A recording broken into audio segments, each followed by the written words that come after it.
Oh wait, oh, I forgot to plug in the thing. Hang on. Where is it? There it is. Hello. Hi! We're starting a little early today. Because it's a golden map train. What's up, everyone? Okay, so I'm gonna be testing. Wow, my glasses are really dirty. I can't see shit. Okay, hello. We're playing Bloodborne today, and we have to make sure that everything will be good today. Because last time I was having some Omega tech issues, and I think I narrowed it down that it's restream, and I think we're okay now. User title. Oh, refresh for me, Amanda. Thank you for telling me. It should be good now. Bloodborne or YouTube, I have to check. I have to get ready live. So it's always gonna be Elden Ring lore party, because for some reason, when I made the YouTube stream way long ago, like when I started on YouTube, that was my title, and it's saved that is my permanent title. So every single time I start up a stream on YouTube, I have to, while live, change the title. I can't change it before I go live. So every time, I appreciate people telling me, by all means. It's just, if you go early enough and you're like, why can I still react on the stream? Why? Oh, hang on, look at that hat. Why can I still react on the stream? Why is the title Elden Ring when it says Bloodborne? It's because I have to do it when I'm live, so it takes me a couple. Oh, Twitter! Fuck. Hang on. I forgot to post on Twitter. Bloodborne.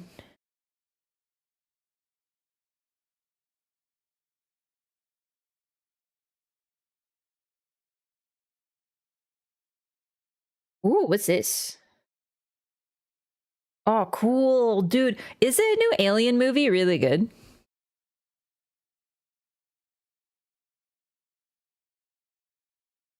Hang on, I'm doing my tweet. With 100% less tech issues. Hopefully we're good so far. Oh, Lord. I hear notifs. Oh, boy. All right, I'm very prepared for this stream, as you can tell. Oh, boy, I'm really excited. Okay.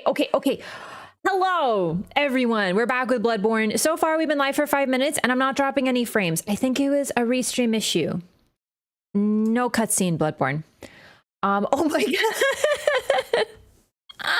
Thanks so much, everyone. We have a very special shiny golden Kappa train on Twitch at this time, so it's very special. I gotta move this hat down. Hang on.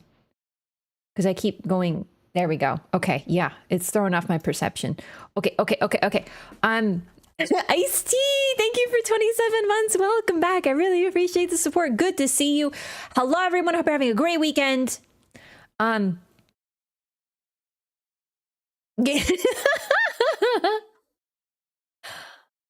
You're beautiful, prattling pate, and then balance. Love invaders. Dude, invaders are so based. You know, I thought about doing that. I thought about like joining worlds, like invading worlds in Bloodborne, Elden Ring, and using my nurse character. She checks your HP, your vigor, nurse vigor check. And I thought about just hitting people, and then if they pass, I leave. I thought that'd be really funny, actually. But, you know, I just ended up... You know, like when a cat is chasing a mouse? I'm like that. I can't stop. I get a little bit of the bloodthirst. A little bit blood drunk, like a hunter in Bloodborne, you might say. So I've never necessarily done that successfully, but the plan is there. Like, I had the idea.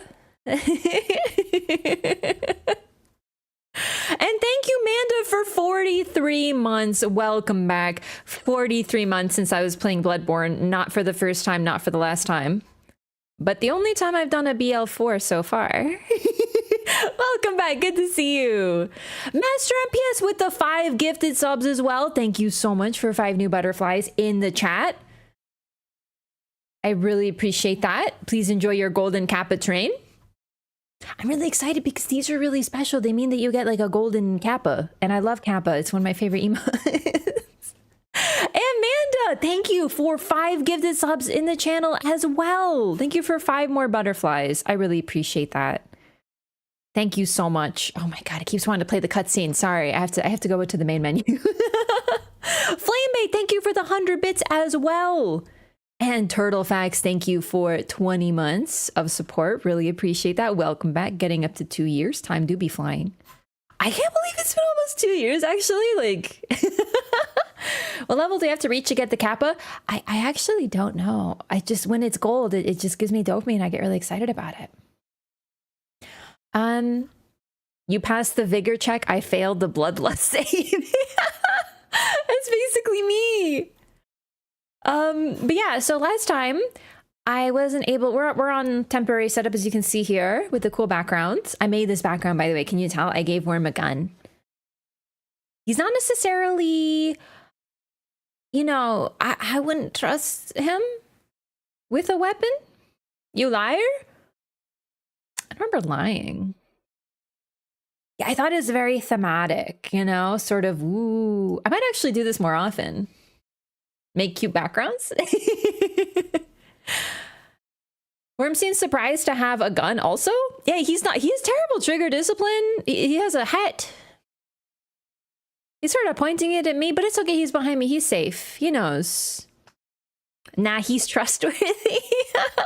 He seems trustworthy. Well, if you trust him, chat, I trust him. He's a very adorable type individual. New background? Yeah, we're on temporary setup, so I decided to make it cute. So I have my worm friend because I love him. I was like, what would be a really good background to create? It's like sort of when you're on like a Zoom call and you're like pretending you're in like the tropics or something. Rah, thank you for the 300 vids. Appreciate that. Thanks so much. I trust that worm. I trust him as well. I trust him to watch my talking. I trust him to watch my back. Laurence? Oh yeah, baby. Okay, so it looks like we're good so far. I'm very happy. I was nervous about that.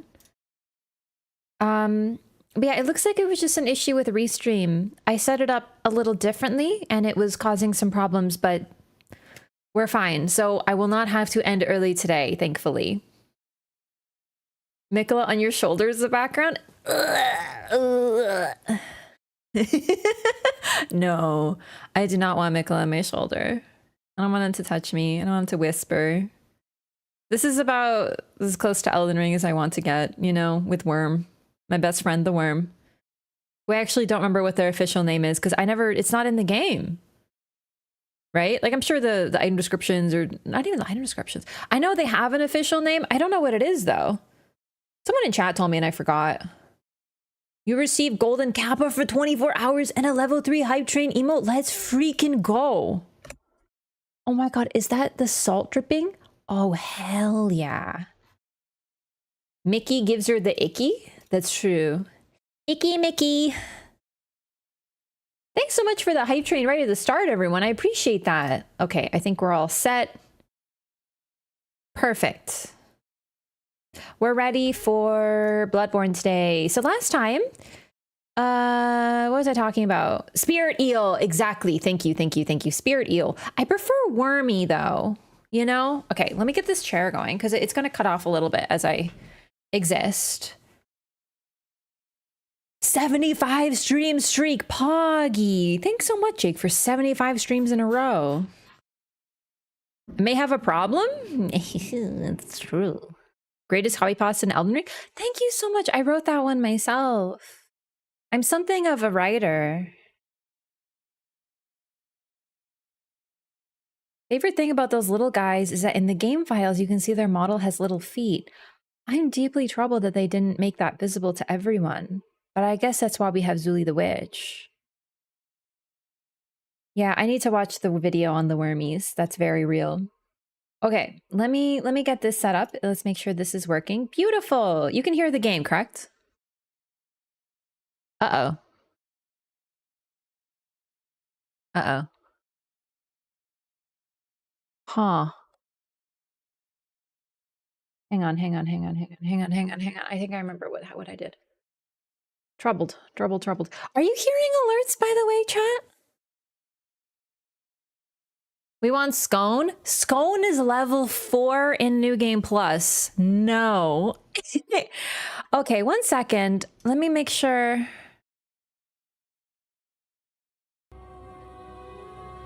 There we go. My bad. I didn't notice you guys couldn't hear. You should be able to hear now, though, if I'm correct. I'm so sorry. I didn't realize alerts weren't playing. I unmuted them, but it was, yeah. It should be good now. There we go. All right. Butters, thank you for 31 months. Welcome back. That cow told me to move. That's such a random one. I love it. Okay. Mic is good. Beautiful.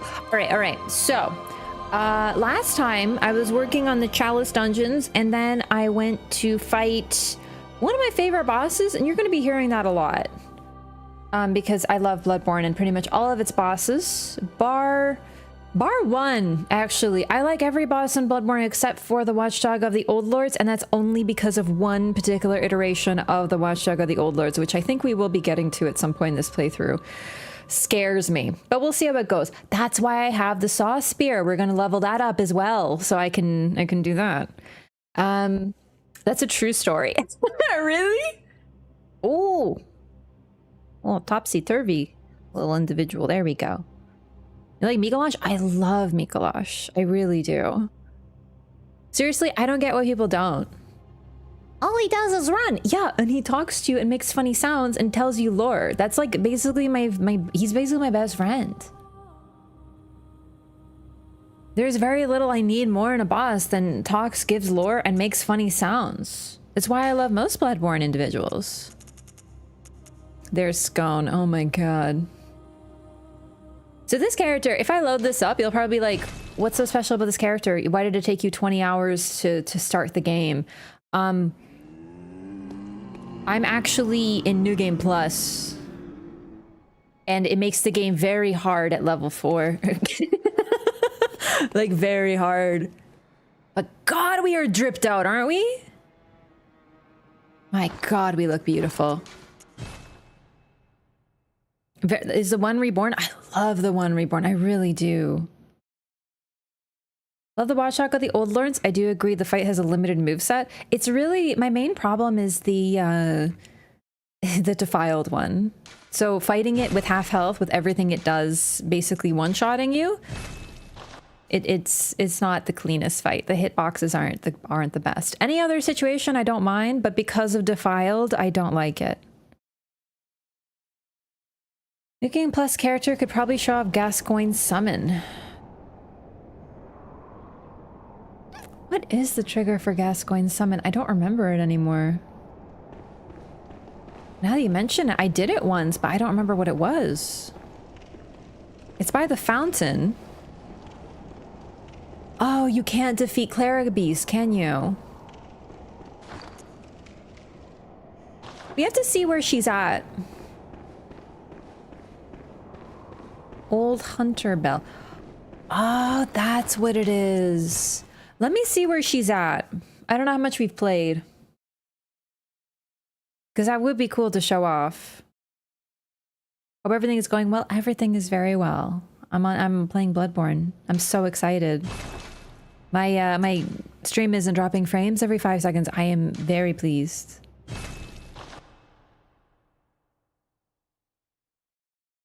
Get an insight without killing Cleric Beast, then Old Hunter Bell works. That tracks. Okay, we're gonna see how this goes. Oh boy.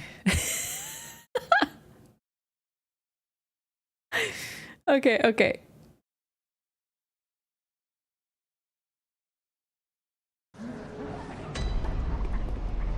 Yeah, I think I literally just got to the Hunter's Dream and then I didn't do anything. So let's see how this goes. We're a brand new, fresh run. We gotta make it to the fountain. Shouldn't be too bad. Oh god, I don't remember how to play.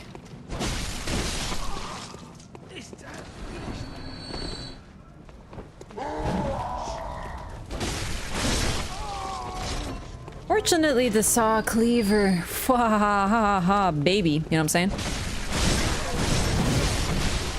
Yeah, that hurts. That hurts a fair bit.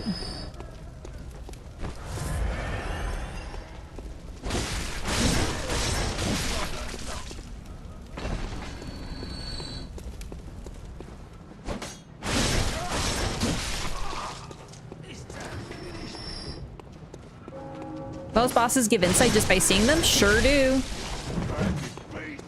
Gotta be careful of Shoosty boy, as long as they don't see me.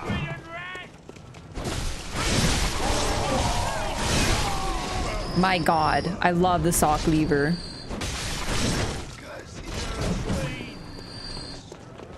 Careful. Run on over here. Nope.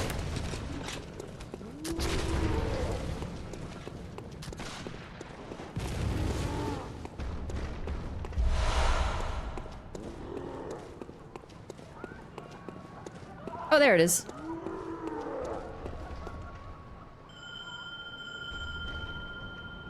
So, this was added with Old Hunters, the DLC. But it's not directly linked to the DLC. I'm pretty sure you could do this just with an update.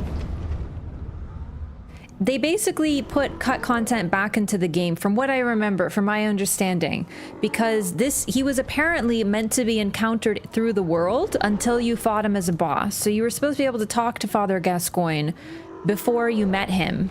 Very similar, actually, to Artorias from the Dark Souls 1 DLC. There was a bunch of cut content where you could talk to him, and they recorded lines, everything. And it sounds like we don't know fully what happened, but based on the dialogue that we met him, and then eventually he started to lose his sanity, and we fight him as a boss. So basically, rather than restore everything, during the Old Hunters DLC, they added a bunch of NPCs via the Old Hunter bell that we receive. And we can summon the Old Hunters, including Gascoigne. So he's available as a summon. I think we can bring him to Cleric Beast. But of course, you know, once we defeat him, he's no longer an option. And look at him. Look at him go. Look at him run. He's so tall.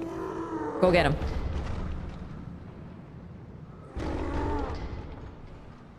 Sock lever of yours is absurd. I know.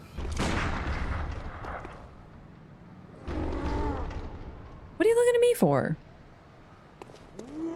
Series accessible for Cleric? Oh yeah. Easy. Get him, Papa!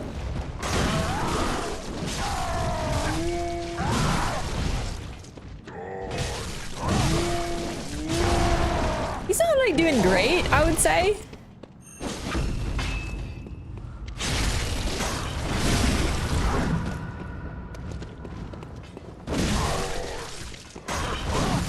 Different character?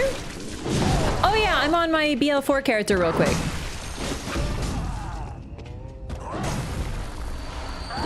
Just for fun to show it off.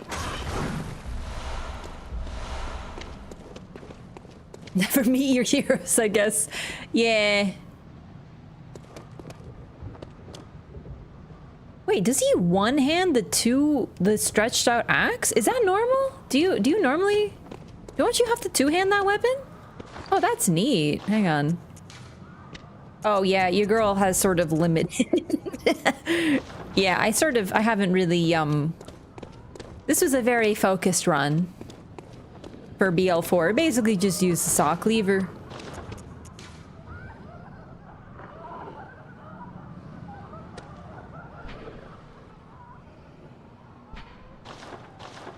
Boss Parasite spotted?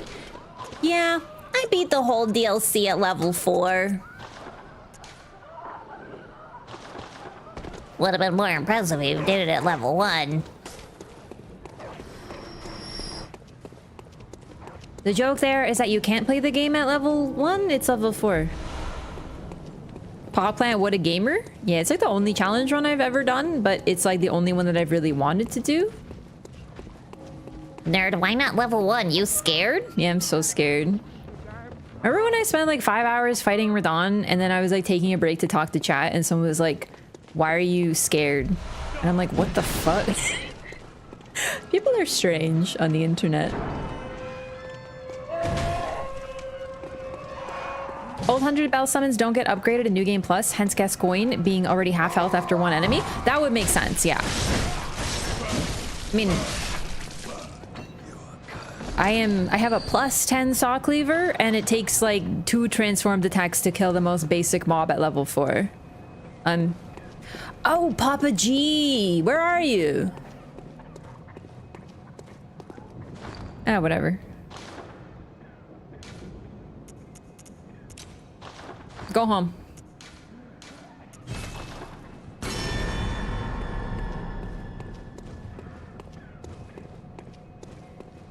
Can't stop hearing sock lever. I did get a nice new pair of socks. They have Ditto on them from Pokemon.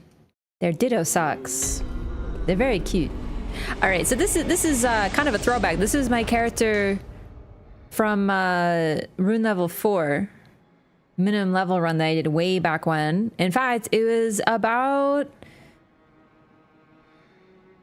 more than 2 years ago now. Just about 2 years, bit more. There's random information. We're talking about socks is relevant. Daughters of Princess Dusk being affected by the Abyss of Manus. It's possible, but as much as Dark Souls does have lore that isn't super outlined, the Daughters of Manus are stated pretty outright to be fragments that are certain aspects of Manus's personality. Like if Manus is the quintessential human, each of them make up traits of humanity. So I think they're pretty outright. It's a cool concept though, but Dusk doesn't seem to really be involved with them directly. When else do you get to mention you got new Ditto socks? Yeah, listen, like most of like what I talk about is pretty random. So like, damn, these are some thick doors, huh? Like, what are they doing with such thick doors? Man, these are some thick freaking doors. Anyways, I was trying to talk about this last time, but my internet, well, tech issues, but we're back. So I'm about to go fight the next boss. This is a very, very important boss, mainly because this is the turning point of the game. For many different reasons, the time of day changes, the game starts to shift. This is a very, very important boss. Not a particularly tough one, although she can be, but mainly a really important turning point for the story. We're starting to get hints of it. We've been talking about it, how it's not quite just gothic horror. It's a little bit more insane. There's a little bit more going on. There's like weird alien statues all over the place. There's like weird tentacle guys. This is sort of when we start to, if you weren't paying attention, this is when they beat you over the head with more is going on. Heir to the ritual of blood, purveyor of ministration. Place your hand on the altar's sacred covering and inscribe Master Laurence's adage upon your flesh. So this is what we're supposed to do. This is how we're supposed to figure out where to get the adage. It's random notes. They're kind of optional. You don't have to pick them up, but presumably our character knows what's going on here. Also, Master Laurence. We've heard about Laurence before, but we only know a couple of things about him. One thing is that Gehrman in the Hunter's Dream is waiting for him.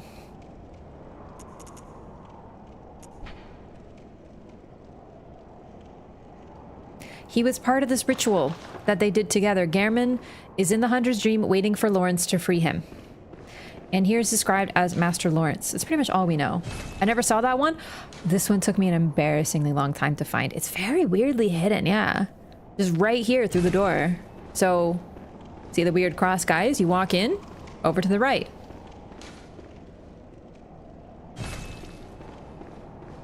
Then we have these weird alien guys holding harpoons, fishing harpoons.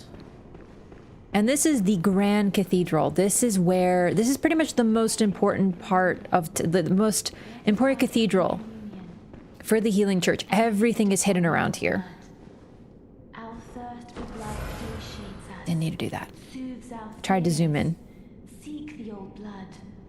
See the one where it says the adage is a password? Yes.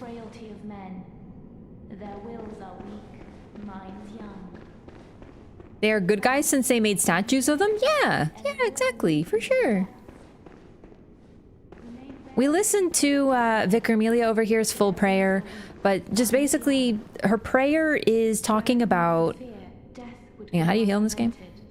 There we go. Seeking the old blood and drinking the old blood or engaging in communion. And also she talks about the beasts as tempting humans and tempting the weak, and that humans are still weak and their minds are young. These are basically the parts of her prayer that she's discussing. But this is the first, and if anything, it might be the only time we outright hear about the beasts as being tempting or tempting humans. And it's a pretty cool concept.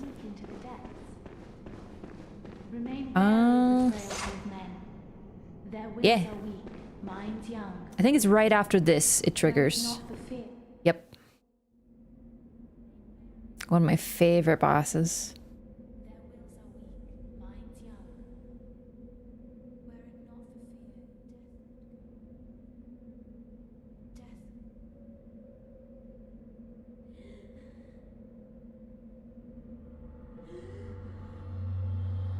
Ooh, pretty.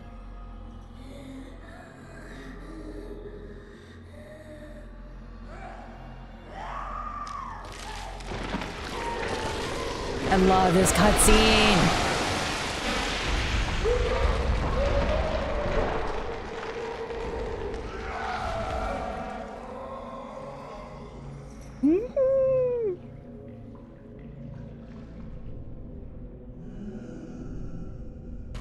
Very similar to Cleric Beast.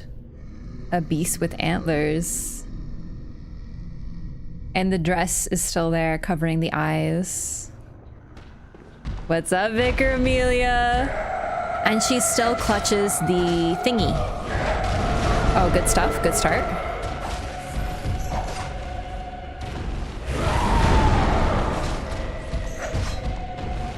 The locket, or whatever it was.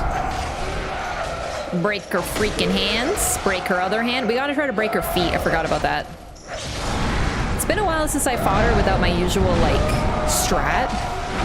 There we go with the foot. Okay. Oh, there we go. We might be a little over leveled, I just realized. We're gonna give her a second. Because I don't wanna... I wanna show what she does, but I'm having too much fun. Oh, damn, that hurts.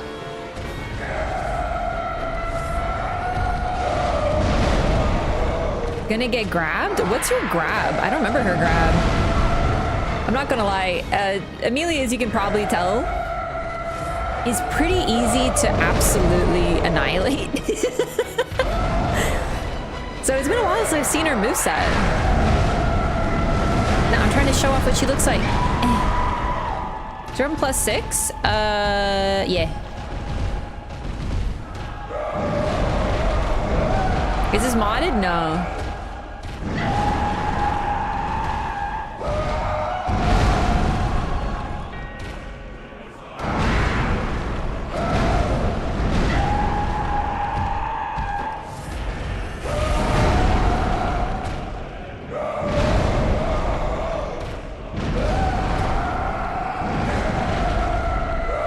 Seriously, one of the coolest beasts in the entire game.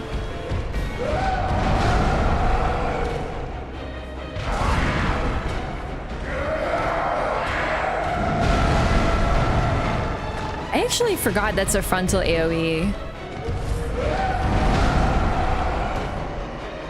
I'm trying to get her to heal, but she doesn't want to do it. There we go. Look at her health. Wow, it took her a long time to do it. I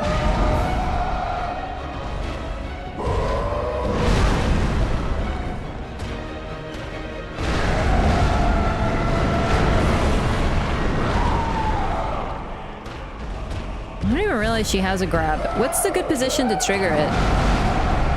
Maybe in front of her? There we go. Perfect. Wait. Was that not it? That looked very grabby to me. Oh, look at her in the light too. Oh, there she goes. She's healing again.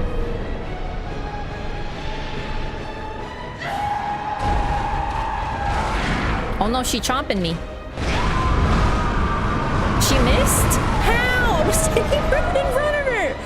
Amelia, baby girl, I'm gonna need you to get it together.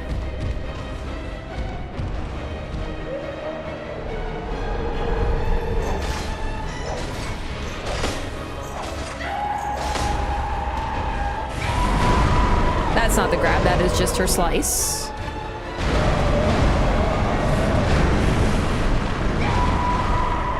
Okay, can you grab me, please? I really want to see it because I don't know that I've ever seen it in my life.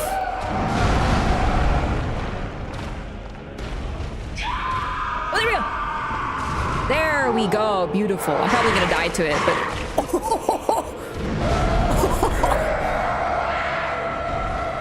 yeah, we ain't getting up. Okay, I don't think I've ever seen that. Beautiful. Okay, I think we've seen everything. So she screams a lot, like a lot, as you can tell, but also she heals. Though she is a beast, she still maintains some humanity because she clutches on to the locket that was important to her and clutches it to her chest protectively even while attacking you. So it's actually pretty cool because, as discussed, she maintains some semblance of who she was. I think I've seen that either. Yeah, she just chomps the hell out of you. All right, so I'm gonna get some blood from Arianna just for funsies. Let's take a look over there. Actually, let's see if I can't. Yeah, so let's get her to stand up. I just want to show this off because it's cool. We talk to Arianna. Look at Adella in the background. You can see her. She's a little hard to see, but you can see her. Oh, hello. The whole town's turned, has it? Quite a big family now, aren't we? Though I'm afraid I seem to be the black sheep.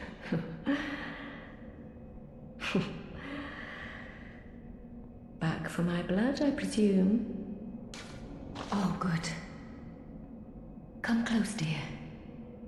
I'm always happy to help. This fight is the definitive reveal the beasts are humans if you haven't figured that out yet. Yes, yes. But what's really cool is it also shows us...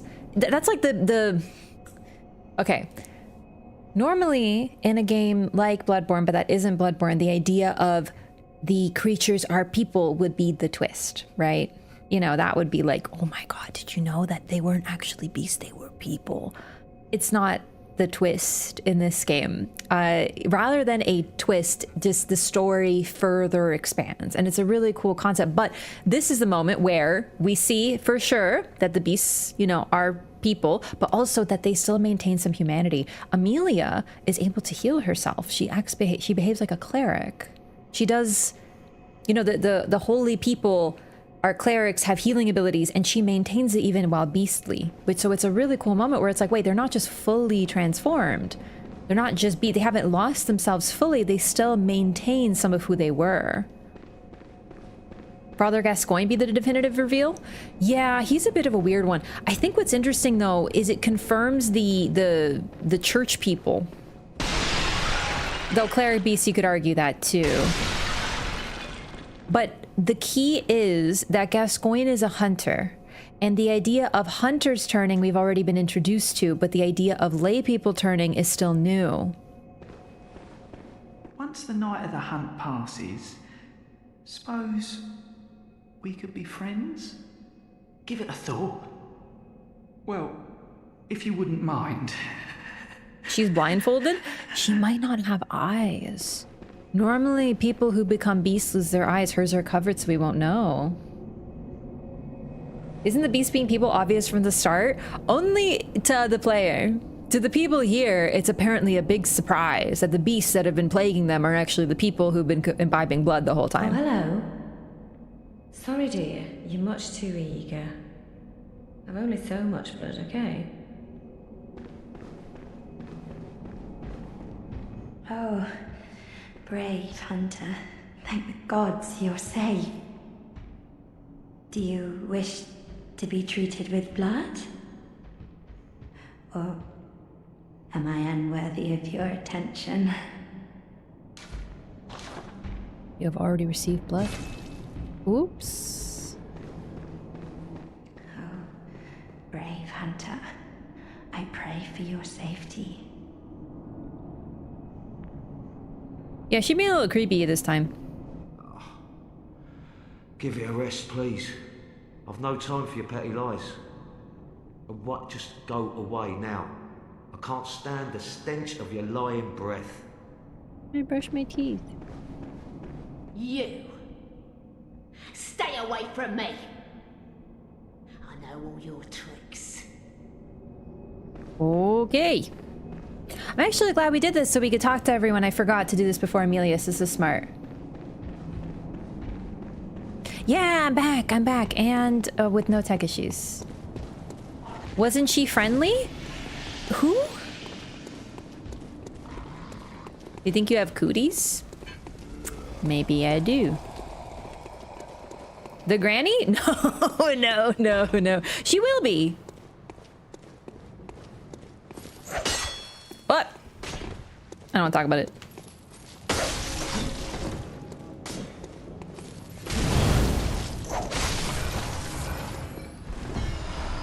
I got a little too eager with Amelia, but I think we've shown off everything she does now, so we're gonna go hopefully just like clean her up real quick.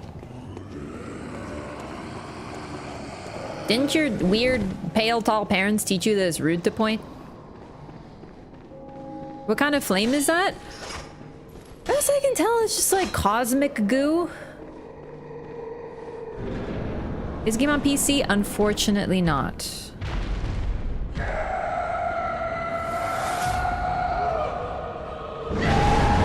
Alright, we want to break her legs first.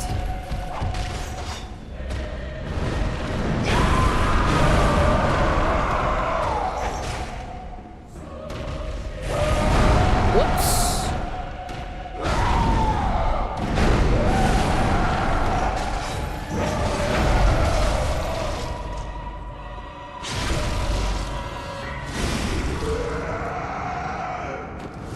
Can I break your other leg, please?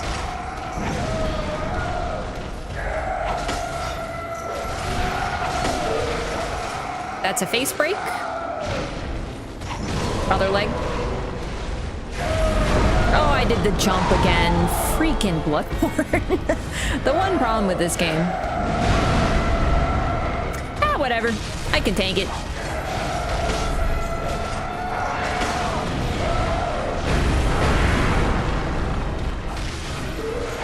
Oh, she's already dead. Right. That's my bad. I did a little bit too much. Oh, it's raining blood! I love this game. I did a little too much Chalice dungeons. Oh, God, I love this place. So, gold pendant. Vicar Amelia's pendant used to gain a blood gem. You're gaming too hard? It's the bloodlust, it's true.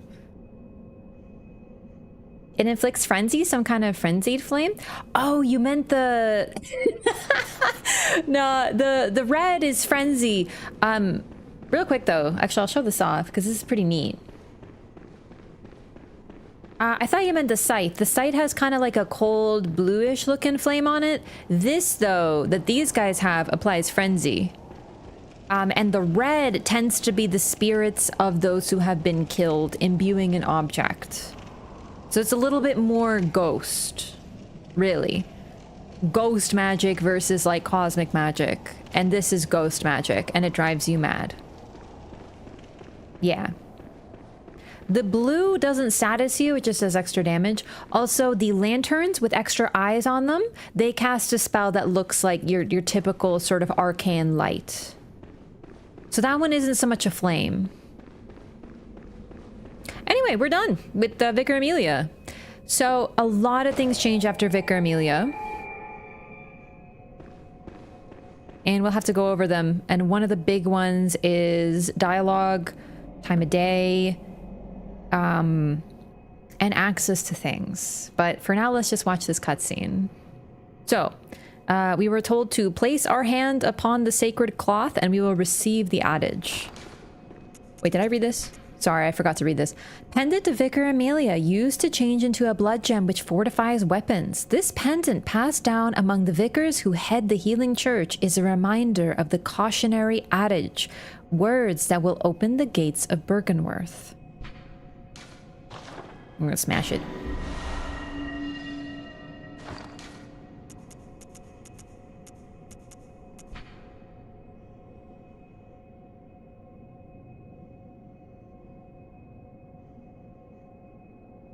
Most radial blood gems have effects that bear upon physical attacks, and this golden radial blood gem, kept for generations within the church, strengthens attacks against those afflicted intensely by beasthood. When clerics began transforming into unspeakable beasts, the church needed something to retaliate with.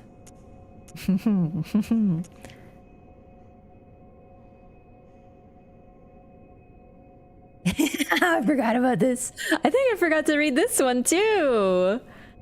Created from a shining silver doll tear. So this is the one, remember, okay, a couple streams ago, I took a silver comb or a golden comb and I gave it to the doll and she felt joy and she cried and the tear became this blood gem.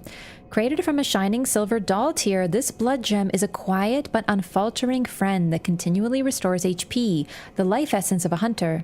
Perhaps the doll's creator had wished for just such a friend, albeit in vain.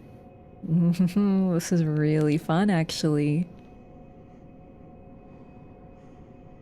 Because the doll's creator is Garamond, but the doll's creator is also Flora. YouTube videos of Elden Ring playthrough? Hey, I'm so glad. Welcome. Glowing on the sides looks like arcane. Yeah. I kind of just call it cosmic magic, but arcane would be a better term for it. It's the eyes on the inside. There's kind of like two important bars to talk about. One of them would be, this is an oversimplification, but Beasthood. Okay, in the middle is just neutral human.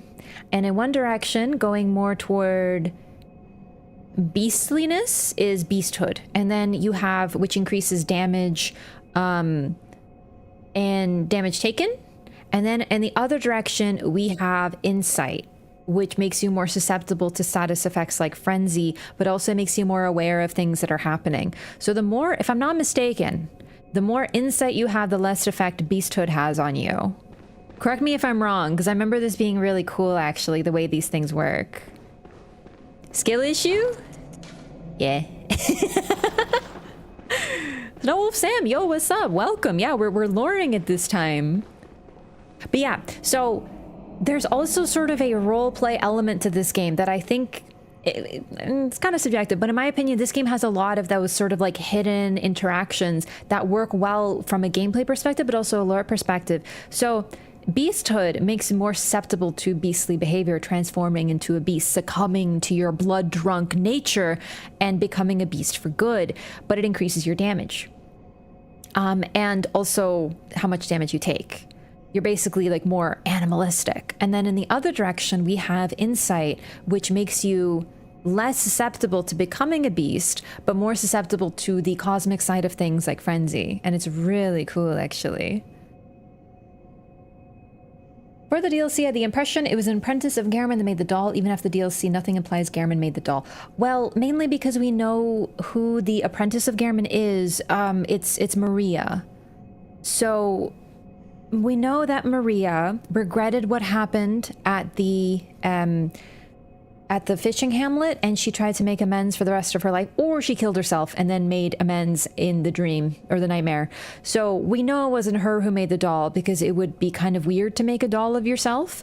And we also know that Garamond cared for Maria a great deal and missed her, and likely made the doll in like a fit because of her loss. So that's basically why we largely know that. The doll is, and also the fact that the doll exists in the dream, which is linked to Garamond very inherently, not only because he is there, but because he is the host of it, and the form that it takes is linked to him. And then this fun little line that I completely forgot about, so I'm glad I remembered to read these. Perhaps the doll's creator had wished for just a friend, albeit in vain. You know, he was alone, and he, you know, maybe subconsciously wished to not be alone, but he ended up with this like doll that he's terrified of. So that's a rather confirmed thing.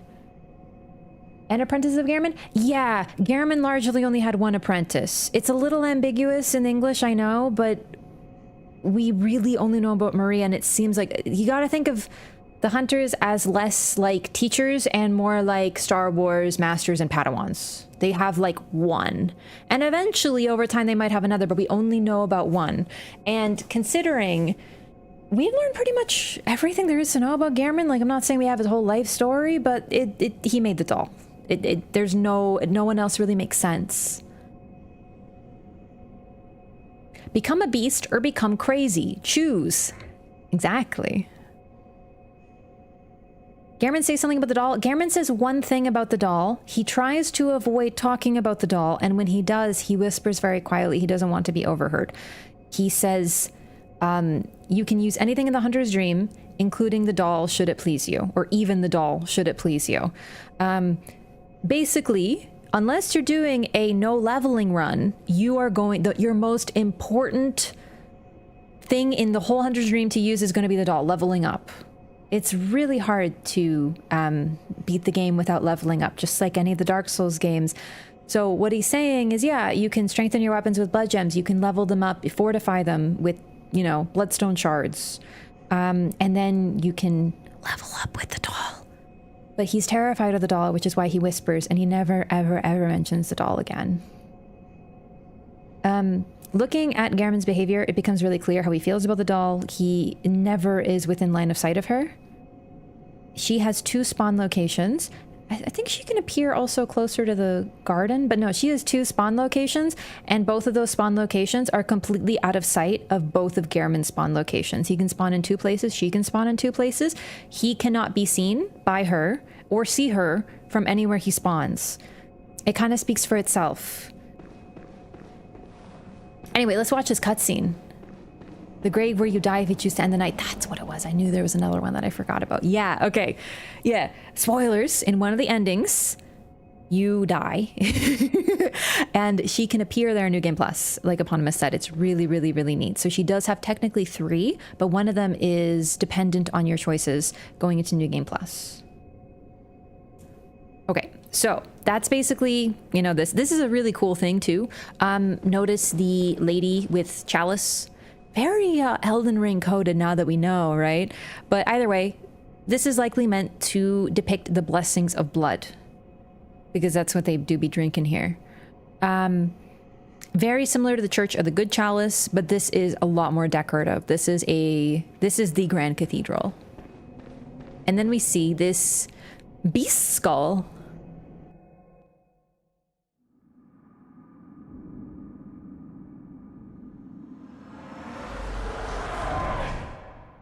Master Willem, I've come to bid you farewell. Oh, I know. You think now to betray me. No, but you will never listen. I tell you, I will not forget our adage. POV? We are born of the blood, made men by the blood, undone by the blood. Our eyes are yet to open. Fear the old blood. I must take my leave. This is one of my favorite cutscenes.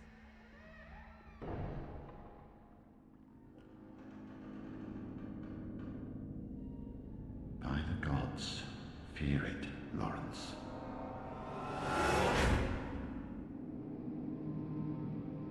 I will not forget our adage. 5 minutes later. Fear the old blood? No, we meant drink the old blood. Fucking Laurence. What an absolute dingbat. So we're introduced to... We've heard mentions of Laurence, but this is sort of the moment. We basically saw from Laurence's POV for a bit there. Like, I was like first person. This is Laurence's skull. We were seeing through his eyes. Although, looking a little beastly now, huh? But the old adage that we have been looking for, the password that's going to let us progress, is fear the old blood. Yeah, but Amelia's prayer and the healing church, they gave blood to people. They are a healing church that provided blood to others. They spread the blood. So rather than fearing the blood, it went a little differently. He didn't forget, he consciously ignored it. It's true. Laurence is interesting. Oh, but this is the first time we've heard about Master Willem. We'll get into this soon. What just happened? We'll get into it, but that's supposed to be a little confusing. What we do know, sort of, we're paying attention, Laurence is the figure we just saw through his eyes. He left Master Willem and betrayed him, at least in Willem's eyes. But he claims he will not forget the adage, which is fear the old blood. And fearing the old blood, it's sort of a...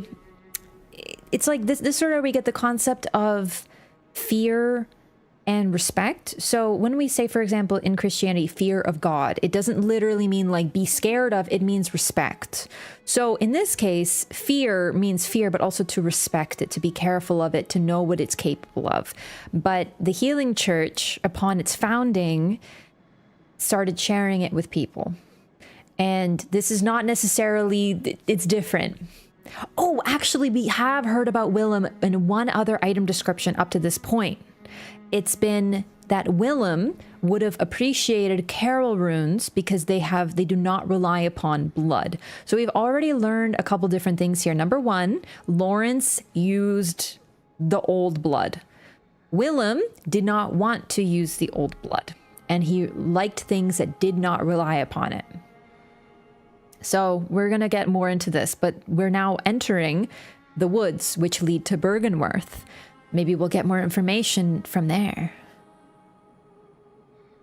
So now that we've defeated Vicar Amelia, this item appears. The messengers are here to give it to me.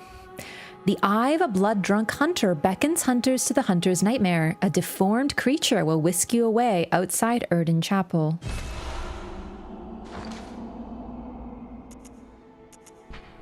Eye of a blood-drunk hunter. The eye of a blood-drunk hunter, its pupil is collapsed and turned to mush, indicating the onset of the Scourge of Beasts. A hunter who goes drunk with blood is said to be taken by the nightmare, destined to wander forever, engaged in an endless hunt. It is a fate that no hunter can escape. And we saw this in the opening cutscene, not the opening cutscene, but the trailer for the game. For a moment before the enemy is killed, you can see its eyes look just like this, the collapsed pupil. And keep this shape in mind. This is DLC stuff, so we won't be going right now. We could, but it'll beat my ass. But we can access DLC now. Where is it? Carol rune. Here we go. Provost Willem would have been proud of Carol's runes as they do not rely upon blood in any measure. So whatever Willem's up to, it's something different against the blood. Okay, didn't mean to do that.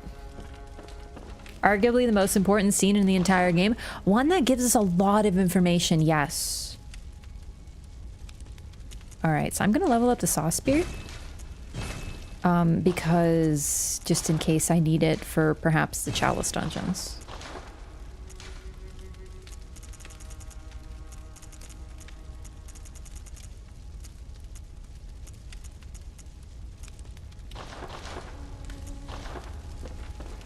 That was a happy gesture, actually. That was joy.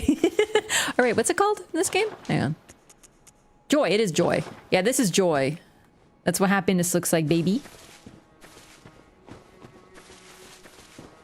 Oh, hang on. I just gotta give these little guys their pots. This is my favorite. There we go. Yeah, they're potheads. Before we had Alexandjar, we had the pothead messengers. Yeah, they're my favorite. I always give them the jar heads.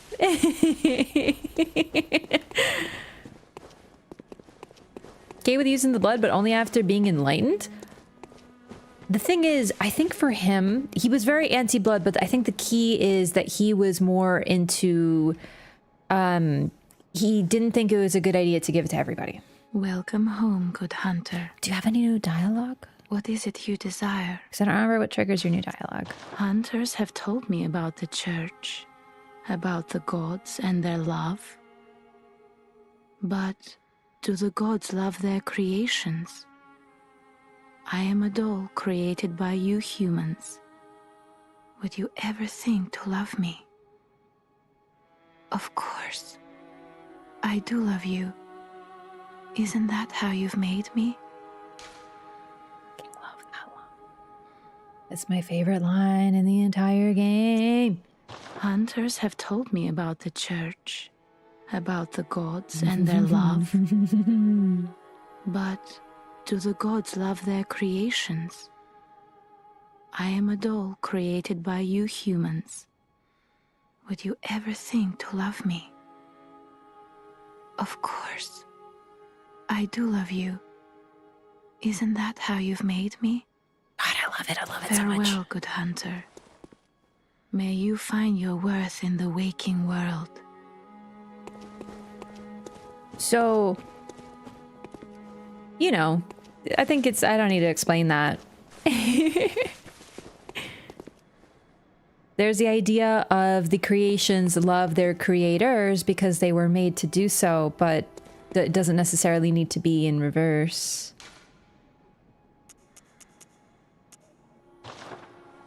We're gonna get some dialogue and then we're gonna go back to the Chalice dungeons for a bit. It's all Lauren's fault for the beast. No, but yes. Laurence founded the healing church. He was the first vicar. He wanted to use the blood. In typical hubristic fashion, this is like, I guess slight spoilers, but you're kind of picking it up already, so you know. But we'll get into this fully. He created the church and he took the blood and he shared it with the masses. The reason it's called the healing church is because it was a church of healing, and their main means of doing this is with special blood that they gave to people. There was a few different means, and one of them was the blood saint. So they'd give the blood. We don't know the exact method of creating a blood saint, but they would give them the blood, and thus they somehow, their blood would change, and they could therefore become a source of the blood itself. So there's different forms of blood, different strains as well, you could say. For example, we know that old Yarnum, they had the ashen blood disease. There was something a little different with them and how they transformed. So that much we know. They looked different, they behaved different. They were some of the first to transform. So the church knew for, oh my God, I forgot to read an item description. This is actually pretty relevant. Where we found Arianna, the prostitute, and the lying man over here. Oops. I found the black church garb, and I forgot to read it until now. Bella stands up on her own when you talk to Arianna. I should test that. Black church hat, attire of healing church hunters. Most healing church hunters are elementary doctors who understand the importance of early prevention of the scourge, achieved by disposing of victims and even potential victims before signs of sickness manifest themselves. Their black attire is synonymous with fear and that peculiar Yarnum madness. Attire of healing church hunters, the holy shawl, symbol of the healing church, flutters proudly on their backs. Surgical long gloves. White surgical gloves, the intricate embroidery weaves a spell that protects their wearer. The church engages in the hunt in a medical capacity. When a cancer is discovered, one must pinpoint its location, reach in, and wrench it from the host's bosom.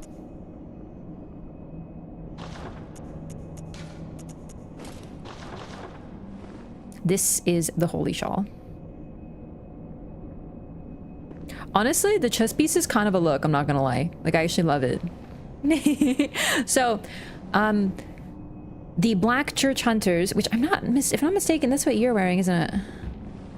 Yeah, it is. I think it's just a reuse because she is not a hunter as far as we can tell, but she is wearing the black church garb. And she does come after you with a dagger, depending on your choices. But either way, the church started, in fact, they probably knew or figured out very quickly that people were transforming into beasts because of the blood, and they kept on doing what they were doing. Laurence knew from the start what was going to happen, but he thought it would be better because it's the healing church. It was helping people. And we know that the blood was invigorating and strengthened people. And we also know that it cured illnesses. Gilbert, apparently, Gilbert. I gotta go talk to Gilbert. Oh, no. Oh, hello. Sorry, dear. You're much too eager. I've only so much... All right, you don't have any new dialogue. I should look at the sky, though, real quick.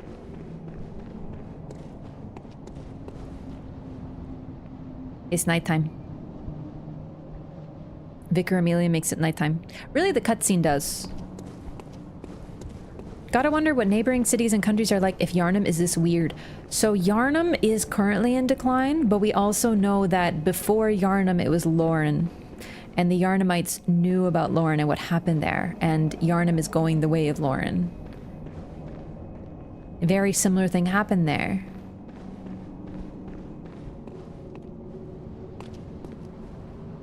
Alright, let's go talk to everybody.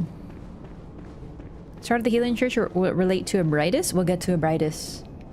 Old blood has been turning people into beasts since the old blood was a thing. It's true. This is not the first civilization to fall to the scourge of beasts, which, if anything, makes it more in line with the concept of hubris. Ah, brave hunter. What is it? Have you renewed thoughts on this matter?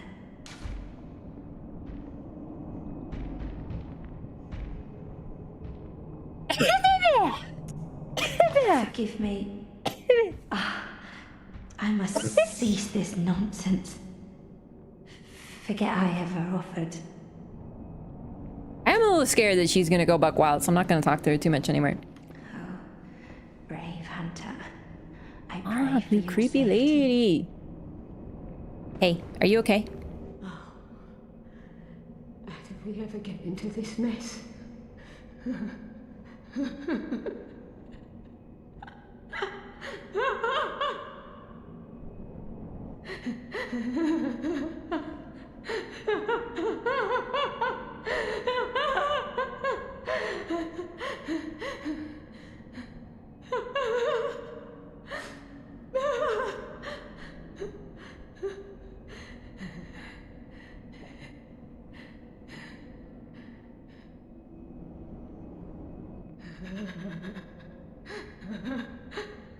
Oh, the good old days.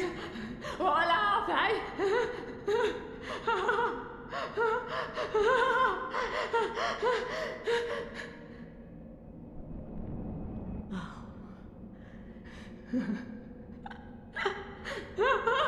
There's so many lines of recorded dialogue. One could be both a vicar and a bloodsaint, but Amelia might be a bloodsaint too. To be fair, almost every single female character in this game's name starts with A, including ones that predate the Healing Church, like Annalise. Then again, you could argue that Annalise is sort of like in line because the timeline of when the Vile Bloods were created seems to be in line with the Healing Church because the blood was stolen. So it's the same blood. We'll get into this though. But it's possible. But we only know of you, Adella, and the DLC woman whose name I forget that also starts with A. I always forget her name. Arianna is not a blood saint, but she still can provide blood. Amelia, maybe, but the vicars seem to have different roles. We don't know that Laurence ever gave his blood to anyone. So I think they're mutually exclusive. It just depends on who the vicar is. Adeline, thank you. Adeline, I believe, was also a blood saint. She tells you straight up. Iosefka lore? We'll get to Iosefka. Is the Amygdala protecting the Erden Chapel? Protecting the top hat at the base of it. Gonna do the same shit, but I'll be the one to do it, right? Yeah, it's just typical hubris. Every single one of these games has an aspect of hubris to it, and Laurence is the big one. Willem, in a way, had the right idea, but Willem's not perfect either. No, I'm not sure. I think that vicars and blood saints are distinct just because the vicar seems to have taken on a different role. It's just the vicar that we meet is Amelia, who is a woman. We don't know what else she was doing. Laurence, we don't know if he was giving blood to anyone. Ludwig was a hunter. Laurence also was one of the hunters. Laurence is actually really cool. This is cut content, but I still think it's really neat. There's some evidence that the initial story of Bloodborne went through some huge changes, and one of the changes was that we were supposed to be introduced to Laurence really early, at least his name. When we entered Yharnam for the first time, there would be an NPC there who would tell us, oh, Laurence, you're looking for Laurence? Well, they went off to hunt, go find him. So apparently our character came to Yharnam seeking Laurence. This is totally cut. The storyline's been completely changed, but it's pretty cool because initially it looks like Laurence was supposed to be our friend that we were looking for. Laurence was a hunter, you sure? He worked with Garamond. He transformed into a cleric beast, and the clerics, hang on, where is it? We're hunters.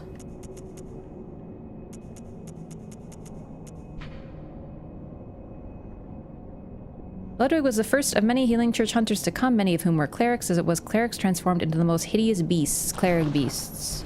So, Laurence was a hunter in the cut version, for sure. I don't know. I'm not actually sure if he was or not.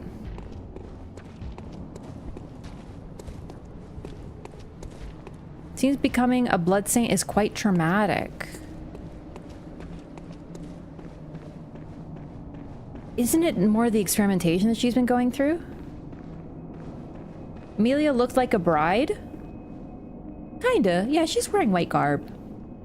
Alright, who didn't I talk to? Did I talk to you?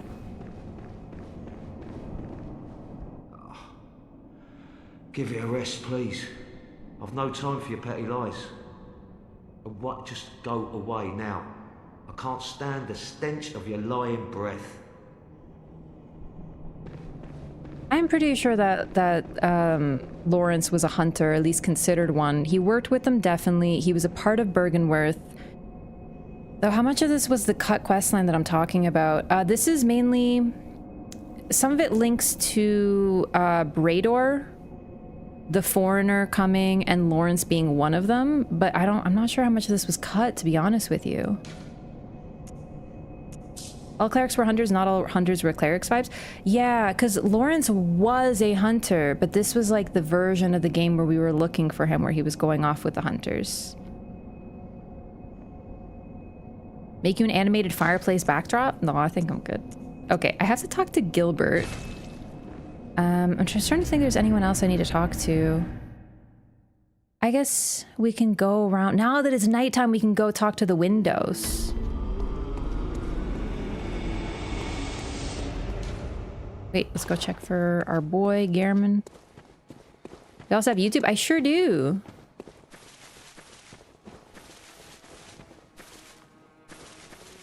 All clerics are hunters? No, it doesn't say that. I'm just saying without that, Laurence was a hunter.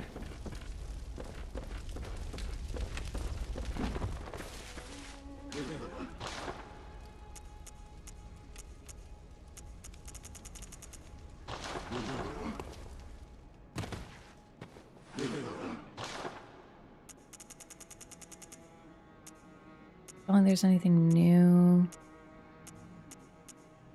I still can't buy this. I can't believe how expensive it is. And what I said? Oh, right, yeah, but no, but this is what we're talking about. Clerics transforms into the most hideous beast. So many hunters were clerics, not all clerics were hunters. Yeah, exactly what you said. Yeah. Student and professor at the college? Yeah, it's just really... I can't think of where this comes from. He might have just been a little trollop.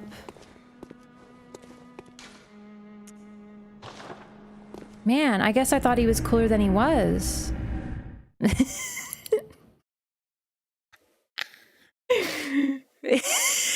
have a bad habit of calling Laurence a trollop because I think he sounds like one, and then people go, you don't know what that means, and I say, no, I know what that means, I just think he was one.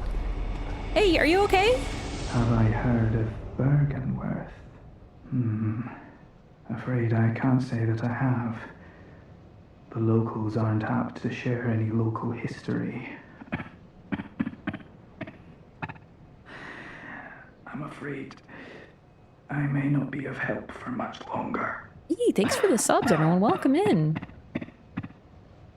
Laurence wasn't the first hunter, he was at least the first hunter of the church. It's possible, because it says that Ludwig was the first. I guess it depends on your perspective, because like Hugo said, Bergenworth scholars, choir members, Mensis school folk, like a lot of them are hunters. They use hunter tools. So hunter is an interesting term because it refers to people who hunt beasts. But there also seems to be some special rules for hunters. So, for example, being resistant to the plague of beasts.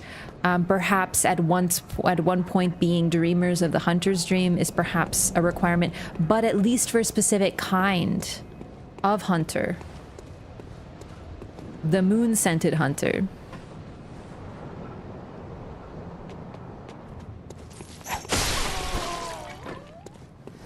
Gehrman was the first hunter. Yeah, pretty much every group has hunters in it. We don't really know what Laurence did, though. In this current version of the game, we know a lot of things he did. It's just the fierceness with which he transforms does suggest to me that he has some hunter past. Oh, hello. You made it. Find any survivors? Or only beasts? Tell anyone who's human about Iosefka's clinic. I will take proper care of them. They're in your hands, and soon mine. If you find anyone who's still human, send them straight to Iosefka's clinic. You can assure them there's no place safer. Please, do me this service.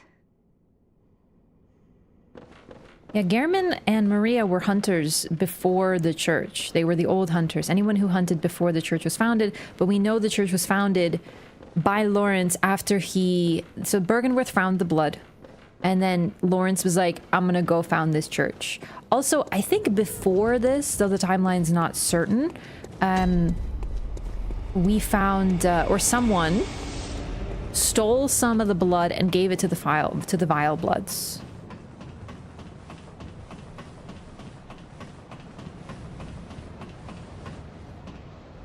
Tame compared to, say, Amelia?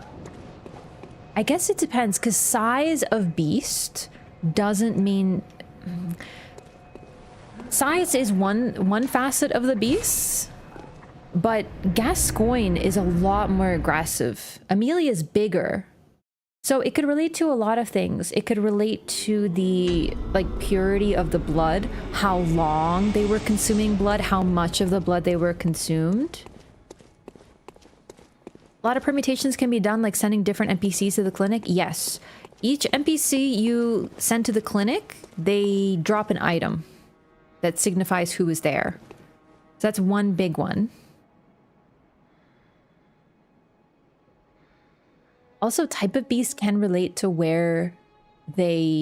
what kind of blood they consumed, right? We don't have all the answers. Healing Church after Fishing Hamlet, which we know the old hunters took part in. For sure after, I think. Yeah. Ludwig was the first church hunter? So the church hunter started with Ludwig and his, what does he call them? Spartans of the church? Okay.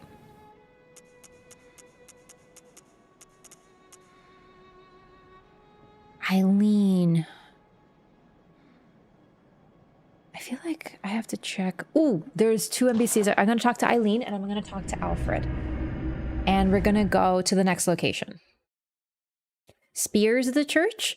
That would be Dark Souls 3.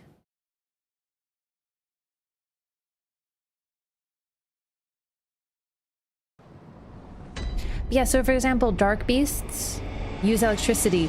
A character we're going to run into also uses electricity, and we get some information about him, where he came from, and why he is the way that he is. So, I don't know, there's lots of different reasons why people might transform. We do know that clerics transformed into some of the most, you know, hideous beasts. But strength might relate to different things.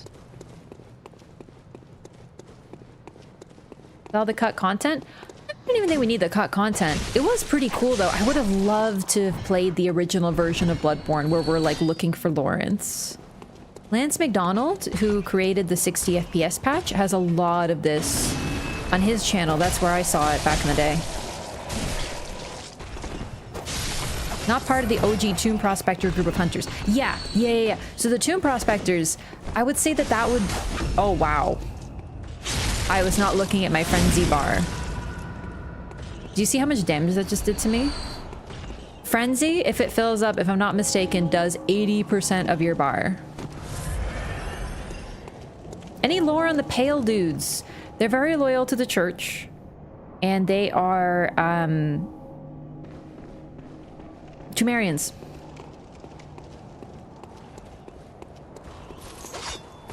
They're all wearing church garb, which is strange, because the Tumerians had a different goal. That's pretty much all we really know about them.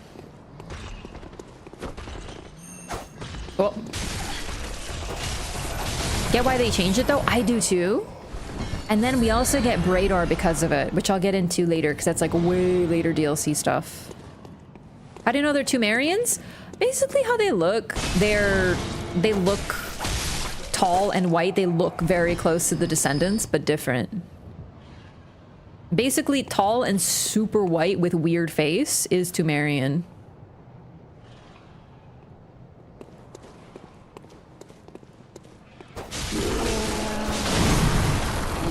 Excuse me.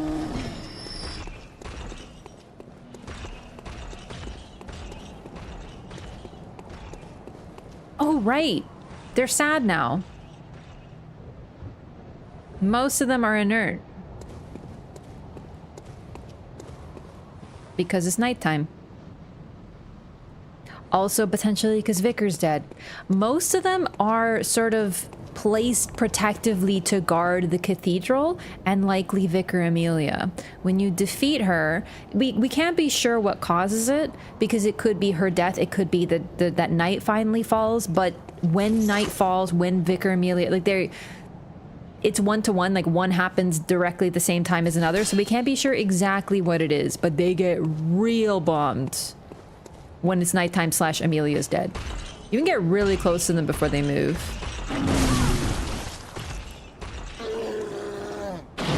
Whoops. Also the creepy guy. The fact that a lot of them are placed like defensively around the cathedral suggests they're protecting either the cathedral or Amelia and they fail. Gonna visit the imposter little girl. Does she appear after Amelia or does she appear after Rom? I don't remember now. Yo, comrade, thank you so much for the $20. Oh my goodness. Thanks so much for the super chat. I really appreciate that. Thanks so much. Glad you're enjoying Bloodborne. Did you hear Tumerian pog face when they point at you too? Yeah, they just look Tumerian. But it's a little strange because the Tumerians, from what we understand, they are a race of beings who are very committed to keeping the gods asleep. They're superhuman. But here, they seem to be in a more subservient role protecting the church, so we don't really know what's up with them. Tumerian Elder is slightly larger than an average human. Yeah, I mean, we don't really get much more information. But they look like the Tumerians, so it's likely that they are. Also, the moment they see you, they do the creepy body snatchers thing, which suggests they aren't human. Okay, so we've been here before because I talked to the doorman like 80 times, but Alfred wasn't here. He only shows up here at nighttime. Oh, good to see you safe. Now, let's think up something to discuss. Just tell me what piques your interest. So, this is not new. He's, you know, he's told us about this before. Byrgenwerth is an old place of learning, and the Tomb of the Gods, carved out below Yharnam, should be familiar to every hunter. Well, once a group of young Byrgenwerth scholars discovered a holy medium deep within the tomb. This led to the founding of the Healing Church and the establishment of blood healing. In this sense, everything sacred in Yharnam can be traced back to Byrgenwerth. But today, the college lies deep within a tangled wood, abandoned and decrepit. And furthermore, the Healing Church has declared Byrgenwerth forbidden ground. It's unclear how many of its scholars remain alive, but only they know the password that allows passage through the gate. And Laurence, because he came from there. Guy was my favorite NPC. Alfred? I love Alfred. He's something. Castle Canehurst? I love Castle Canehurst. Oh my god. I can't wait. Okay, so he tells us about the Healing Church. He tells us about Byrgenwerth. We've heard this before, but this is new. The corrupted Vile Bloods. Ah, there's something I want to tell you. A bit of wisdom from the eminent master Logarius. Once, a scholar betrayed his fellows at Byrgenwerth and brought forbidden blood back with him to Canehurst Castle. It was there that the first of the inhuman Vile Bloods was born. The Vile Bloods are fiendish creatures who threaten the purity of the Church's blood healing. the ruler of the Vile Bloods is still alive today. And so, to honor my master's wishes, I search for the path to Canehurst Castle. So this is sort of when we're starting to hear like a little bit of that mania from him. He's very creepy about this. Oof, but charisma 100? Comparatively? Yeah, actually, good point. Alfred's VA is the same as Solaire's. Is it Alfred? I thought it was, oh my god. I'm so bad with names. I thought it was the guy in the woods. Wasn't it the guy in the woods? Oh no. Any vile blood turned beasts? I think we do though. The gargoyles. At least in my mind, I think that's the case. The enemies that we only see in some of the Chalice dungeons, specifically ones linked to the Tumerians, and in Canehurst. I think they transform into gargoyles. For one. Disappointed by Bergenworth? Understandably. There is some evidence that Bergenworth was supposed to connect to the Chalice dungeons, but they just made them separate. Because that's where they found them in the first place. Valter! That's what I thought. I thought Valter was Solaire. Am I misremembering? I'm not the best with voices, so that's just something, you know.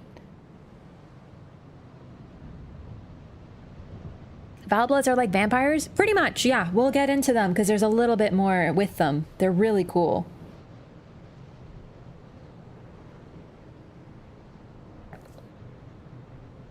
Yeah, I always thought Valter was Solaire. Maybe I'm just getting confused though. Okay. So, we learned about Master Ligarius. I would just like to point out that all the, like half the boys in this game have L names and all the girls have A names. Alfred and Solaire are voiced by Daniel Flynn. You think I could have sworn. Whoops. Sorry, I dropped something. Well, I didn't really drop something, I just knocked something over. I have a footrest and I may have kind of, it's fine.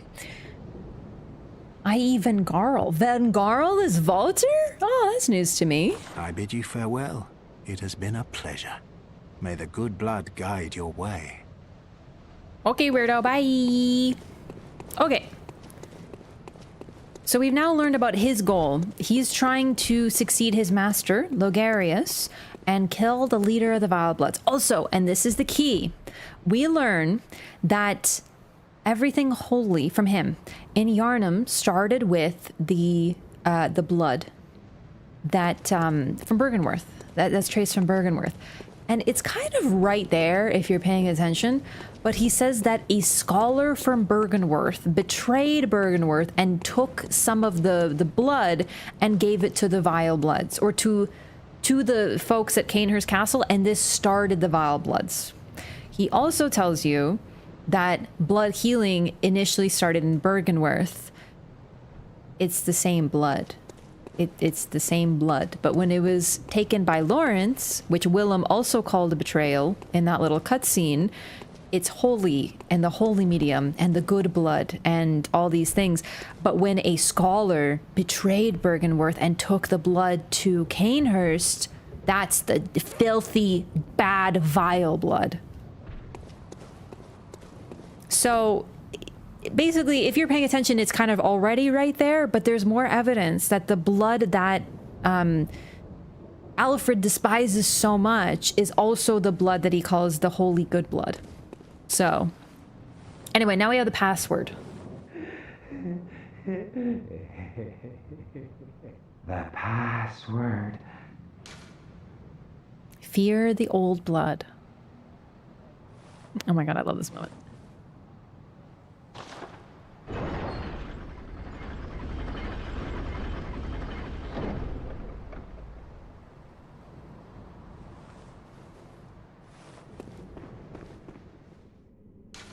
Already dead. Okay.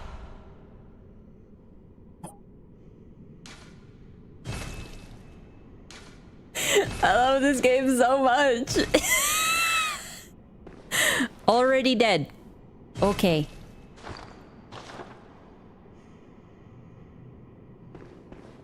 fucking weird. And, you know, I know it was a couple streams ago, but you remember how much this guy fucking yapped, right?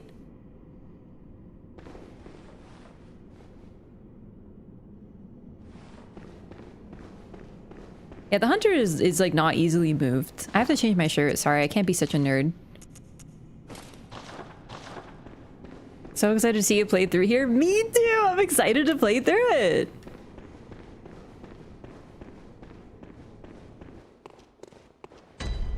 Forbidden Woods. Get some insight from that? We didn't get insight, but we did get a madman's knowledge from his skull.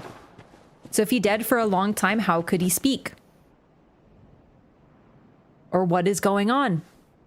You're asking the right questions at this time. So we get the sacred adage by touching a skull and by like reading the mind of a dead beast skull. And then we go into to a door and we talk to it and someone opens the door for us and then we find a decrepit, long decayed corpse who was talking to us not 5 seconds prior. And now we're in the weird woods. Don't worry about it. Just go out there and hunt some beasts. It's good for you. Like I said, this is the moment in the game that even if you're not paying attention, even if you're literally just like, I'm gonna hunt some werewolves, you cannot miss that shit is getting fucking weird. Whom the fuck threw that at me, huh?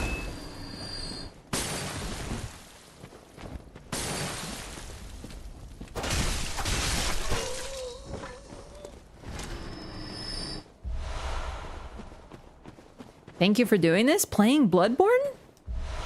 You're very welcome. Had to stop playing the game because I was too anxious. It's understandable. I think I mentioned this, but when I played this game for the first time, it was off stream. I played it the moment I could. And I could only play it for about 2 hours at a time. It was really scary and stressful, but I was so intrigued. I couldn't stop. Like, I simultaneously couldn't stop thinking about the game, but I was so scared. I had to take breaks while playing it. Okay, well, we traded, so...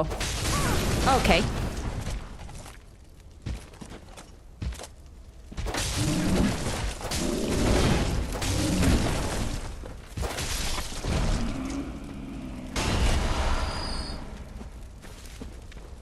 Gotta love Bloodborne.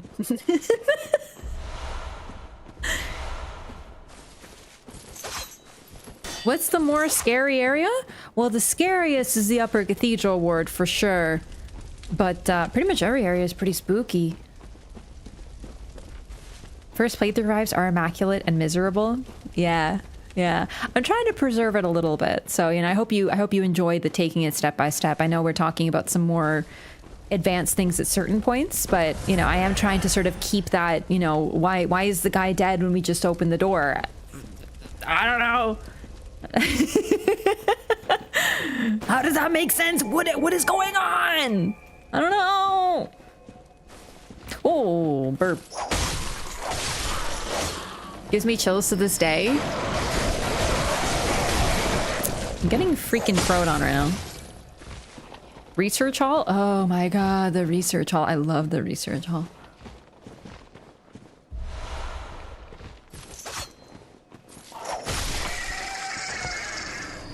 Okay, we're gonna do a couple chalices. I'm trying to get 50 insight before we progress too much further. There's one little thing I want to do. Any chance he'll show off the cannon? I'm not... The cannon? Do you mean the one that you can interact with, or do you mean the weapon? I'm not much of a tinge user, unfortunately. I'm not, oh my god, I can't talk today, sorry. I'm on my first playthrough, can absolutely see why people love this game. I'm having a blast. I seriously don't think, I can't stop smiling when I play Bloodborne. I love Bloodborne, it's so perfect. It is perfect from top to bottom, toe to tip. God, I love it so much. The weapon? Yeah, probably not. You know what? I think I'd like to do a blood tinge playthrough sometime though, because what is it? I've still never done one. Good hunter. That's the one class really I haven't used. I haven't done a pure tinge build before. Well, I did do the... Well, kind of. Okay, I wanted to buy this. The Tomb Prospector Garb. Well, I had money. A tire of tomb prospectors who explore the old labyrinth on behalf of the Healing Church. The Healing Church traces its roots to Bergenworth and is therefore aware of the ruins' true importance. They contain much more than mere hunter trinkets. Indeed, they hide the very secret of the old great ones, sought after by those with the insight to imagine greatness. So we've heard about them before. I just want to show off the drip because they have an old form of the holy shawl on their backs. Like, this is like the oldest form. I'm pretty sure this is what garb Ludwig wears, but admittedly, fashion is not my favorite, my highlight in this game. I don't know it very well. I tend to just wear the hunter garb or the dress. So when it comes to the differences, I can't really tell. But the Tomb Prospector garb still has the holy shawl depicted in the black church garb, but it's one long thing, which is like the old depiction of it. The Tomb Prospectors, while they do search on behalf of the church, they do understand the past of it. They're a little bit more aware. They know the truth.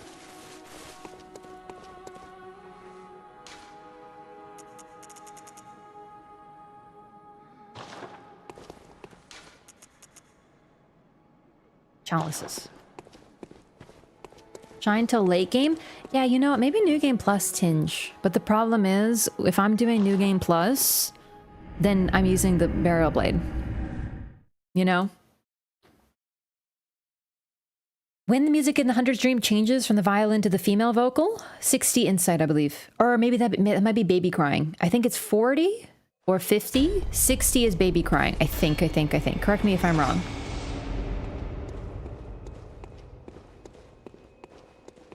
I love the Burial Blade. It's my favorite weapon. I want to make one, like, in real life. After ROM? So, one thing about this game is there are triggers that you can get by progression, or there are triggers you can get via insight. So, the baby crying does occur after ROM, you're right, but if you get 60 insight before ROM, you can hear it early. How do you use the freaking thingy? Hang on.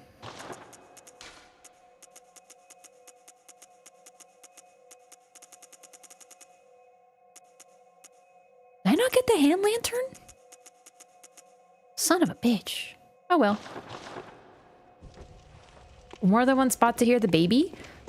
I'm pretty sure you can hear it all the time.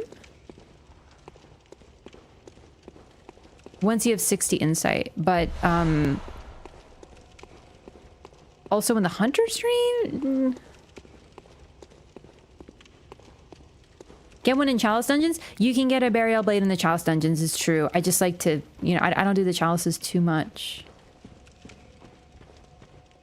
Hearing near the wet nurse? It's not constant, but I think you can hear it, like, regularly. It's just, you can also hear it once you have 60 insight. Is that my gun? Okay. Okay.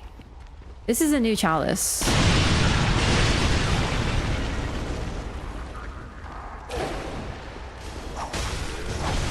Where did you come from?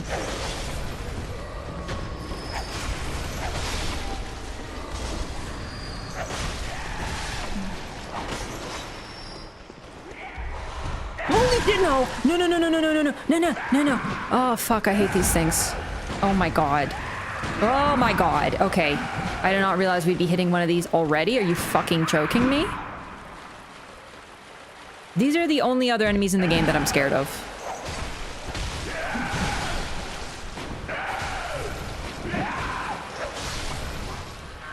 I think they're called Tomb Madmen. Might notice how fast they are. They have one of the... Like, they have really high... I don't know what's called in this game. Like, perception, aggro range. They detect you from really far away, and they sprint at you. And their animations are horrifying, as you can tell. They scare the shit out of me. Especially since... You never know where they're going to show up. Because I don't have the Chalice engines memorized.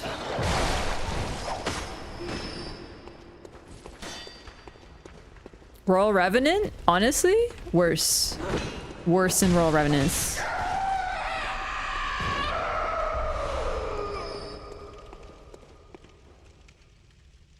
Oh, no hanging corpses? Bummer. I thought there'd be hanging corpses here. Oh well. Wait, isn't there like a trap somewhere behind one of these at some point? Hang on. Okay. Speed that they run is uncanny. It's creepy. Yeah, they're terrifying. I love them, but I hate them. So you might notice this is a slightly different Chalice dungeon. It's not too dissimilar, but this is Hinterlands. This isn't Tumaru.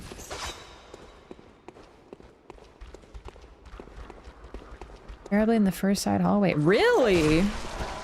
What?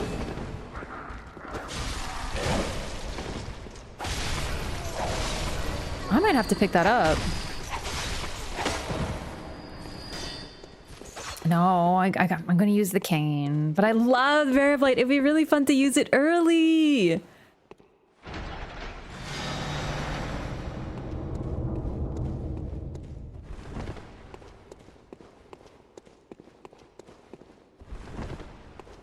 Is Hinterlands the one with one of the illusory walls in the game? I don't remember. I think there's 2 total illusory walls in the Chalice dungeons, maybe 3. All the illusory walls in the game, in Bloodborne, are in Chalices.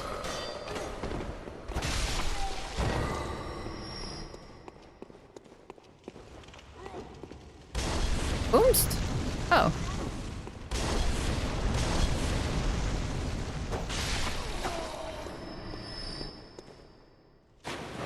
Different blood gems? Yeah, it will. It just doesn't matter too much for me for what I'm doing.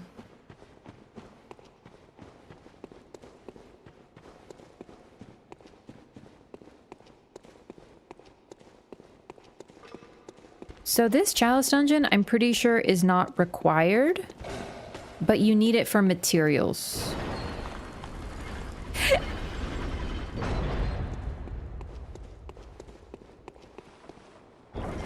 Also, there's fashion. There's, I think it's the Madman drip that you get from here after defeating a certain... Oh, you. I need you. I need you.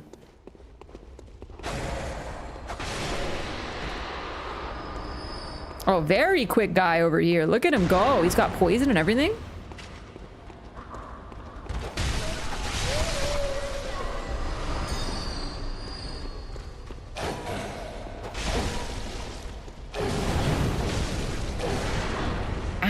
Okay, okay, okay. Jesus. Alright, that didn't go great.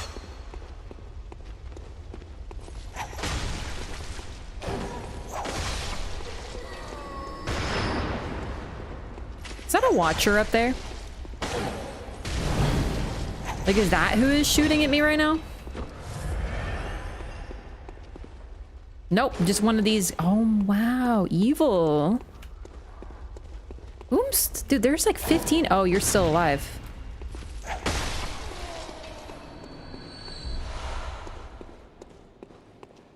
Lots of blood vials. Fire. Oh, I didn't pick this up. Whoops.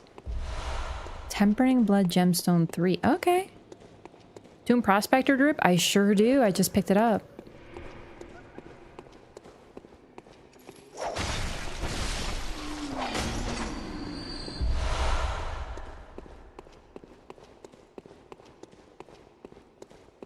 DLC that would be added but never happened. Well, you can ask the Vile Blood Queen to marry you. Just say no, but you can still ask.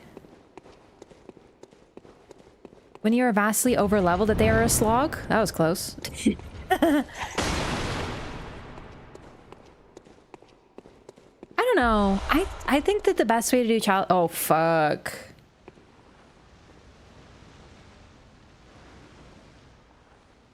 Hi.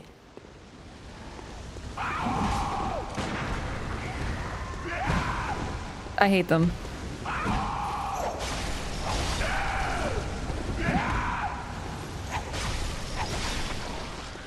They scare me so much.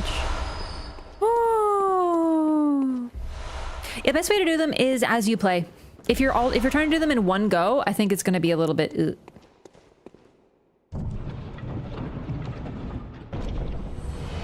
They get grindy. Ritual Blood 2? Ah, whatever. Might still need it. Not knowing what's next? That's what's so great about having a memory like mine. I never know what's next. I should, but I don't.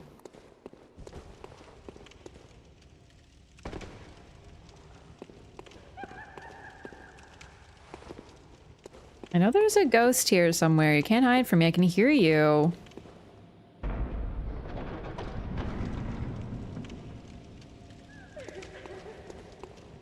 I can hear her laughing. Ah! Not a horror game, by the way.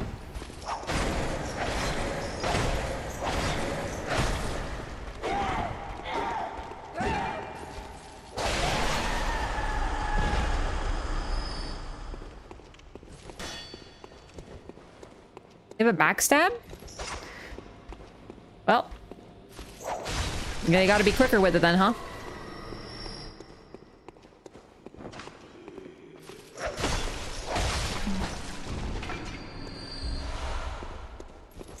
Can a not horror game do this?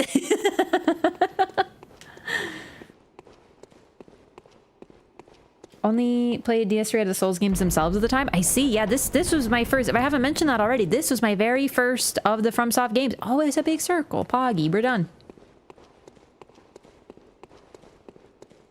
This was my very first FromSoft game. I started with Bloodborne. Maintains status as my favorite. Oh my god, it's a fucking pig! What? Craziest boss! Not really, but apparently he does have some special moves. Oh my god, like I think that actually. He do be kicking though. This game is why I got fired from GameStop? What?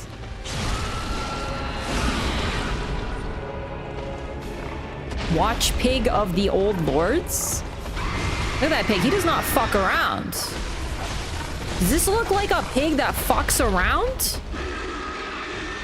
It's some kind of Schwinka. That's true. Okay, he do be headbutting me though. Okay, stop it. All right, listen, I specifically asked you to stop.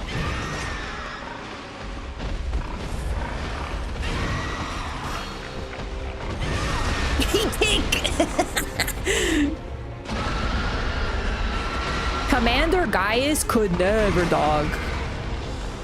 Oh shit.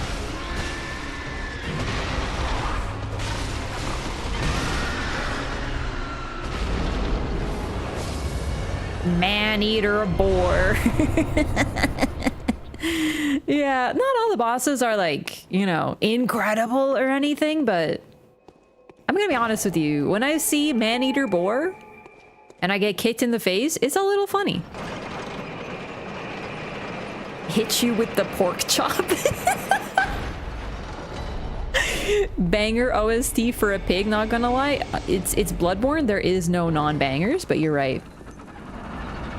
You can't fist Gaius, so boar over Gaius. It's a very troubling, like, statement. Like, I know what you're saying, but, like, you're correct. It's just troubling nonetheless. Are we doing, like, a tier list of, like, who is fistable then? You know? That's a brand new sentence. This is exactly what I was talking about when I'm trying to tell you guys how Dark Souls 1... Beta Chaos is not a bad boss because it's the only, if we were doing a slide tier list, it's the only boss that you have a slide to enter. Right? So I'm just saying that, you know, there's just different tiers. Wait, are you serious, Pete? That's so fucking stupid. So because you got the game via store credit? Okay, no, that's stupid. That's dumb. Slow poisoning? I'm gonna be honest with you, that's not very slow.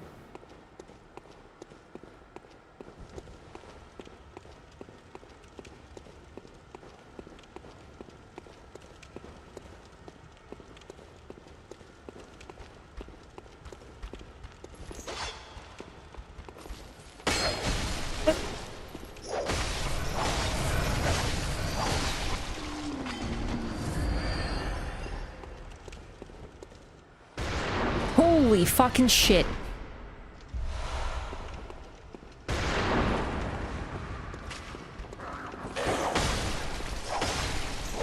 I have the most nightmarish stories about people who work at GameStop as well. So like maybe it's a good thing, but that still sucks. Bloodborne day 1 too? Nice. Yeah, that's really sick. Unfortunate story though. It's gotta be the type of thing that sucks in the moment because it's like really unfair. It just sounds like they had like it out for you, you know what I mean? Ooh, you thought.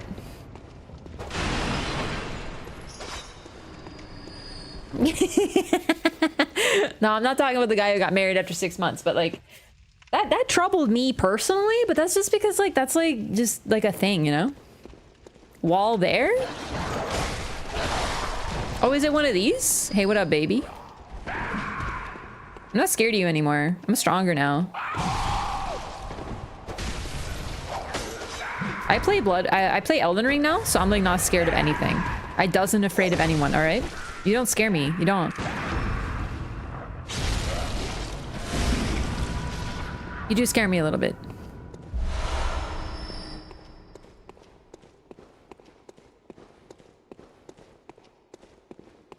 Miserable and start hiding in the back? Why? What happened? Just because of like how it was?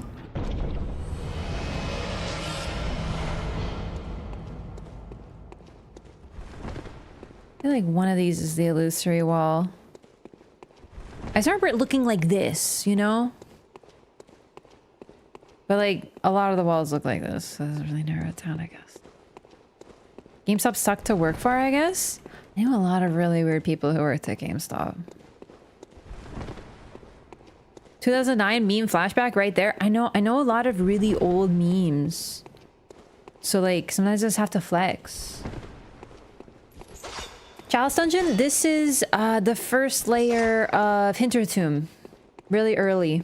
Or Hinterland. I think it's Hintertomb. Referring to whipping the wall? Oh, yeah, I do be whipping. Double sickle swing is a Capra Demon animation. Capra Demon? Who's that? I only know of Omen Killers.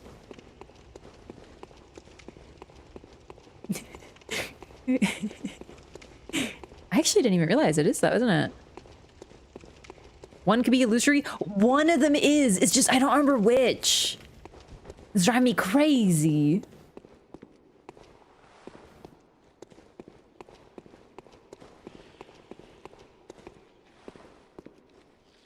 Have I been here?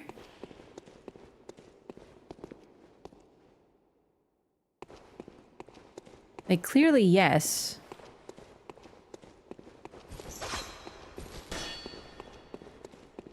Employee discounts even when none of us really work there?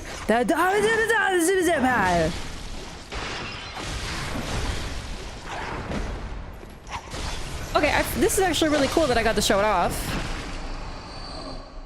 So those giant, oversized fleas, they're a fun thing in the Chalice dungeons. When... Oops. Oh, the button. I'm clicking the button with my feet, aren't I? When you kill enemies in the Chalice dungeons, their bodies, and you leave their bodies, there is a chance that one of those fleas will spawn because they are attracted by the scent of blood. So they will try to eat the bodies that are left behind. So if you backtrack to an area you've been, there is a chance that you will get jumped by one of those guys. It's pretty cool. Dude, I'm actually lost. Oh no, it's happening already. Forgot all about that. Me too! I actually completely forgot, so I'm glad it happened so I could show it off. Right, that's what it is. No, you're absolutely right. Visceral attacks. If you kill an enemy with a visceral attack. That's what triggers them because of all the wasted blood. Hey, what up, gamer? They're always so surprised to see you.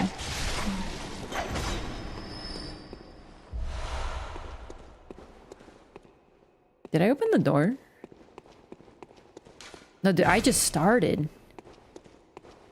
Just a visceral? Oh. Dungeons have the chunky versions, or is that DLC only? the chunky versions of those guys? I think only Canehurst has one of those, no? Those things are fleas? They're fleas, but they're also people? You know the usual. People fleas. They just look like fleas, so I call them fleas. Fleeple. It sounds like a Pokemon, but like in a really troubling way. Do you know what I mean? Fleeple, the flea people Pokemon. During times of gruesome slaughter, they will be known to appear to consume the blood of enemies that are killed. Oh man, we got one of my favorite and worst favorite rooms.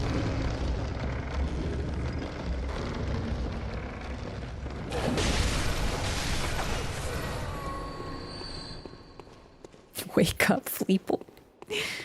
It's gone to that point in the Pokemon creation process. I'm gonna be very real with you. I was thinking about it recently. Hey, what up, baby? I heard you got a backstab. Can you, like, do it on me? I came out, like, a little hornier than I expected.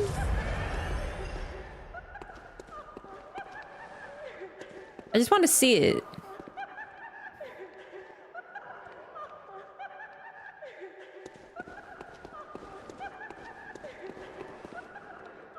Anyone else find the sound of people laughing traumatic?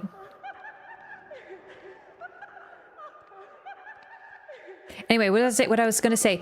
I was thinking about it actually just today. Some of my favorite Pokemon are like the newest ones. I know there's the whole, oh, Pokemon is running out of ideas. That is literally ice cream and it's a Pokemon. Bitch, I love the ice cream Pokemon. You keep Vanillite's name out your mouth. You know what I mean? Everyone's like, oh, Pokemon's so stupid now. They have a fucking, like, key. It's like a bunch of floating keys. It's like literally keys, and that's a Pokemon now. That's Klefki, MFer. That's one of my favorite Pokemon. You better not disrespect the Klefki. You know what I'm saying? They have a dog made out of dough, and his name is Fido, and you will respect him. There is a Pokemon who is an olive, and his name is Smoliv, and you will respect him. Are you gonna come out, or are you just gonna keep laughing at me / crying? And the literal trash one? My favorite thing to say to the Gen 1ers who say this stuff is, oh my god, you're so right, bestie. I miss when Pokemon was good, like when we had a literal pile of sludge named Grimer. That's when Pokemon was good, bruh, for real. And then you'll never guess what it evolved into. A bigger pile of sludge, bro, for real.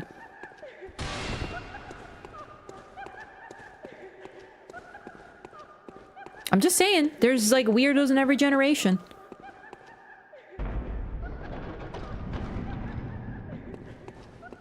My boy Muck catching strays. Listen, I love Muck. I'm just saying that if you're one of those people who's like only Gen 1 had good Pokemon, I'm like, someone's forgetting about Voltorb.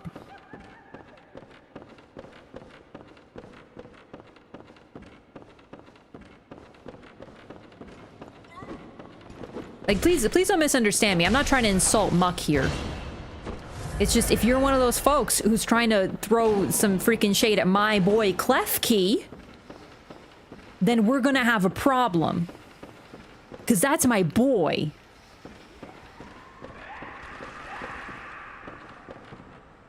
Are you really come up here? Holy fuck, it's a madman.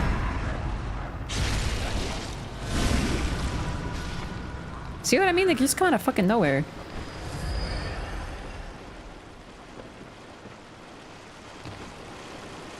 Oh, Jesus fuck. That's a lot of rats. Klefki? Yeah, the Gen 6. I'm sorry, did that rat just fall through the ether? And vanish?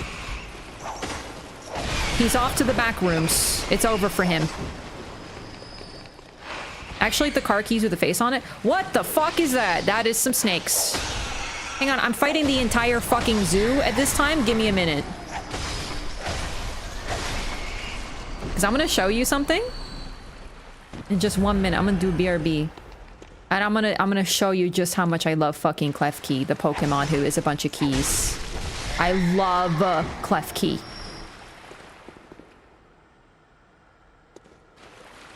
I love Sinistea. I love Sinistea. Sorry, I'm on Pokemon. I'm on I can't talk. Well, I'm on my Pokemon arc again. Do you read YouTube chat at all? I sure do. I sure do. It's just, you know, when I actually have to pay attention to the game sometimes, I kind of got to pick one at times. Sorry. I do read YouTube chat though. I'm just a little slower at it.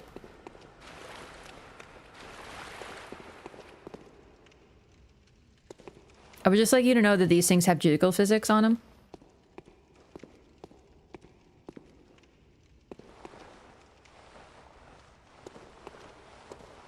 That is all. Have you thought of streaming Pokemon? The thing is, while I love Pokemon, I tend to prefer like plushies or the TCG, and I do play it, but I actually, at one point, I'm gonna stream the new Pokemon Snap game. It's eventually, it's on the list. Is the DLC good? I think this is still the best DLC they've put out. A TCG player? Not anymore. I mainly collect. I have played the TCG though. I went to nationals once. Not to like super compete. I just went with a group of folks. We all went and like I did play, but I didn't really care too much. I just thought it'd be fun. Hey, what up, baby? These guys will fuck you up, by the way.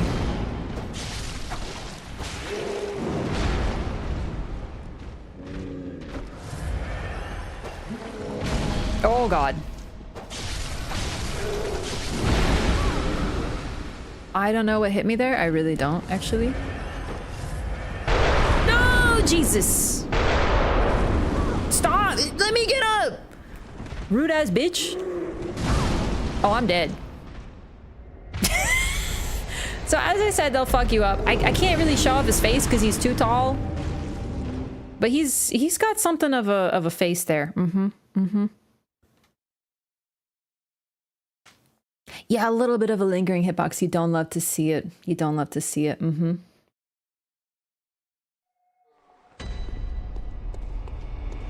Keys with face on it? Okay, this is a good time. Give me 1 second. I'm gonna do a BRB because I actually just got something that I want to show off. All right, 1 second.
I'm back. I kicked something. It hurts.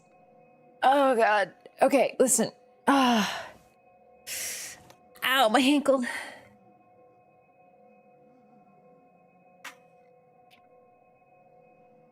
Can do the DLC at the time. Oh, that sucks. I hope he goes back to play it. One thing I'll say, everyone has different taste. I didn't watch the stream, but like, Kaisenot has really engaged with the games really positively and with all facets of it. And that's pretty commendable. In the year of our Lord 2022, where everyone's like really angry all the time, he really enjoyed Elden Ring. And that's great. Set a remake back 5 years? You think one individual has the power to do that? I don't really think that's true. Like, we're not talking about Dark Souls 2 here. Is this tune based on Fly Me to the Moon? I don't know. Don't get to see the clef key? You talking some shit about my boy? Are you disrespecting my lad? Does this look like the face of Mercy? He's new. He just came out. He's very fresh and new. Bloodborne stream is rough, but at least he played it. It's a game from 2014. It's really different from Elden Ring. The quality of life is really different. Whatever, dude. I didn't watch the playthrough, but like, I'm hoping he enjoyed it.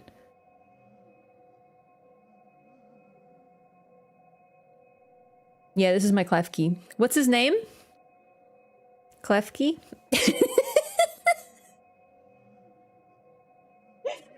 I don't know, like, did he really hate it?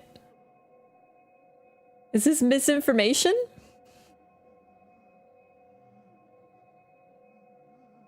Also, look, the keys, hang on, I forgot to show. The keys actually, like, rotate on it. You can, like, position them. They do move. They're, like, individual.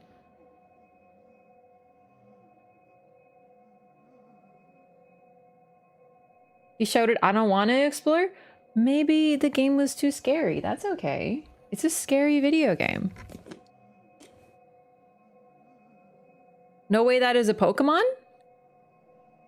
That is a Gen 6 Pokemon that came out in 2014.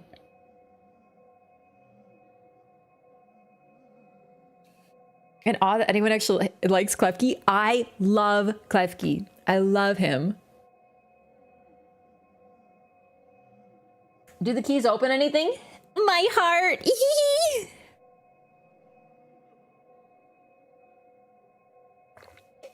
Play Lies of P? Yeah, I did. It's pretty good. I would recommend that game to someone who enjoys these games. A Pokemon, I mean. Or, not, sorry. These games, not Pokemon. Oh, my wires are getting crossed. Would you change in a remake? Nothing. Nothing. Okay, maybe the ability to respec. That's it. Maybe just that. Oh, right. Was I in the level proper or was I in the extra? Shit. I don't remember. Klefki looks like a great one. He is pretty great. Add more weapons? Maybe. I don't know. The thing is, listen, I'm not a big remake person. I don't really care for a remake. I'm happy with this game. Wukong developers? Yeah, I ain't playing that game. Like, I'm literally in the midst of playing my favorite game of all time. Why would I play it for some, like, freaking nonsense? You think anything's taking me away from Bloodborne? Followed by Dark Souls 2, my second favorite? I'm busy right now. You know? Like, I'm busy playing my favorites. Why would I play anything else right now?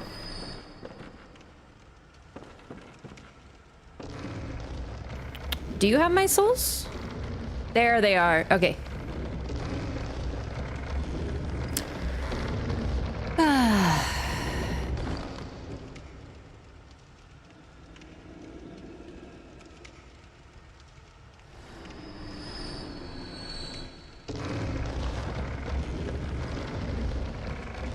Bastion Souls' game is weak? That's the hottest take I think I've ever heard. Very strange conclusion. Not one that I haven't heard before. Believe it or not. Zazeno, thank you so much for the prime as well. Can you stab me? You do frenzy. That's shocking. What the fuck? Did you see that?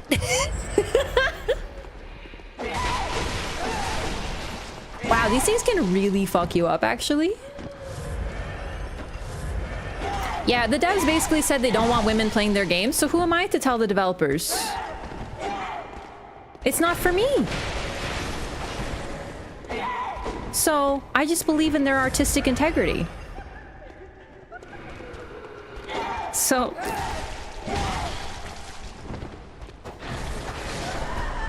yeah, comments about how they don't want women and gays playing their games.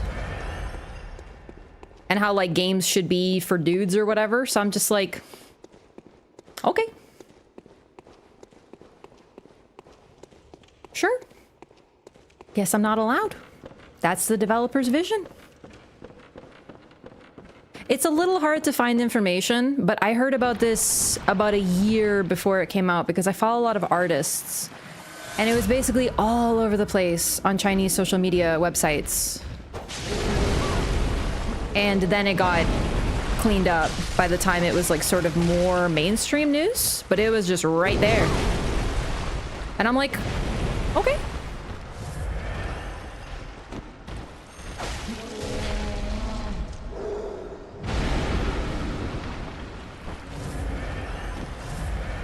It's a weird comment to make on their part. Oh yeah, it sure is. So... saw a long time ago? Yeah, a lot of the originals are deleted, but yeah.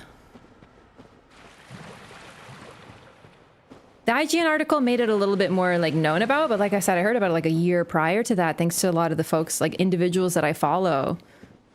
A lot of whom, you know, live in Asia and are on those, the same Chinese social media sites they were talking about. A lot of them are women, and they were like, yeah, why is no one talking about this? And I was like, holy shit. So even by the time of that IGN article, a lot of it was wiped. Yeah, this is about Black Myth Wukong. Exactly. So like that's, I'm just basically not playing it. And all seriously though, I just have too much to play right now. So like, I'm like completely unbothered, moisturized in my lane, etc, etc. Like I'm really unconcerned. There it is. Okay. Wait, was I over here and I didn't turn the lever? Oh, that's good.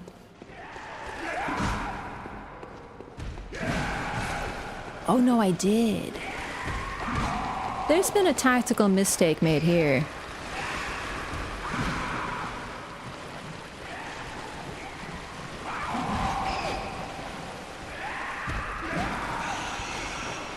Really, Hugo? Yeah.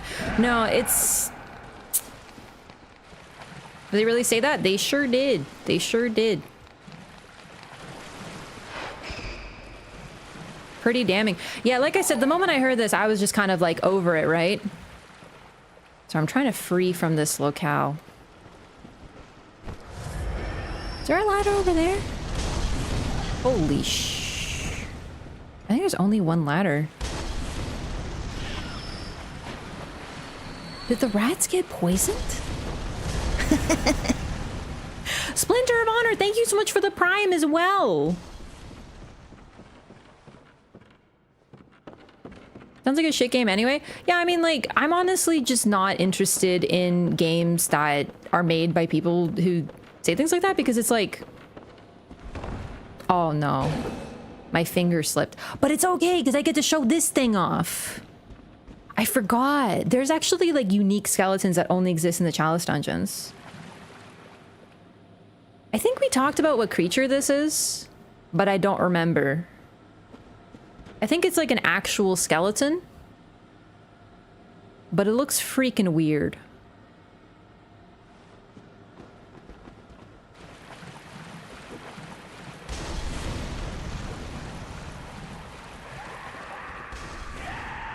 Big eel thing? How dare you? No! You! I'm die! Oh my god. Oh my god, this is a stressful video game. Elden Ring Gravebirds? Yeah, I thought it was like a snake. An ulcerated tree spirit? I don't know if they have bones, because they're like tree spirits, but I mean like potentially, right? Some kind of thing. It's some kind of thing is basically where I'm at. Didn't hear about it till this stream. Yeah, like I said, this is like really, it's been known for a while. There's just been like a lot of discussion around it. I just don't really want to bring too much, like, I don't want to shine too much of a light on this game. People are going to play it who are going to play it. I don't care. I just, frankly, for those who have been here for a while, like folks who've been watching me for a while, you know that a game will come out and I'll be like, wow, this game looks awesome. I'm going to play it. And then maybe like 2 years later I will, because I'm always playing some sort of FromSoft game. I'm going back to Elden Ring. I'm playing Bloodborne again. I do play new games, and I do play games that I haven't played before. So not new games, but new games. But I'm a little slow. I take my time. I've been talking about playing Cyberpunk for like 3 years. So if there's a game that is just already pulling this kind of shit, why? You know, like, I'm good. I'm fine, man. Why would you say, like, who's gonna pull me away from Bloodborne, my beloved? So I'm just trying to say, if I haven't even played some absolute banger games that are on my list, like BG3 or whatever, why would I play something that I'm kind of like, eh, you know?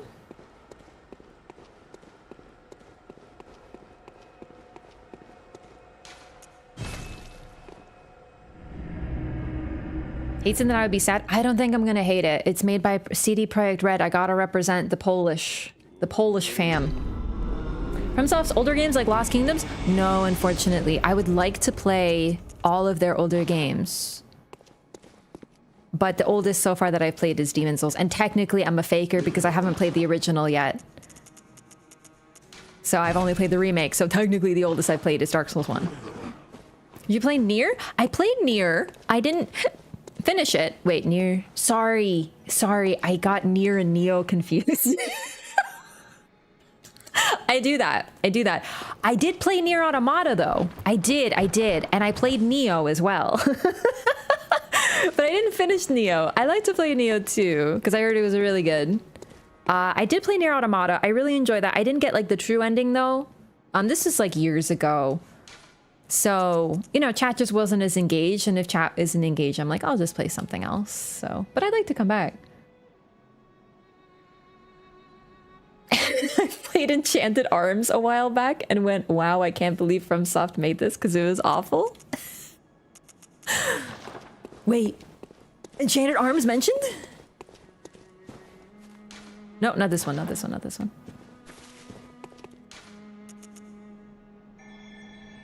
Yes, we're ready. Wait, I wanted to level. I forgot. Fresh Nier Automata playthrough. I would be here for every stream. I would love to, because I really, really like 2A.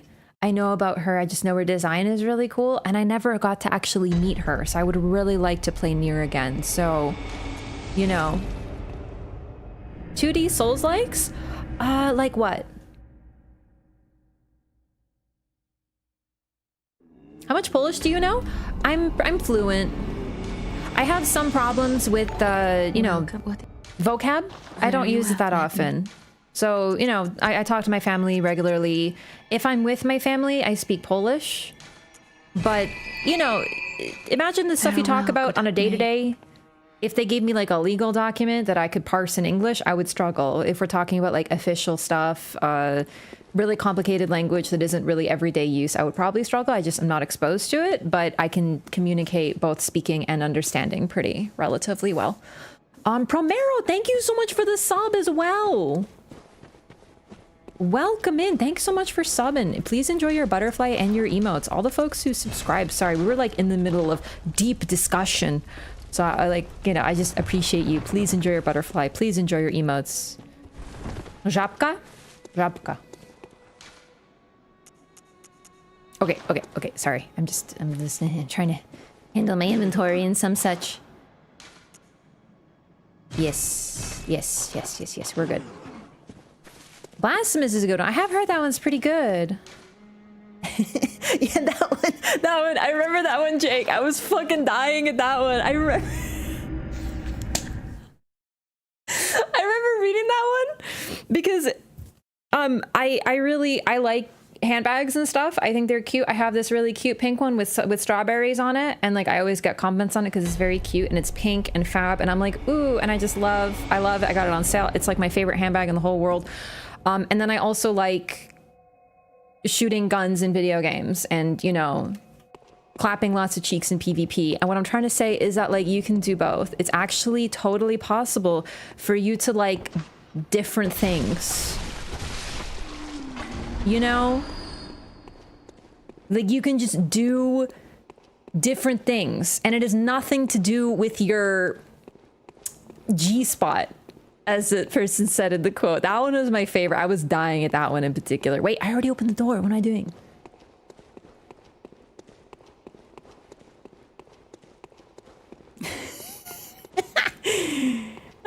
I found your YouTube way before Twitch, mainly your reactions to Mulaney and Malekith. Oh, that's some of my best work.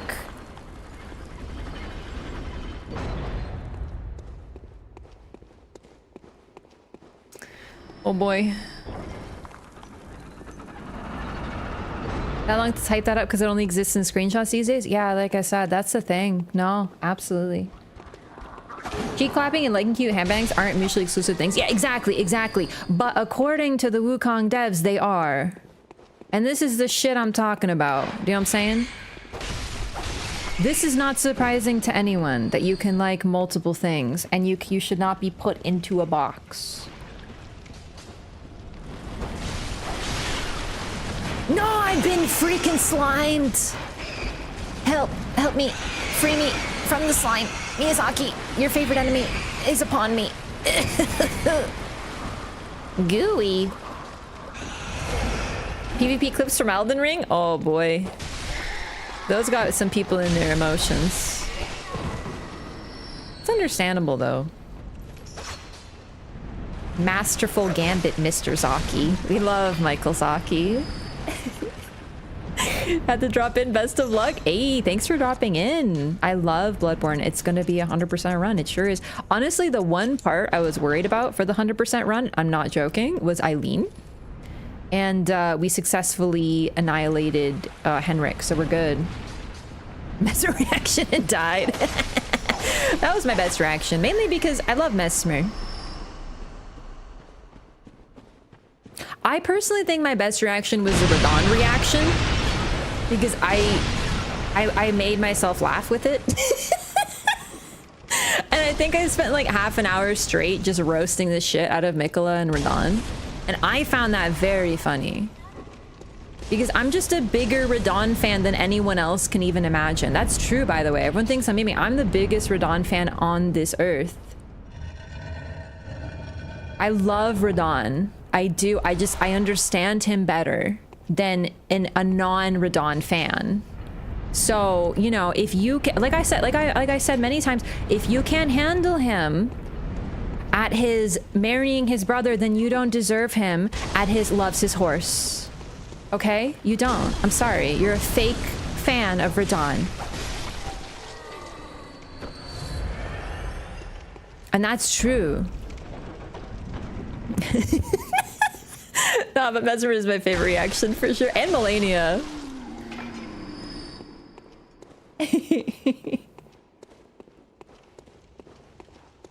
Oh, fuck.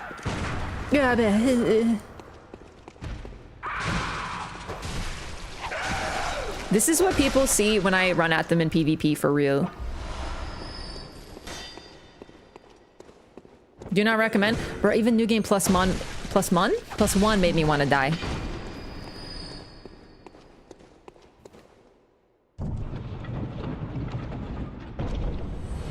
Your non-reaction got some people. Yeah, I just don't look at my comments most of the time, which is such a pity because like 99% of them are so chill. But like because I don't like bend over for Radon and go, oh my god, Shadon, he loves his horse. Was more fun to ride than Leonard, but he probably still needs to use gravity magic to prevent prolapses. It's a very troubling sentence. It's troubling. Troubling, but potentially true, but nonetheless troubling.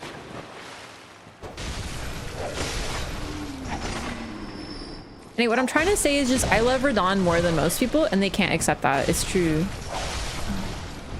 Not enjoying the visual? Just like don't imagine it. Just don't imagine it. Just don't think about it.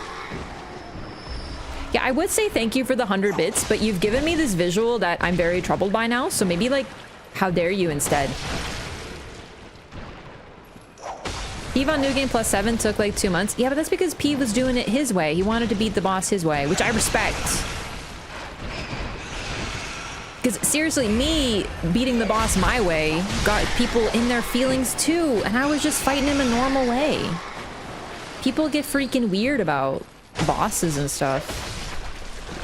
Radon got screwed over big time. I actually don't, like, seriously, I know we're on Bloodborne, but I just would like to say I do not think that Radon got screwed over, man. I think that he decided this shit. I think he wanted it. And I think that's the most interesting part of his entire tale. Mikola goofed it up big, but if you could talk to Radon, I think he'd be like, yep, I got what I wanted. Yep.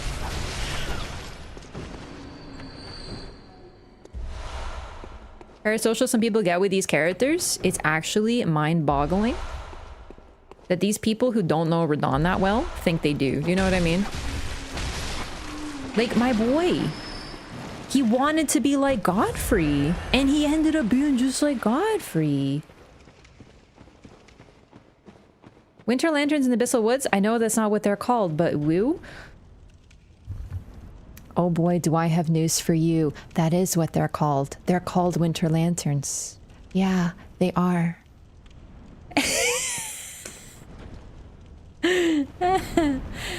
Consortship seemed like something he didn't want. Why wouldn't he want it, though? Why did Melania nuke Caelid? Radon? Alright, let's think about the Radon that we've met. If he agreed to be the consort, as is my assumption, because that's what he wanted most of all, right? He wanted to be just like Godfrey.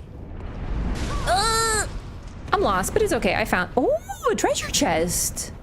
Joke's on you. That was the perfect trap to fall into. Ow. Butterflies, moths, or winter lanterns?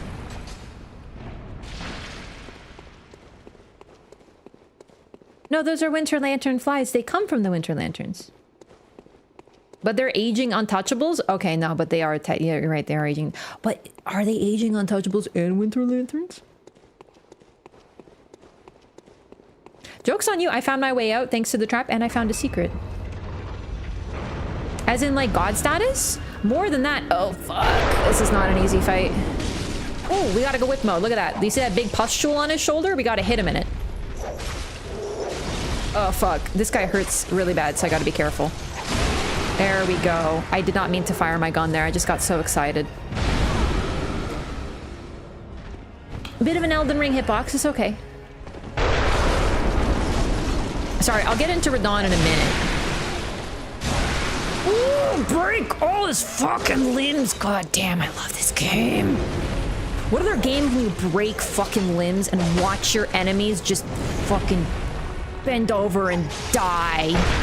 Ow. Very unfortunate timing.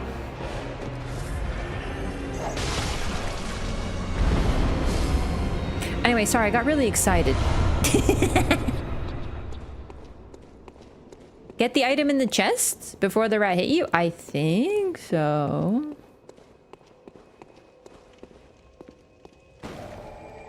Okay, Radon. I know, we're talking about Elden Ring again, but just real quick, I'll give my synopsis because I do think Radon's an idiot. I do, but I mean it affectionately. You know, like, really, I think he's stupid because, for one very, very important reason, he was born into unprecedented peace, but he seeks war. He's like the person in 2024 who thinks that World War III would be so poggers because it would make their life better. What kind of fucking insanity are you smoking if you are under that belief? Do you know what I mean? That's basically what we're dealing with Radon. I can't help but think of him as an idiot. But we remove that. What does he want? He wants to be like Godfrey, who was kind, but also a warmonger. We see how Godfrey spoke. Yep, we're good. We see how Godfrey spoke about his son and how he speaks to us, at least when he's in Godfrey mode. And as far as we know, Radon never met Godfrey before he became Godfrey. Ergo, it was always, he never met Horalu, who was a lot more bestial. Right? Fought with his bare hands, all that stuff. So he wanted to be like Godfrey, and from what we know through Amygdala, he was like him. He was kind, just like Godfrey had ways of being kind as well. But also, he believed in might makes right, and strength befits a crown. Radon sought that too. We don't get to speak to Radon ever, not directly, so he's still a little mysterious, right? We still don't know everything about him. But from how he dressed, how he behaved, we know two things. He wanted to be like Godfrey, idolized him, but he also enjoyed his pedigree as being a son of Radagon, because he shows off the red hair. Radagon hated his own red hair. So that means one of two things. Radon didn't know this about his father, perhaps because his father left. We don't know at what point Radagon left. We don't know how involved Radagon was involved in raising those three children with Renala.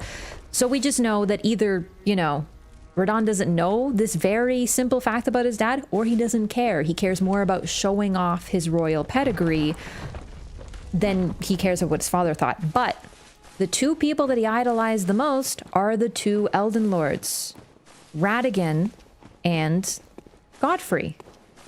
So if you idolize people like that, what would you want to be? Probably an Elden Lord. So if someone who is an Empyrean, who is considered the mightiest, with the most capacity to become the next god, who is, I'm talking about Amygdala, is groomed and raised and taught everything in order to be that god at some point by Radagon, by the way, because we know that Amygdala had a really close relationship to Radagon. That would be that someone that Radon would probably want to make a deal with.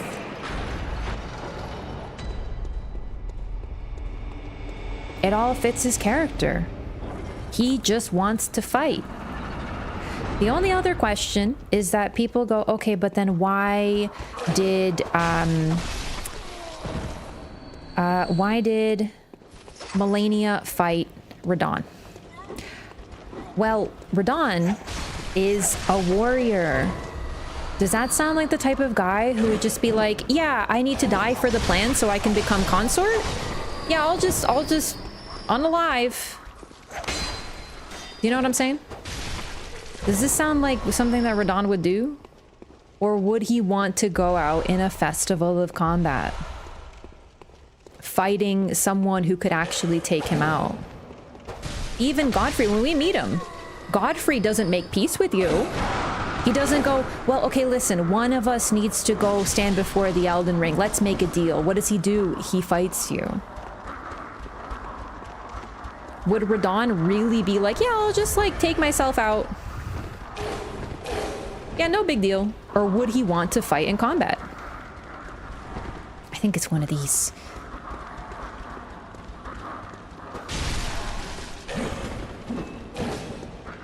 I don't remember where the bell ringing woman is here, so let me just take a look.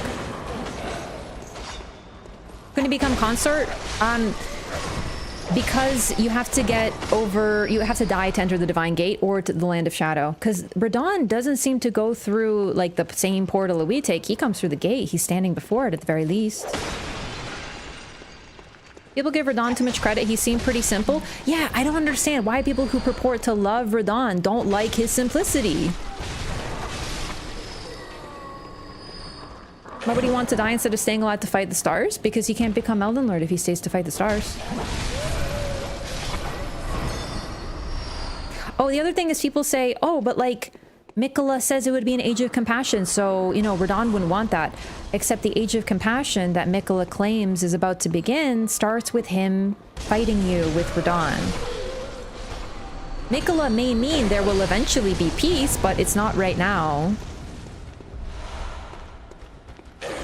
Before peace, there needs to be warfare. Looks like there's 2 bell-ringing women. That is evil.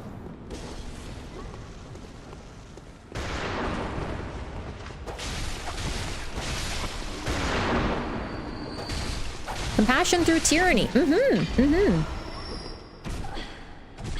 Brilliant gravity magic user. So he clearly wasn't stupid. He clearly had rather simple desires. There's different levels of intelligence anyway. Even if you get offended over me calling Radon stupid.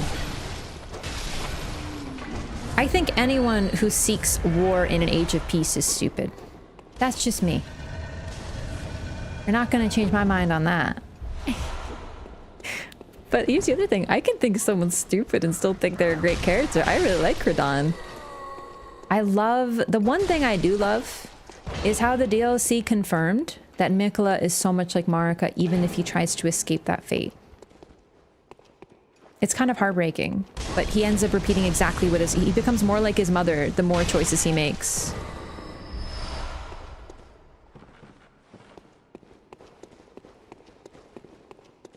Yeah, exactly. This Chalice... these bell-ringing women are unique to the Chalice dungeons. They only summon enemies. Not invaders. Is Millicent Melania's daughter? Either her daughter or an offshoot of her personality, akin to the Dark Souls 2 Daughters of Manus. But I personally think daughter, but not in the traditional sense of carrying a daughter.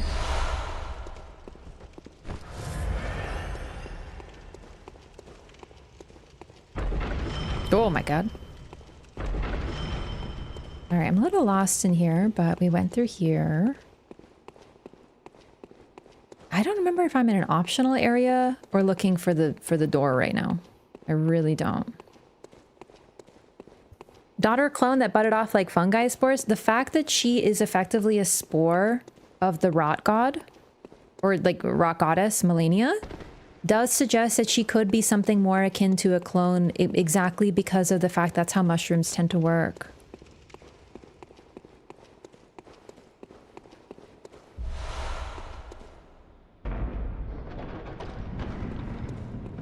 It's really just what Millicent says, that she represents Melania's will.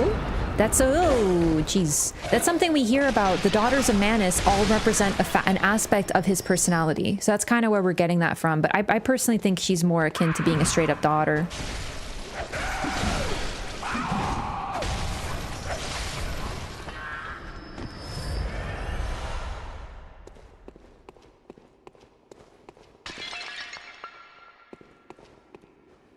It's interesting how these things look like messengers. Not quite. They're more like Tumerians. But they do look like a mix of messengers and Tumerians. Not quite like either. And this one has horns. Interesting. And it's hairy. I know how to take screen. Why are you tutorializing me? Go away. This one's hairy like a beast with horns. I never noticed this. That's really interesting. So it looks like some Tumerians maybe did become beasts.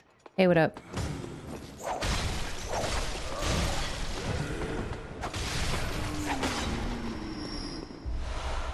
Also, Millicent's story follows Melania's. We're supposed to learn about what Melania experienced growing up through Millicent. Tumerians evolved into messengers. Messengers are strongly associated with Flora, aka the moon presence, and are basically its servants. So I don't know how ubiquitous messengers are because they're only ever associated with her.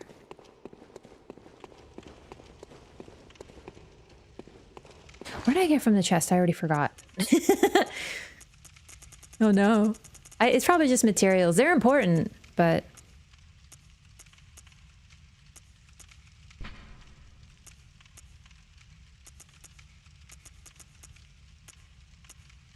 Okay, nothing really new. Ritual blood? Perfect. Born from Melania's blooms, that technically makes her Melania's daughter. It's true, but mushrooms, they're really unique. They're like, mushrooms aren't like flowers. Mushroom spores are almost like clones of the original mushroom. So that's what's really interesting about Millicent and Melania, more particular than the others, is that if they're associated with rot and mushrooms in this case, it's also possible that they're more like each other than, you know, mother and daughter. I'm lost again. I don't know how to get out of here.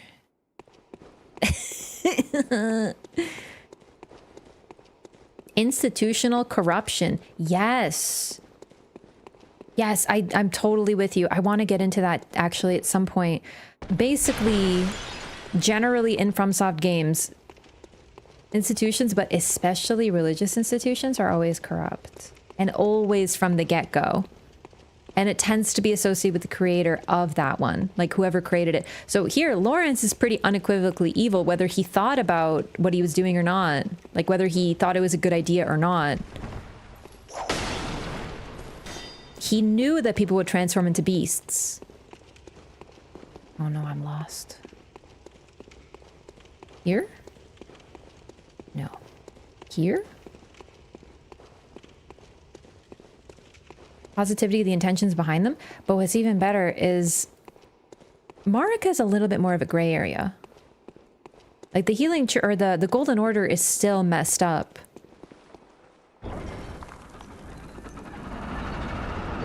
But it looks like it wasn't necessarily directly her fault that it got bad. It was, but it wasn't. She's a little bit more interesting because of the Greater Will. The Greater Will was actually involved in the process versus in Bloodborne, Great Ones do not care about people. This is the main difference between Bloodborne and Elden Ring. In Elden Ring, we get the idea of the Great Ones. Are they called? What are they called? Outer Gods. Outer Gods. Outer Gods are interested in afflicting people, whether that's with disease like Scarlet Rot, or whether it's frenzy, they want to spread frenzy. They are actually interested in having worshippers in some way, shape, or form. In Bloodborne, this is the complete opposite. They have no interest in humans. It's just sort of a consequence that they get involved with them. It's like an accident. They are in one item description described as sympathetic, but it's not necessarily the best word to use, because one thing about Eldritch horror, what we're delving into in this game, is that one of the aspects of horror, of Eldritch horror, is that the beings are not malicious. They are just accidentally harmful.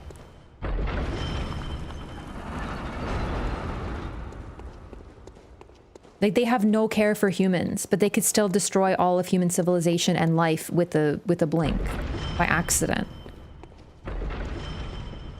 So versus the Greater Will and Frenzy, they're all interested in people. Here, they don't care about people, except for babies crying, maybe.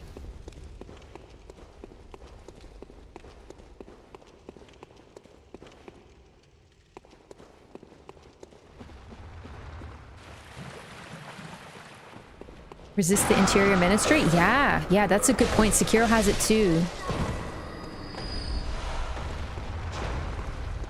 Possibly he could have started out with good intentions. To a point, for sure.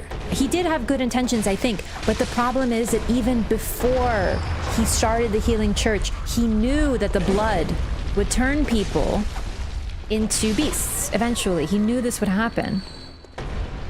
But Willem wanted to experiment with eyes on the inside. Laurence thought the way to ascend and strengthen humanity, or at least himself, was through blood. So he used blood, whereas Willem had a different idea. They both did awful things for their beliefs, so like I'm not saying one's better than the other.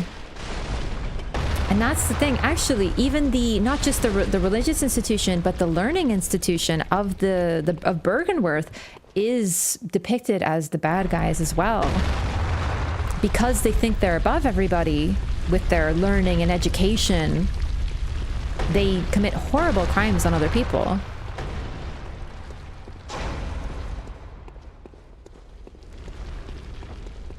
So yeah, in FromSoft games, generally institution bad.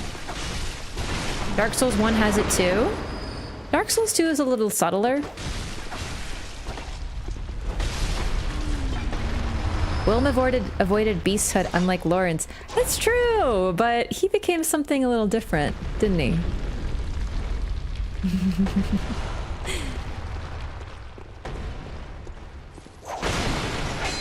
Hey, Quaither, thanks so much. Thanks for the super chat. I really appreciate that. Thank you for the good luck with the Chalice dungeons. I love Chalice dungeons, but they also are a little bit of a nightmare. Like I've been lost for like 20 minutes, I think. I haven't played Horizon Zero Dawn, so I'm not reading that message in case it's a spoiler, because I just saw something that I don't think I should have known.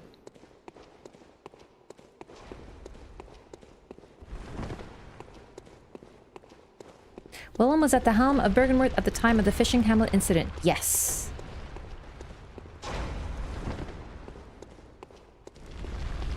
I mean, they searched their heads for eyes by force. And, well, who's the most interested in eyes?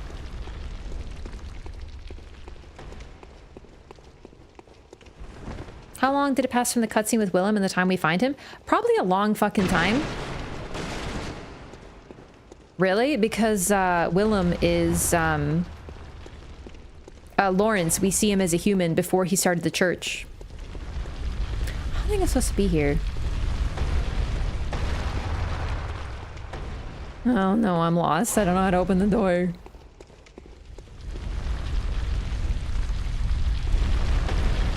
Nothing over here?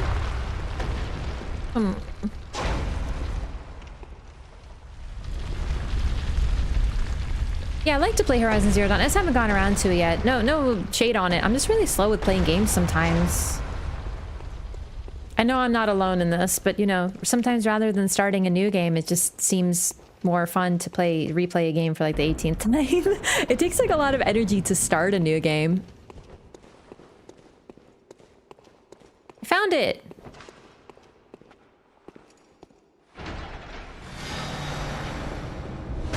Like, I have had Horizon Zero Dawn for an embarrassing length of time, and I still haven't played it.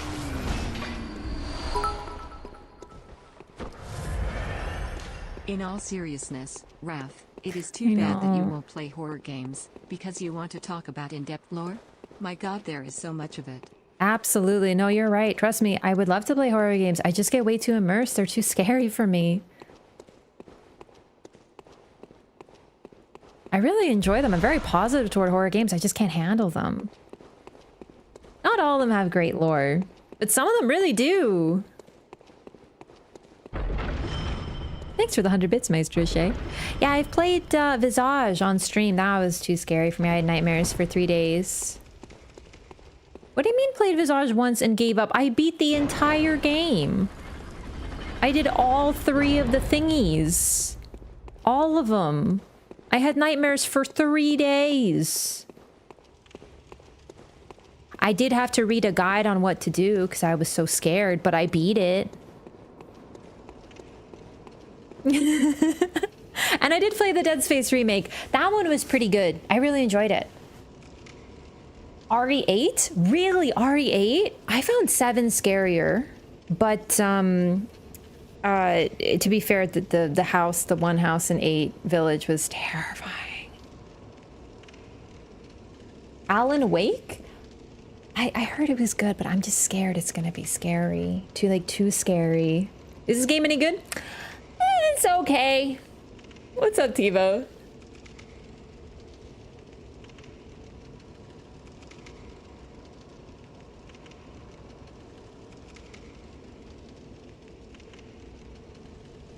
It was made for your thirsty side, not your scaredy cat side? Yeah, I really like when the tall lady with the big butt chased me. She's got a nice hat. I like my ladies like I like my butts. Tall and big. I also like them like I like my hats.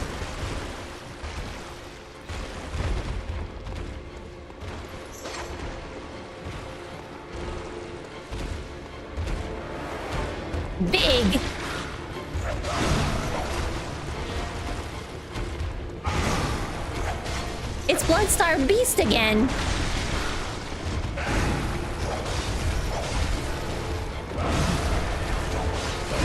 Also, this arena, you might notice there's goo, and it slows you down, so you gotta fight her real careful.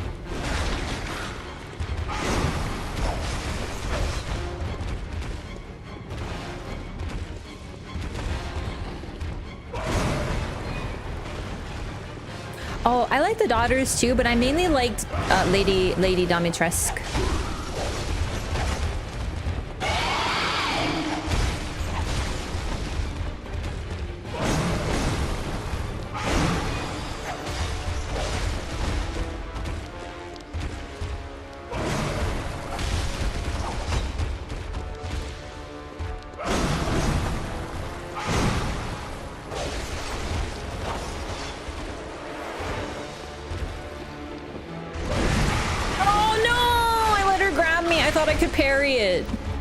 I think you can. I just did bad timing and got poisoned, which is really unfortunate because I forgot this is this boss, so I didn't bring antidotes. With the Horizon series? No shade, but I thought Horizon was very different from like Bloodborne and stuff, you know? It's like a classic open world game. A beautiful one.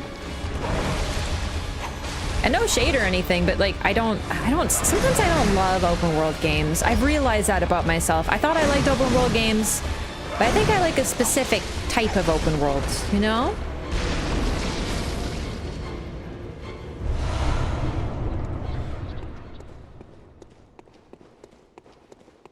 Enjoy Lies of P? I did enjoy Lies of P.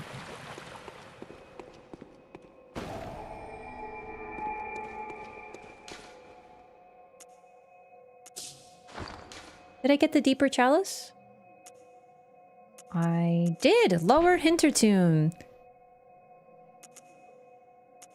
Hintertombs. Unceremonious catacombs filled with graves and death. Nothing new, but you can see it's like bigger.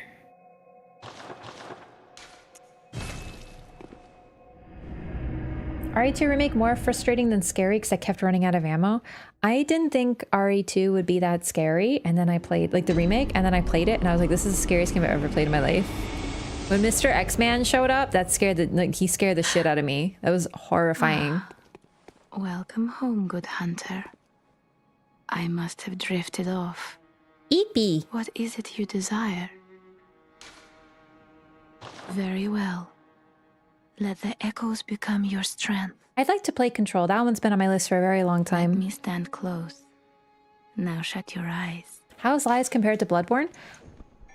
A lot of people are a lot more positive on Lies of P than I am. I really liked it, but if you put Lies of P and Bloodborne in the same sentence... Farewell, may you... They're incomparable. They just, like, it's kind of a hot take. I'm not saying I'm right here. It's just, for me, you can't compare them. They're not in the same ballpark. Like, it's like comparing, like, NBA versus, you know, baby's first basketball game. Do you know what I mean?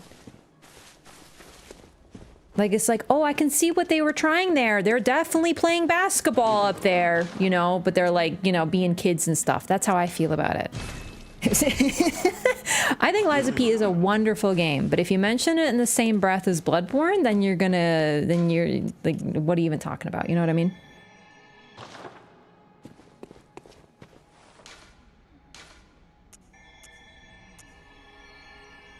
I gotta stop doing this. I always spend all my money. All right, we have 38 insight right now. We need 50, so I need to use 12 Madman's knowledges. We're just gonna do that. It's using a lot, but it's important.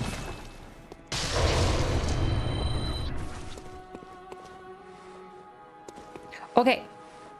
We have 50 insight. I want to show off something really cool. I don't know how commonly known this is. Because it's rather early game, a lot of people don't have 50 insight while doing this. So it's really cool. Didn't pick up the game back till 2 years later? Yeah, that's me. I wasn't scared of Resident Evil 2 that much until Mr. X-Man showed up. He scared the shit out of me. I started getting anxiety when I heard footsteps. I was like cripplingly scared of that man. Okay. So, we picked up the Hunter Chief Emblem. A cloth emblem that belonged to the captain of the church hunters long ago opens the main gate that leads to the round plaza of the Great Cathedral. The main gate is shut tight on nights of the hunt and could only be opened from the other side with this emblem. In other words, the captain's return and this emblem determine the end of the hunt. No one's coming anymore.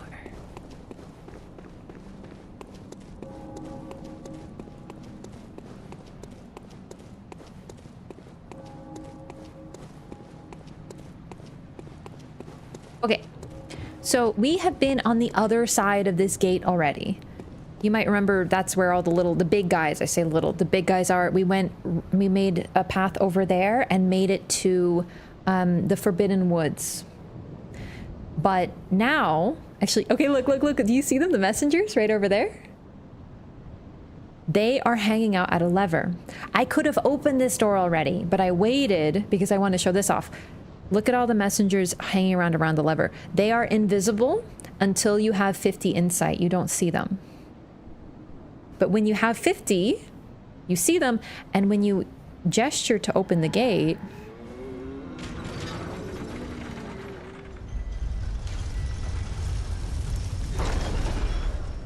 a special emblem opened the main gate. But who are the ones who actually did it?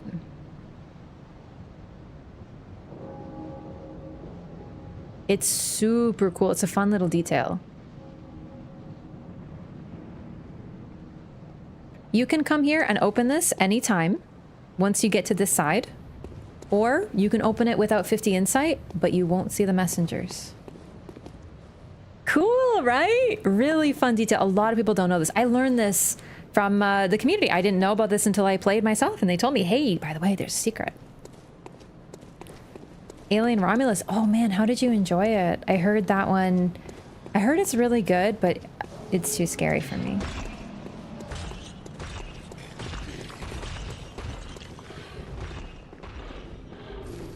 Messengers working with the church then? The question, it's a good question, but what I will say is we are not the captain of the hunt. We receive that from the messengers. We purchase it from them in the first place. I don't think the messengers have always been working for the church, but the church, there's no more captain, there's no more hunt. They kept the symbol because they're cute little guys who like to keep a hold of old things. It still means something to them. The history is gone. The people who knew about that symbol are gone. They're either beasts or they're locked up or they're dead or worse. But the messengers, to them, it still has meaning. So when you buy it from them, they're waiting to open the gate for you. But before, it probably would have been a normal person doing it. But there's no more normal people. So the messengers take their place. Hey. Ugh. No, actually, I just realized I don't want to fight you. You're going to suck my whole juice out. All my juice. Never mind, I'm not fighting that guy. Bye, Alfred. Need a plus shield when doing visage? Yeah. It's still an emote, I think. That emote, it's a little hard to see, but that's me hiding behind one of my Pusheen plushies while playing visage. It's very vintage. You understand there's the only proper ending for Bloodborne? Wait, because you submit to Gehrman? I'm not gonna lie, I've only ever done that once because fighting Gehrman is such a joy, I don't want to miss out. So that is the context? Yeah, the context is I was playing Visage. Trick backstep R1 is good for those guys. I'm afraid that when I see them, I get so scared, like in real life, that I stop remembering how to play. So like, I'm just not gonna risk my insight right now.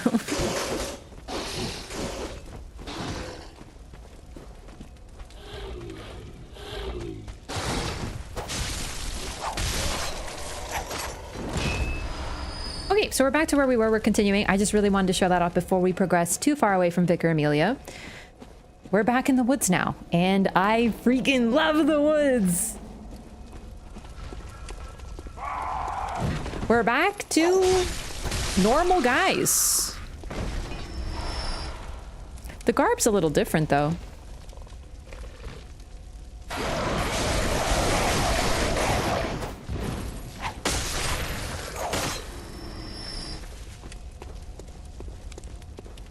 Oh, dude, Amnesia is still one of the greatest horror games, I swear. Yet to fight Gehrman, looking forward to it. Oh man, he's such a good fight. That's the thing. I really like that one ending of Bloodborne, the no combat ending, so to speak. But I've only done it once because you miss out on a fight. What we might do this time, actually, if I can remember how to do it, I might upload my save date. I might do a little bit of save scumming so I can show you all the endings. Or at least 2 of them. At least 2. Because one of the endings is really cool, but you don't get to fight a really fight. So, you know, realistically, if I rush, I can get through this game pretty quickly. So we could just do that, but I'd rather just show it off back to back. We'll see. All right, so there's this area has a couple cool things. I'm going to show you kind of how you're supposed to encounter them, if that makes sense.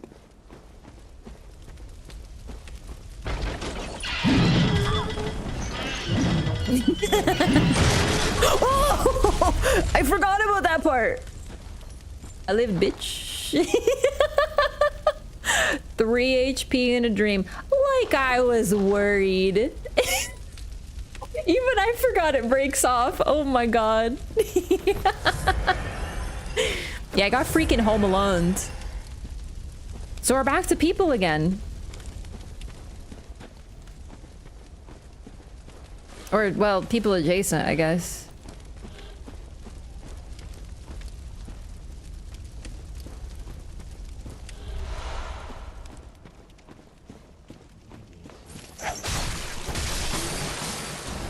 These guys are throwing oil at you.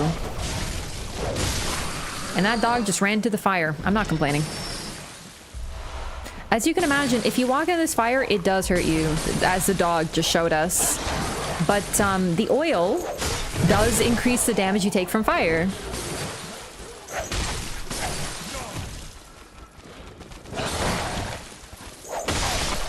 There are still people hunting beasts here. Just like in Old Yarnum. Or not Old Yarnum, sorry. Regular Yarnum. Just Central Yarnum.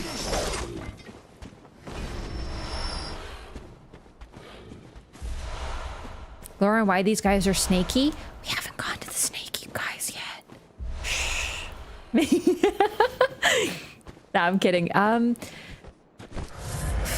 It's an interesting one, but there's a lot of weird things going on with Bergenworth. It could be something to do with the creatures that they're dealing with, though.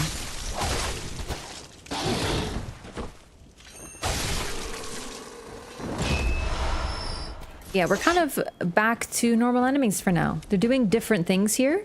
Working more with fire, oil. They set traps, basically.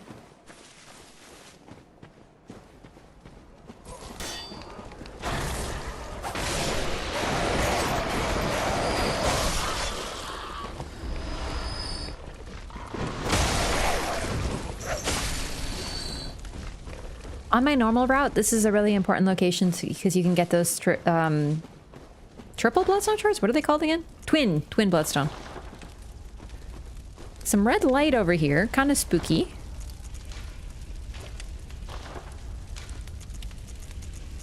No spoilers? No, it's okay. It's okay. I'm totally joking. It's fine. It's not actually spoils, but I'm not going to talk about them until we get to them. Though we have, in the Chalice Dungeons, gotten a little bit of a preview.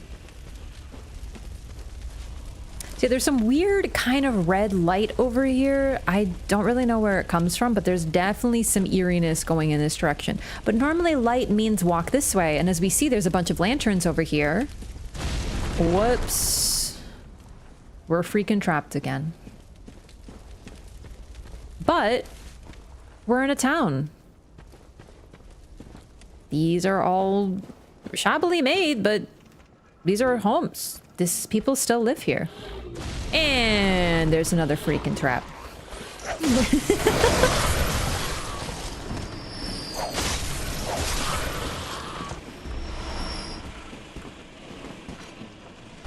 Bro, you're coming to me?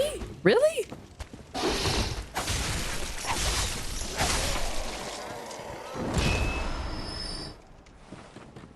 The Forbidden Woods are tricksy.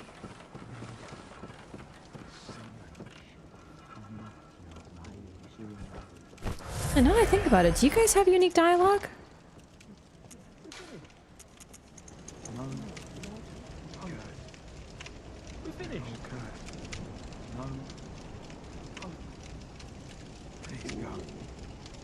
Help me. I must live. Because they're all cursed. Please, God, help me. I must live. Interesting. I don't know if I've heard them say, please God, I must live.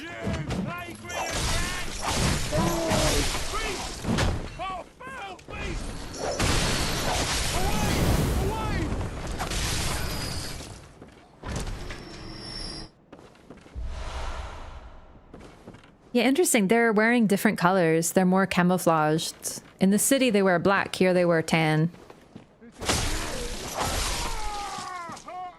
I don't know if it's meant to be Tomb Prospector garb. I don't think so. I think it's just meant to sort of be like a recolor of the same enemies. Quoth the Raven, another trap, yeah. Oops! Is that another freaking trap?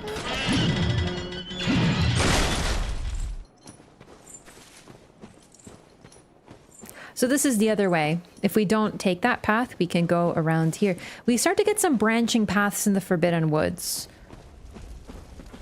Honestly, might be, you know, it's obviously subjective, but I still think the Forbidden Woods is some of their best level design because it has that meandering split path thing going for it with lots of hidden things, traps, secrets, things like that.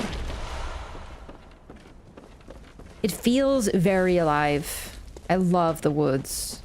There's so many different ways to engage with the level and explore it. Tons of traps. And it's rather threatening. Like, I love this little shanty town they've built over here. A few places I still get lost in repeat playthroughs. There's a couple things I still have difficulty finding unless I'm...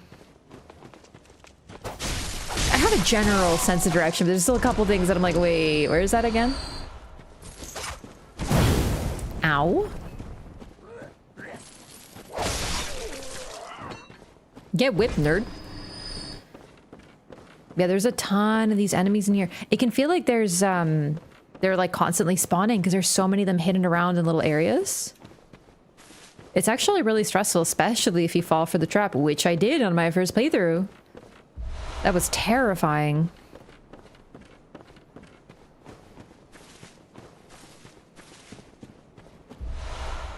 Once you know this area, though, you can pretty much run through a lot of this. Like, it's not... It becomes a little less intimidating. You know kind of where you're going. But, now I think about it, why don't we do this? Oh, shit. Maybe that's why. This isn't water. It's oil, or something like it. And there's these guys throwing things at you.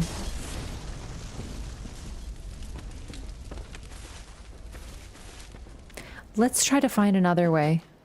I don't think I've ever taken the lower path to get through here because it's pretty tough.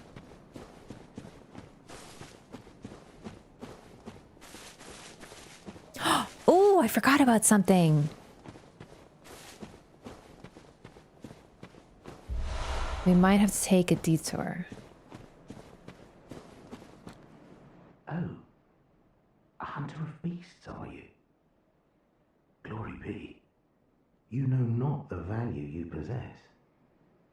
But more's the pity. The hours of the night are many, and the beasts more than I can count. A veritable hunt unending. Not even death offers solace, and the blood imbibes you. A most frightful fate. Oh my. But I'm willing to do you a kindness. Step lightly round to the right of the great cathedral and seek an ancient, shrouded church. The gift of the Godhead will grant you strength. Yes, I'm unquestionably certain. Tonsil stone.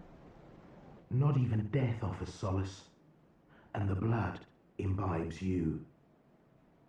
Seek you the ancient shrouded church, hidden to the right of the main cathedral.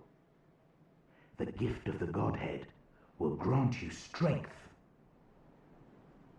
Now, you might recognize that voice if you're listening close. Tonsil stone, a latticed, deformed rock. Or perhaps a meteorite. Appears useless, but possesses some odd gravitational force that prevents its riddance. A dubious soul once said, "Step lightly round to the right of the great cathedral and seek an ancient shrouded church. The gift of the Godhead will grant you strength." Gwyn? Maybe something like that. Tonsils sound like a kidney stone? You know what? I actually don't know what a tonsil stone actually is. Nasty white things people get in their throats sometimes. Ew. Can't relate. I also got my tonsils out.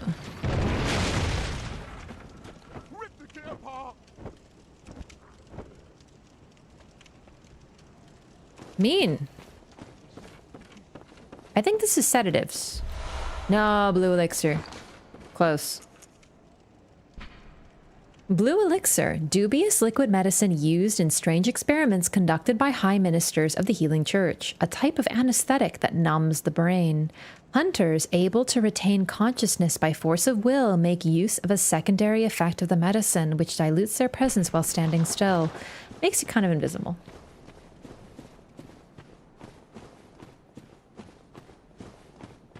Mad tonsil stones are gross. Oh man, that's awful. Yeah, I got my tonsils out when I was like 2.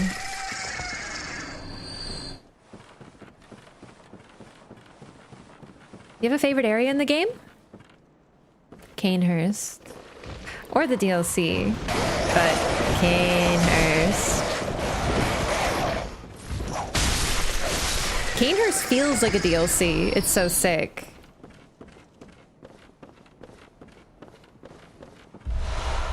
So we've gotten the black church set, and now we have the white church set.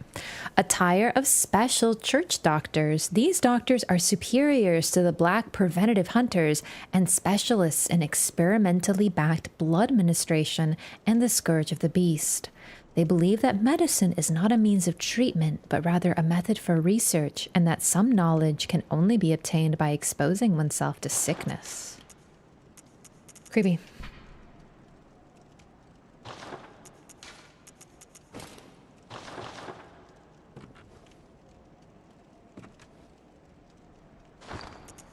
Chess piece might look familiar. Keep it in mind.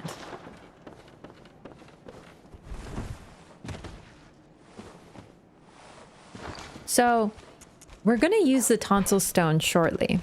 Oh, I forgot about the dogs.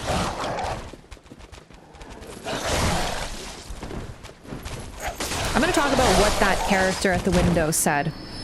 Now, this is likely where you're gonna encounter this character. I should actually talk about this because, you know, the lantern means you can talk to someone here.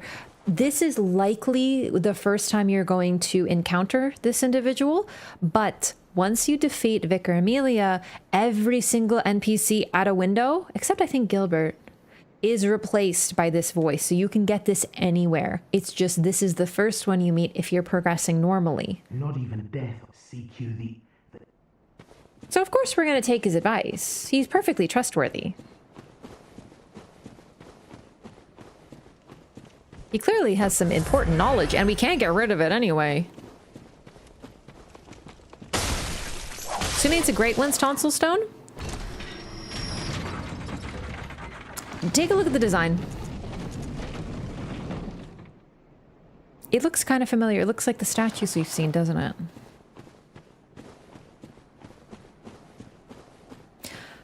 Let's just let it speak for itself. Hey, boo.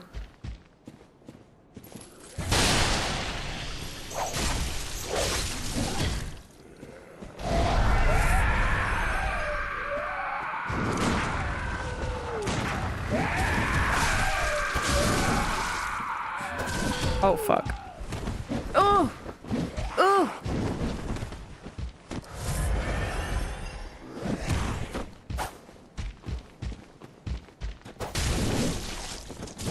Oh, fuck.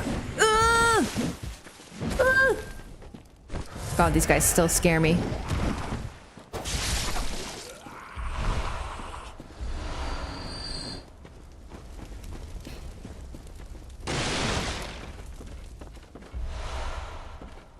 Oh, this is cool. I forgot. Beast Roar.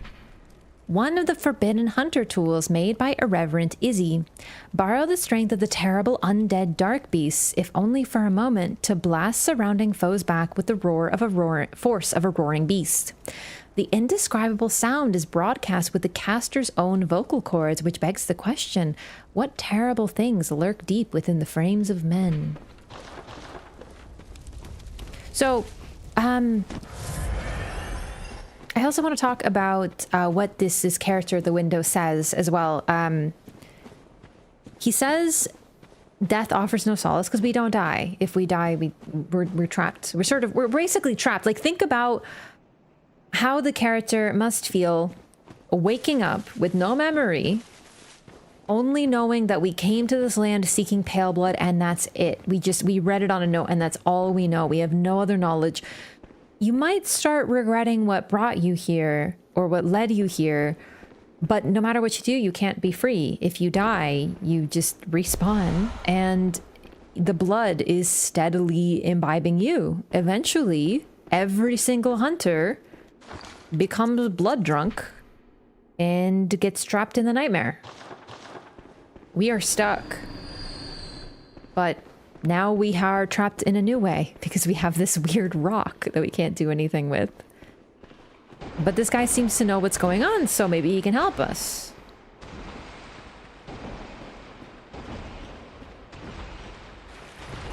I'm gonna grab the important stuff here because this place kind of sucks.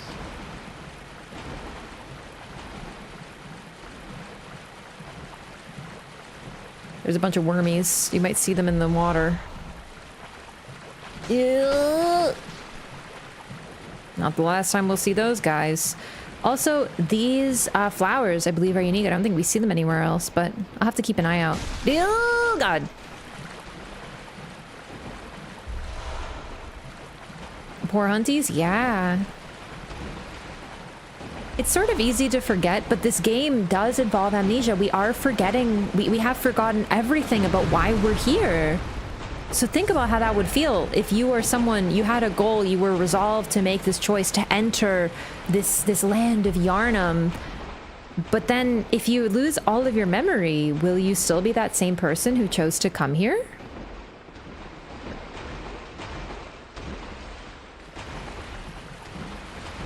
Some big old graves. This area is actually really cool, but there's not too much in it.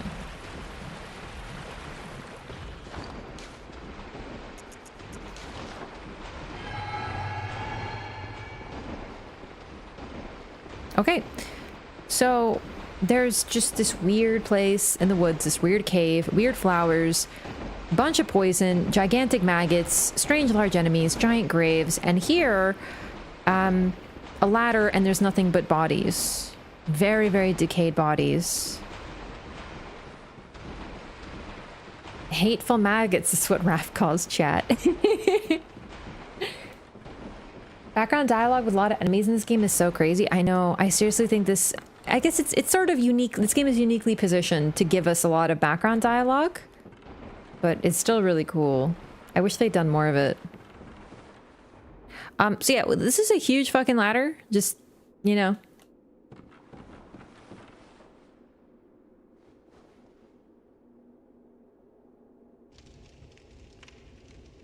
Basically looks like an uncovered grave. More bodies.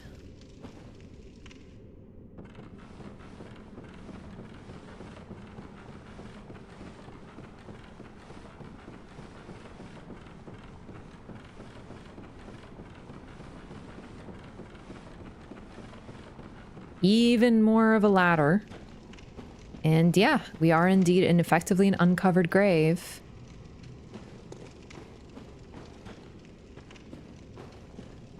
Welcome to one of the most mind-blowing moments in all of Bloodborne.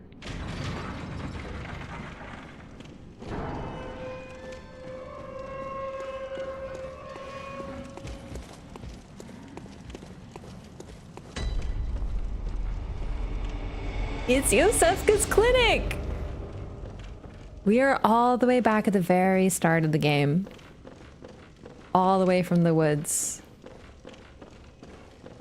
This is a Dark Souls 1 moment.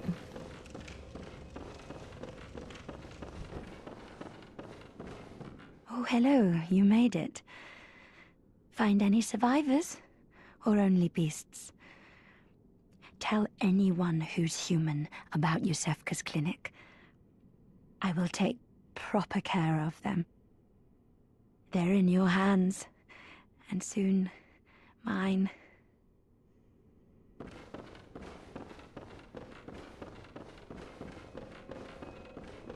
So that opens up a big shortcut, but there was more. We're gonna take a moment to go back to the Hunter's Dream, but then we're gonna see what's over there. Oh, actually, sorry, chat. If anyone answered this, I forgot or I missed it. Is it after Amelia or after Rom that the little girl's sister comes up? I thought it was after Rom.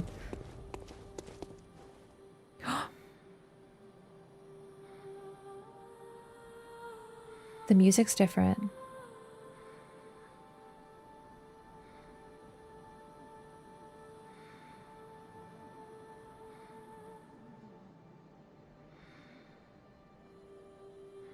Another consequence of 50 insight. I actually forgot that changes the music.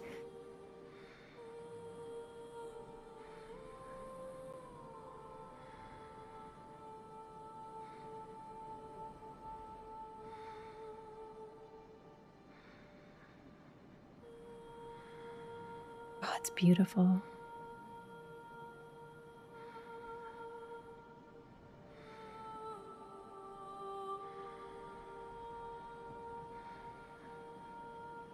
Welcome home, good hunter. What is it you desire? Very well.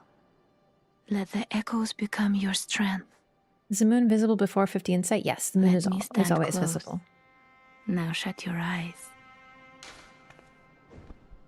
Sister has some easy to miss lines, I think. Interesting.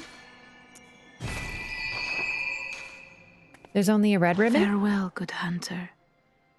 May you find your worth in the waking world. There is a white ribbon.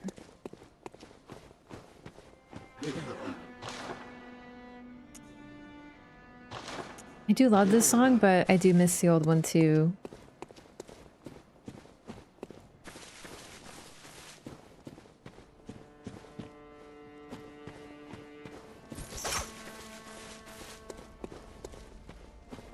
Let's make a new Chalice dungeon just so we have the currency.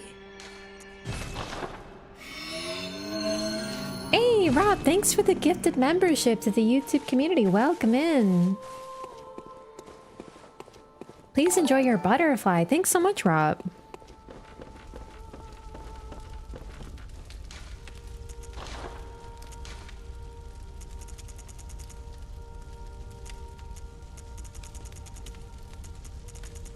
Ooh.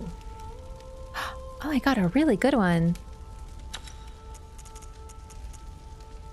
Got an even better one. Sick. We got some really great gems from the Chalice dungeons. Let's put some on the Saw Spear just in case. I don't think I'll need the Saw Spear.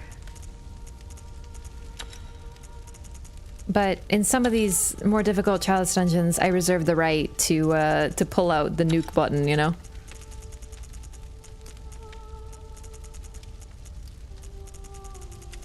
Okay. Think you can only give her the red one? She's how you get the white one. She cleans it.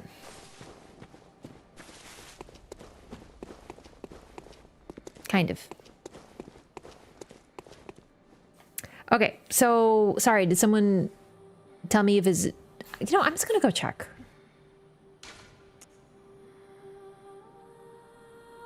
Yeah, let's just go from Central Yarnum. Oh man, I do love this song. Normally, I think it changes later in the game. I forget what the exact trigger is. But it's weird to hear it when it's so quiet, because there are a couple changes.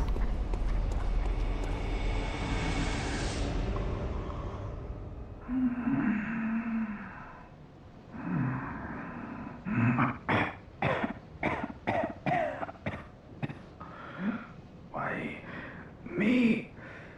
Why? Dear gods, what have I done?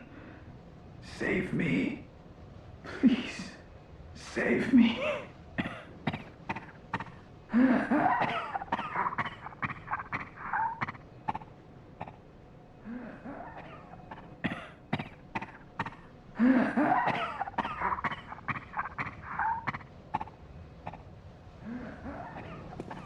He's not doing so hot. Maybe we could get him a lozenge. Maybe like a fisherman's friend. He's gonna be okay, right? Yes, he will definitely no longer be sick.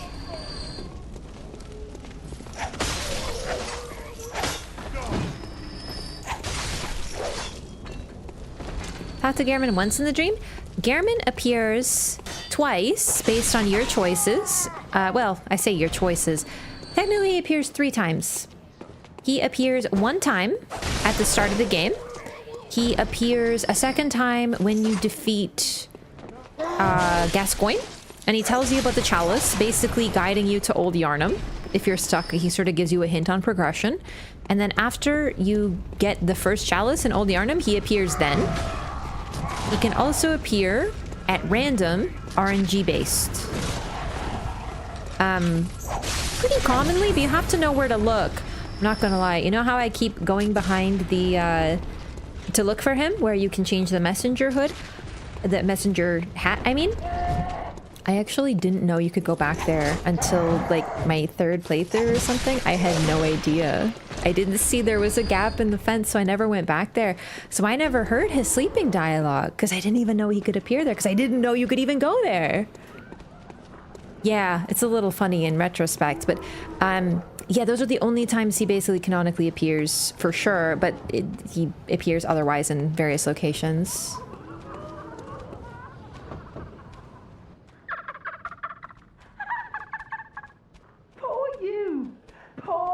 Poor you.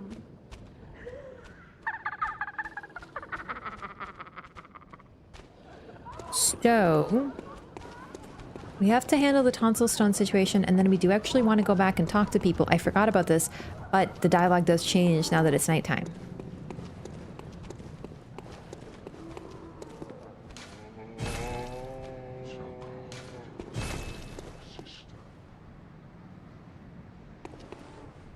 Did you say so cold, sister?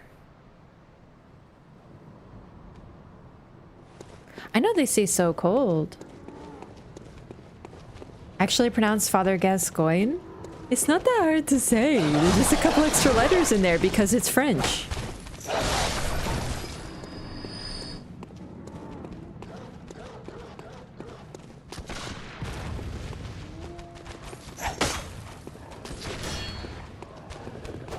I want to handle the tonsil stone thing real quick, just because there is some stuff.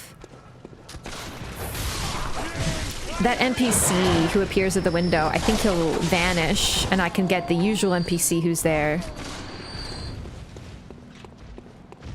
Lower Tumero Rum fight is killing me right now. That fight is one of my absolute favorites. I love helping people with that fight. Okay.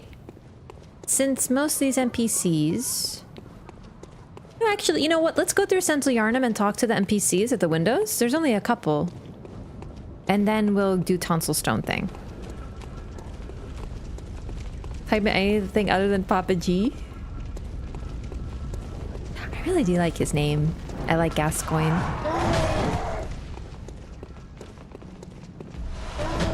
Gascoigne? Isn't that technically how you're supposed to pronounce it? I don't know. I don't know French well enough. Oh, hey. Hi. Stop. You stop right there. Not an inch closer.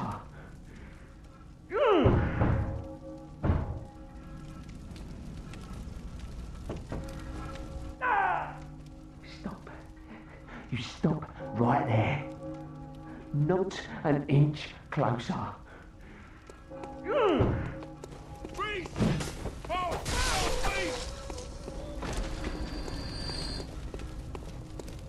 Oh, right, you're right. It's the accent. That's true. Yeah, mirror.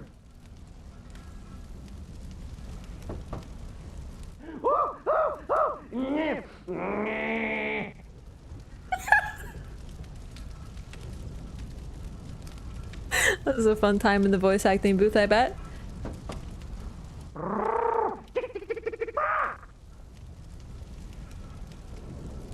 Can we talk about how this guy has at least 3 separate lines of recorded dialogue? Yeah, mirror. Like, genuinely? They probably were like, can you just make animal sounds into the mic, please? Animal sounds? What animal? Any. Just make some animal sounds for us, please. Keep knocking, please? Okay, fine.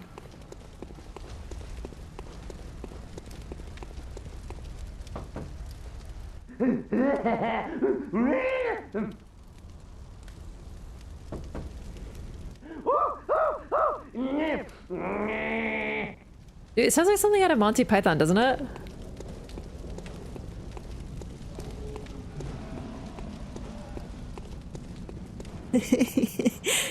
So, as you can tell, the dialogue has changed. Nighttime has changed things. And we heard it from the Church Samaritan. Folks are turning even in their homes. It looks like what's happening.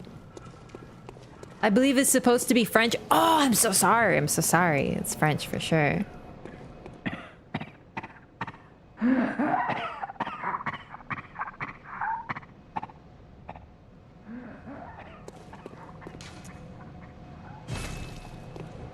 They do sound like the Knights Who Say Knee for real.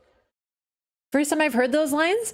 They're a little uncommon because you have to come specifically after defeating Vicar Amelia, and unless you're running through and being thorough, there isn't much purpose to go back there, so...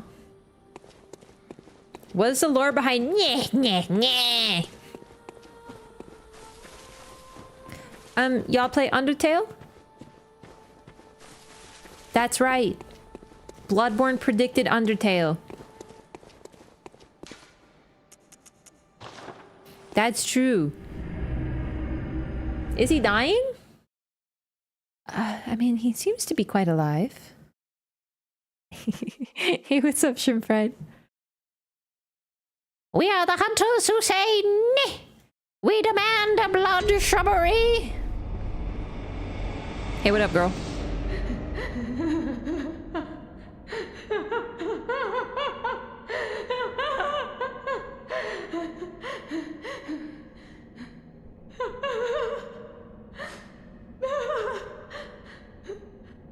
Same. Okay, we're gonna test if Adella stands up if we talk to Arianna. So let's take a peek. Watch. Can you see Adella right around the corner over there? Oh, hello. Sorry, dear. You're much too eager. She does. She gets up. Good thing to double check. She going nuts? Bro, listen, if you were like in a land where everyone was turning to freaking dogs. Oh shit, I forgot. I meant for despawns, eh? Oh shit! I may have forgotten about another major shift that occurs after acquiring enough insight. This starts happening at 40. This is my bad for forgetting about this, but we have friends now. Now, you might be like, oh my god, when did you get here? They've been here. They've been here the whole time. We just couldn't see them until 40 insight. There is another trigger though. We got this a little early because I've been using insight. But if I wasn't doing Chalice Dungeons and using insight, we wouldn't have 40 right now. So what we're gonna do is we're gonna spend some and we're gonna watch these guys vanish again.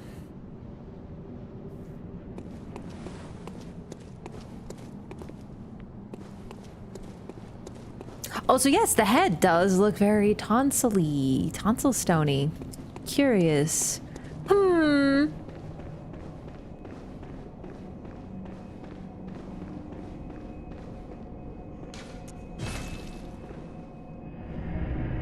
I do eventually want 60, but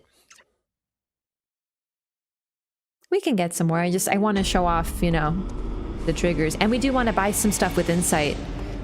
Especially since they're probably going to get it sucked out of our brain. It is a good blood shrubbery. I like the white roses particularly. But there is one small problem. We are now no longer the hunters who say me. We are now the hunters who say who takata. Therefore we must give you a test. You must cut down the mightiest great one in you. Sorry, I didn't quite catch that. What was that?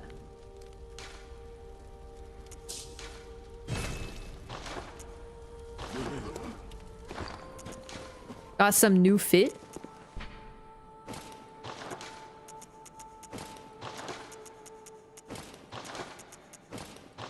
Yo, what up, gamers? Yeah, I like Dark Souls 1. How'd you know?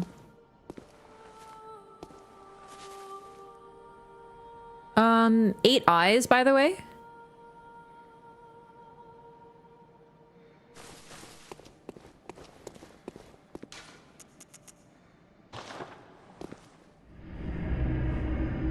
You have 39 insight now. Something Elden Ring was missing? Elden Ring... This is the type of stuff, in my opinion, you can do more with a smaller game, because these sorts of things that you catch on to, like talking to these NPCs at the windows, you know, all these interesting little things. It's harder to see in such a big open world. They made Elden Ring so big, so some of these moments are just, they don't have a way to really put them in. Elden Ring, while huge, and, you know, it has a lot in it, it doesn't have a lot of these smaller interactions that, in my opinion, make Bloodborne so special. Love Elden Ring. They're just doing different things. They're focusing on different things. Elden Ring is more about this massive open world versus Bloodborne is about a smaller, more compact world that you have to explore more thoroughly several times. So, it's gone.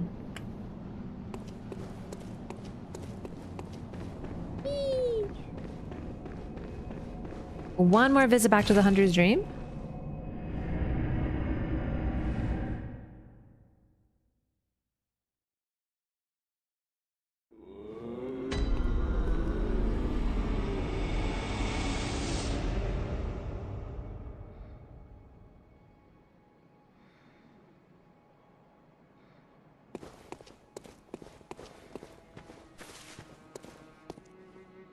The music changed back.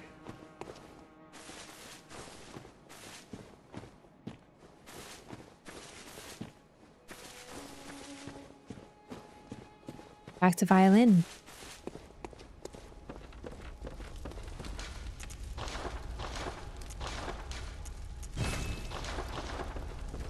A lot of teleporting back and forth, I know, but I think this is something really, really, really worthwhile to showcase.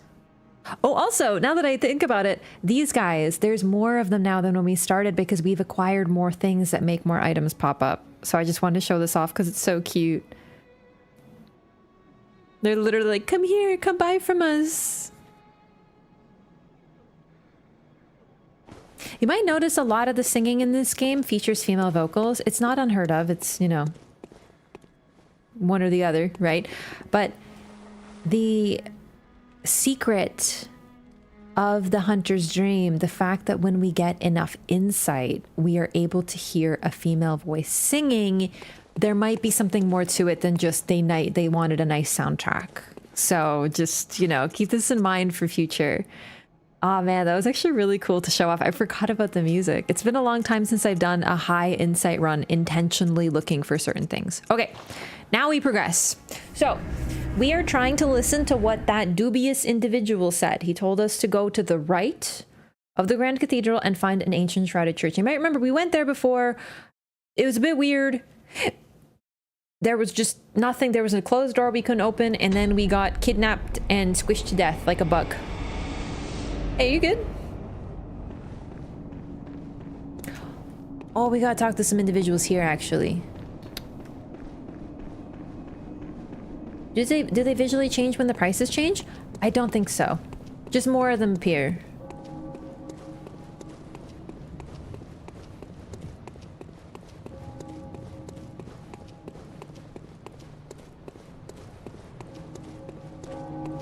No messengers.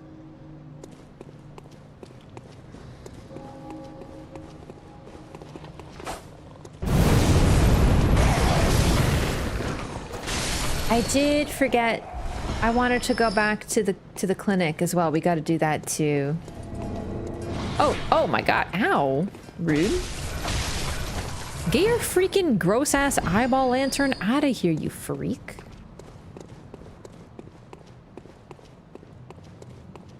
Get top hats and monocles after buying from them enough times? I mean, you can technically dress them up. Hey, what up? No response. Okay. No response. Okay. Those are the two we sent to the cathedral.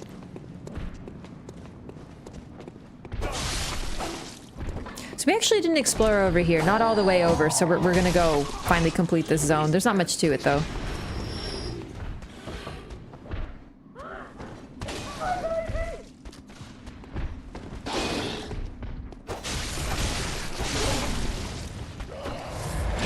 If you remember these ones, they said something along the lines of, bless the church, thank the church, something.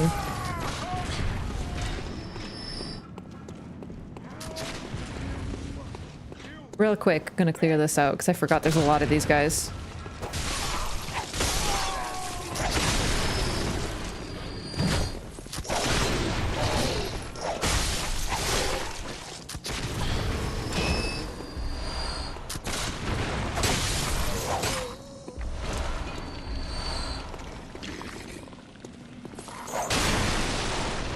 I don't like actually fighting this guy. But fun fact, with the threaded cane, you can cheese them from down here. You might be able to with a couple other weapons. I'm not sure. But for sure with this one. So we've actually been up there before. That's where we got the message teaching us about the, where to find the adage. That's also the password. Help me! Please help! My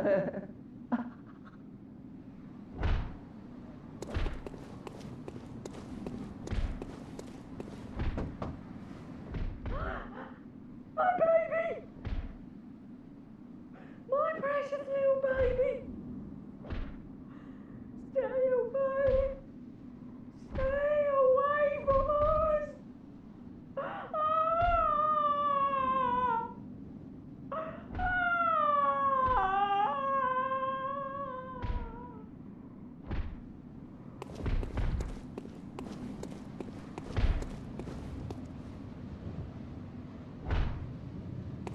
So we can't ever go in there, but things are not going so well.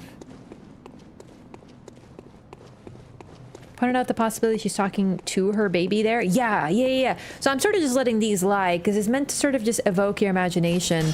But we do know that people are transforming into beasts. They're not safe anymore. This is a particularly bad and long hunt, and even staying inside isn't protecting people. So we don't get to see what's going on in them. But when they're saying stay away, they might not be talking. In fact, they're probably not talking to us. Doesn't seem like they're aware of us at all. It seems like we're just getting snapshots through the door of what's going on behind closed doors. It's possible that people's relatives, children are transforming. Personally, that one, I always read as like a subtle hint toward Arianna. But Arianna's kind of unique, so I'm not even sold on that interpretation myself.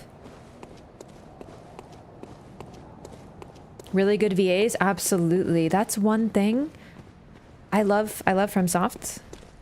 But I will point out that their other games don't have this level of voice acting. Like, they have good voice acting, but this background dialogue, every enemy talks. Tons of zones have nothing but speech that you can hardly hear. Tons of little NPCs that we never get to meet with lines of dialogue that evoke the imagination. Every NPC, even ones that are just, you know, behind a door or a window, have lines and lines of dialogue that most people will never hear unless they're going and searching for it. I don't know if this is a Sony thing, but it is pretty interesting that of the two games that were co-developed by Sony. One of them is Bloodborne with all this.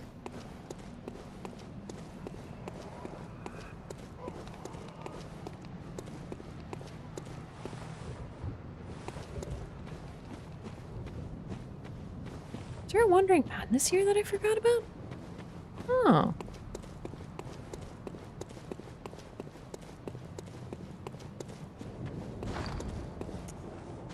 Ever play with Ludwig's Holy Blade? I have! I did a playthrough with that one. It could just be a choice too. The other, like Dark Souls... Sekiro could have had some of this though, right? Like they're... You could have had more people around to talk to. Maybe died or was stolen? Her baby could have transformed into a beast and is now attacking her.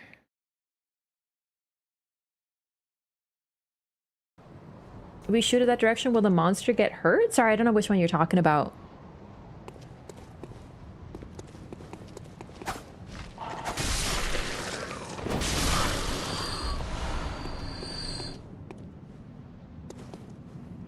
I had a memory of a Wandering Madness here, but I could have sworn that's what I heard.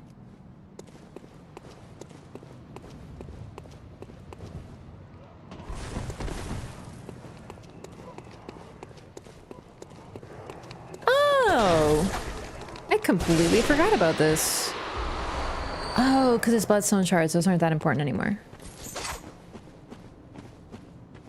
Listening to the Cleric Beast soundtrack without the screaming just feels wrong. Yeah, the screaming of the enemies in this game is peak.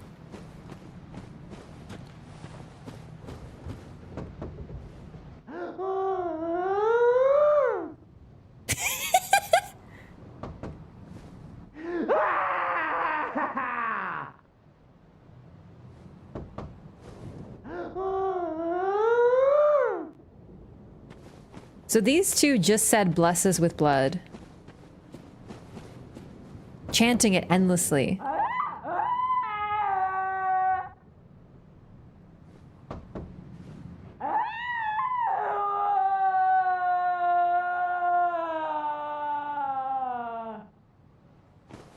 My God. So, yeah, we're just gonna continue now. Oh, another one I forgot about.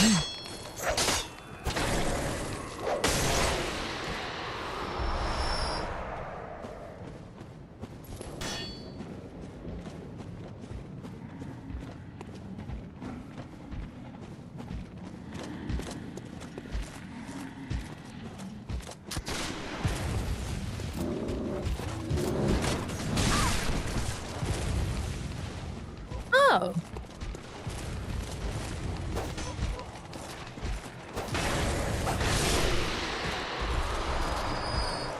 Missed one.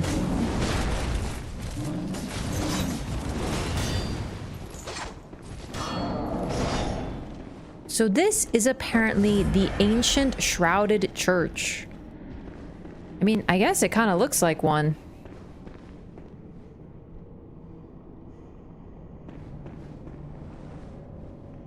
My hat is slightly in the way. Veiled individuals with what look like people or even messengers like grabbing around them. Okay, so we've been here before. I kind of forgot that this place is meant to be a church. Yeah, it kind of looks like one, but an eerie one. Leading downward. Spooky.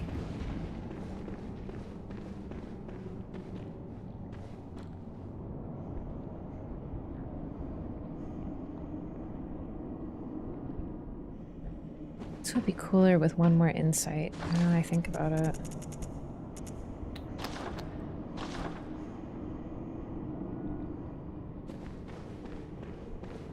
I'm trying to think of the coolest way to do this. We'll be right back. I'll do this. Hang on. Iosefka. We'll do Iosefka and then we'll come back here. Oh. I just wanted to show off the Amygdala change. But I think it'd be cooler if we just get one more. Little bit more running.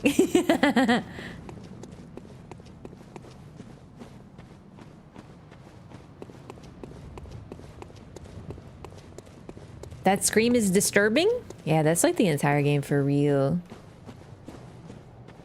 Peepo run? Yeah, a bit of a peepo run situation. It's my bad.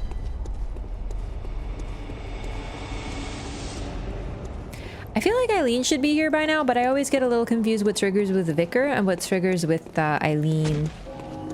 So it's gotta be Rom that triggers her to show up. Rom is a big one. Is to sell more consoles? Yeah. Listen, I'm not there at the Sony meetings, but they've decided to keep it exclusive.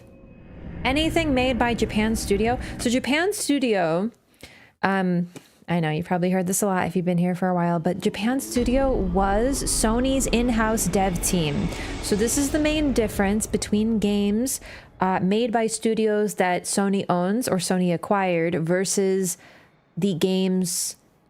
Okay, because whenever we talk about why is this game on PC, why is this, people bring up God of War, Horizon, other games that were exclusive to PlayStation and have since come out on PC or, you know, gone wide with console releases. Look up Japan Studio. That is Sony's now defunct in-house dev team.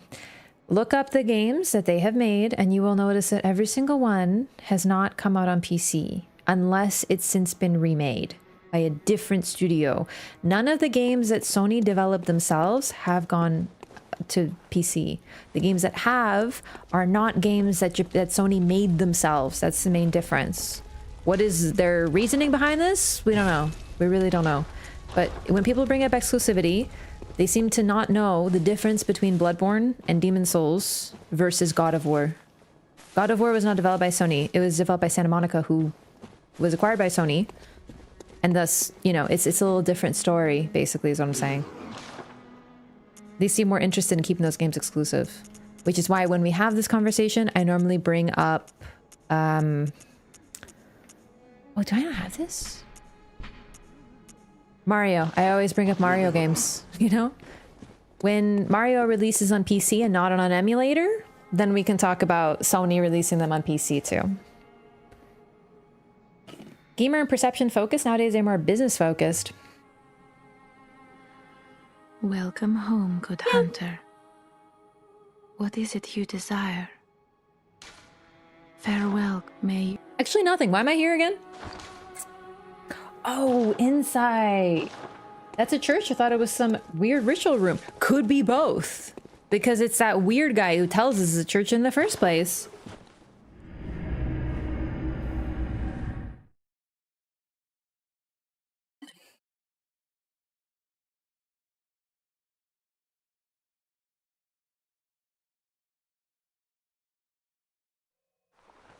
Alright, we're doing a few more Chalice dungeons. At least one more. Churches are just big, weird ritual rooms. It's true. It's a particularly eerie one because it goes down like the staircase. It's really cool.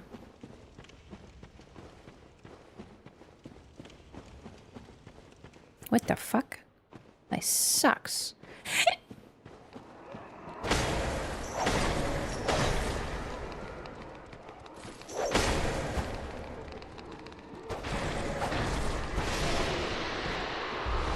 These guys are getting tanky. Troubling. Cool, blue. Blue for summoning, huh?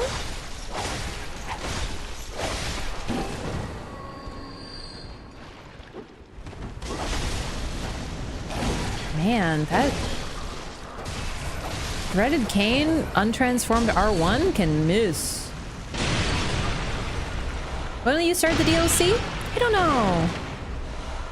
The DLC... Oh, great. That might kill me. I think I'm dead. Oh my god. Oh my god. Oh, Jesus.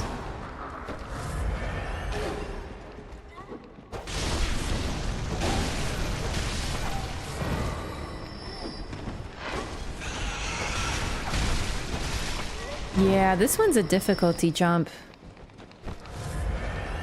Hey, thanks, Dead Price. Hey, Cletus. Grab is mashable in Bloodborne? I think so. I do it anyway. I don't even know if they're, you know, it helps, but I do it anyway.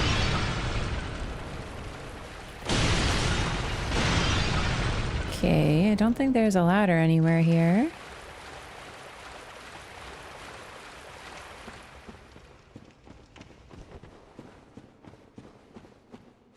I know it's a very common source of discussion, but it just bums me out that people can't just enjoy Bloodborne. Do you know what I mean? We have to get into like remake, you know, different FPS. It bums me out a little bit, man. It really does. Like, I actually think it might be the perfect game. I wouldn't do anything to change it. I don't care about FPS. I wish we didn't need to water down the discussion about it so much. It's like when people are debating if Dark Souls 2 is even good, you know? It's the same energy. It's like Bloodborne PC, Bloodborne 60? Dark Souls 2 good? Cletus, thanks for the gift of sub to Dead Prez. I really appreciate that. Like, don't get me wrong, I get why we have this discussion, but I can't help but be bummed out. I feel like people get so bogged down. Oh, great. Oh, great. This guy is a little special. Oh, fuck. Ew. He's coming, he's coming, he's coming, he's coming, he's coming. You might notice he's holding a whole guy. It's a whole guy. Okay, I'm so tilted.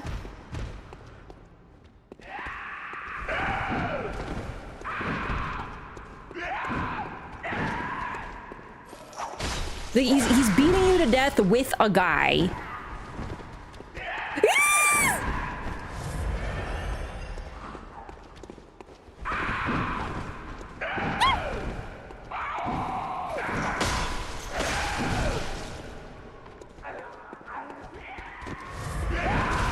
Oh, fuck. He's a dude using a dude to beat another dude? Exactly. Help me. I hate you. Die. Oh my god, nothing scary in these guys. I healed like fucking 7 times, literally. Oh my god.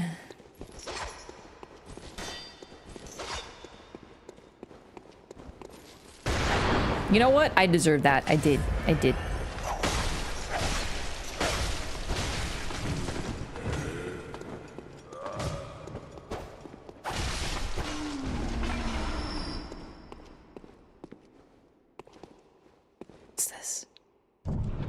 There aren't trap chests, but there are traps around chests.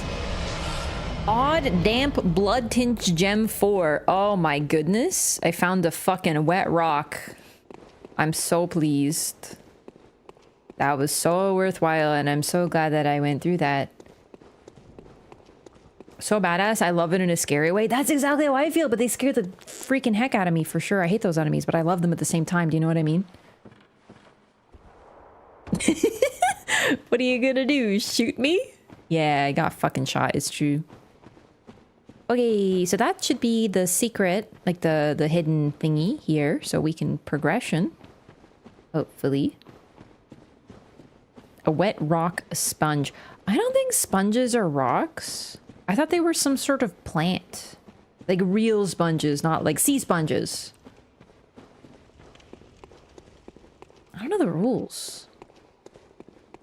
Fancy chest for a wet rock. It's a good wet rock, probably. Add blood attack 11.8. That's pretty good, I think, for like bloody folk.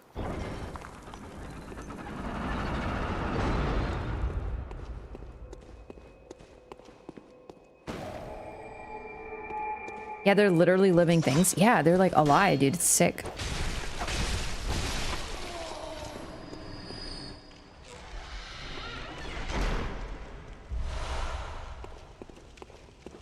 Hang on a second. Are you the one with the illustrator wall? Eventually I'll find it. You just wait. I'll freaking find it. Arcane build? I sure have. I did one pure arcane build. Where's this trap?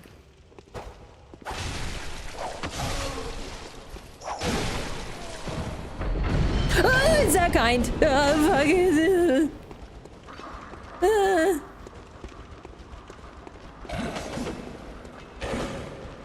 Fuck. Okay, hang on. We're in cane form or whip form. We're good. We're good. We're fine. Distance. Use our distance. Range. Crowd control. Crowd effectively controlled.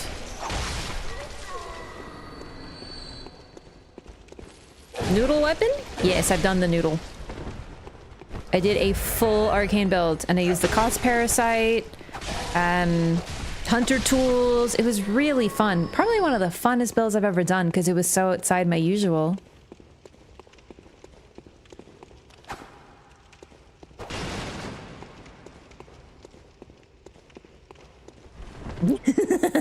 I don't remember exactly where the illusory walls are. I just remember they're somewhere that look kind of like this.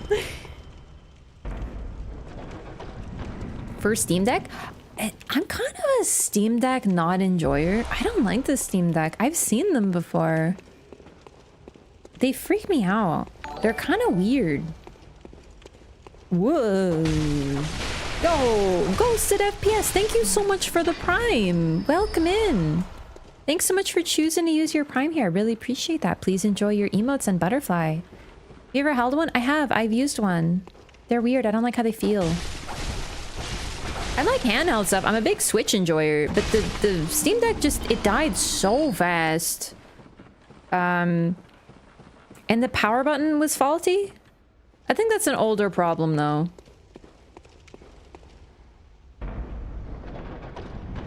I just was not an enjoyer.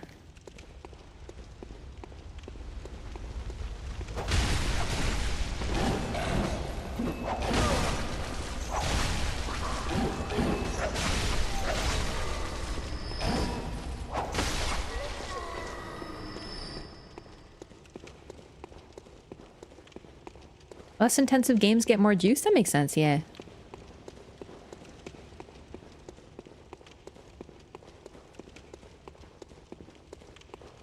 I guess for me, I never liked the idea of playing a game that's designed for console on handheld. Like, I do like handheld games, right? Like, I like Switch. But there's certain games I refuse to play on Switch. Handheld, I need to play them on like docked version.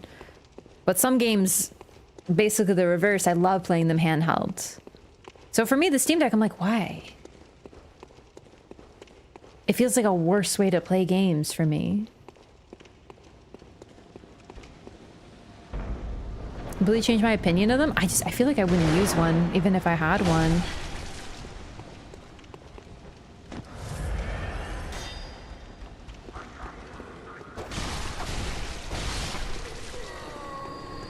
I played so much Animal Crossing on handheld though. Like I'm a handheld enjoyer. It's just the games that I would play on PC, like...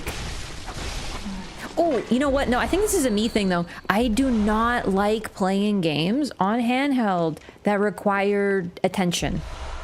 For me, handheld is for Animal Crossing or Pokemon. Turn-based, relaxing. Not that Animal Crossing is purely relaxing. That game is one of the most stressful games I've ever played in my life. Like, Elden Ring, move the fuck over. You haven't done terraforming in Animal Crossing. If you think Elden Ring is stressful, you know what I'm saying? But, you know, nothing that requires immediate input. So the idea of playing any game on Steam, handheld, I'm like, but why? There's plenty of relaxing games on PC? Yeah, I'd rather play them on Switch at that point. I'm a huge Switch enjoyer though, so I don't know. But like seriously, what is like a relaxing game that's only for PC?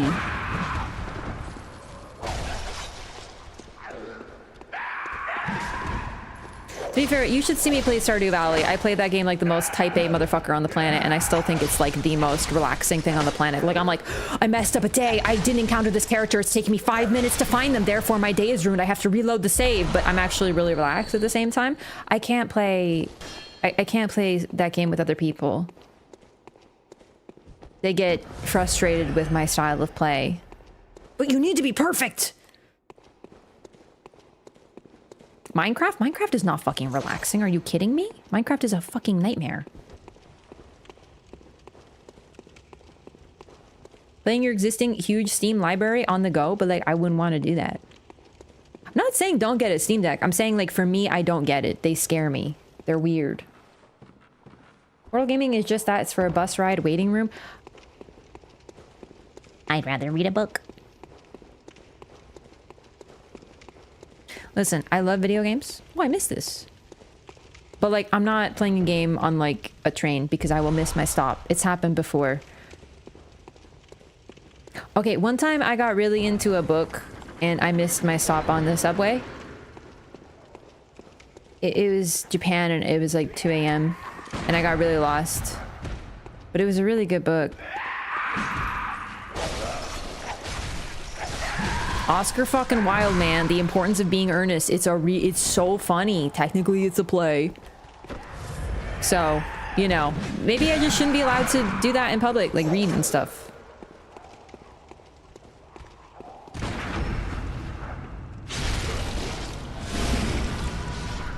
Stardew is so stressful. Stardew is like my style of stressful though. I find it so relaxing. Fields of Mystria. I don't like early access. I respect it. I would rather wait until the game is not early access.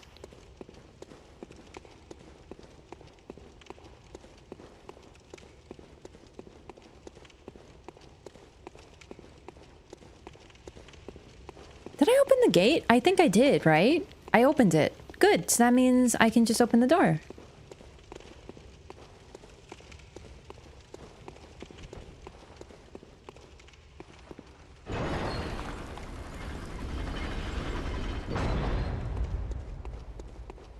I really hope this isn't what I think.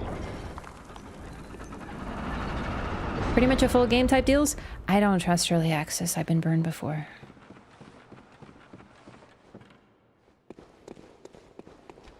Thing is, anything that I would play, the one thing I'll say, Stardew Valley got a beautiful brand new update that I played the heck out of, but it's only on PC for the time being. It's not on console yet, so I would play that on a Steam Deck. But I already have the... Oh my god, it's fucking spiders, dog. But I already have the game on Switch and PC. So, like, why would I buy a Steam Deck exclusively to play Stardew Valley, which I already have on Switch, you know what I'm saying? Like, for me, I just wouldn't. But I think it's a me thing. You know, like, it's not the Steam Deck's fault. It's just, it's never made sense to me.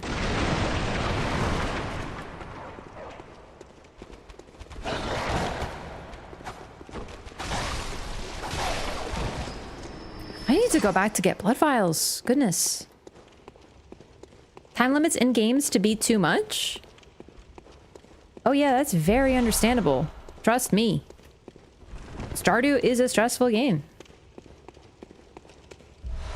Also on a train, there are beautiful views you could miss.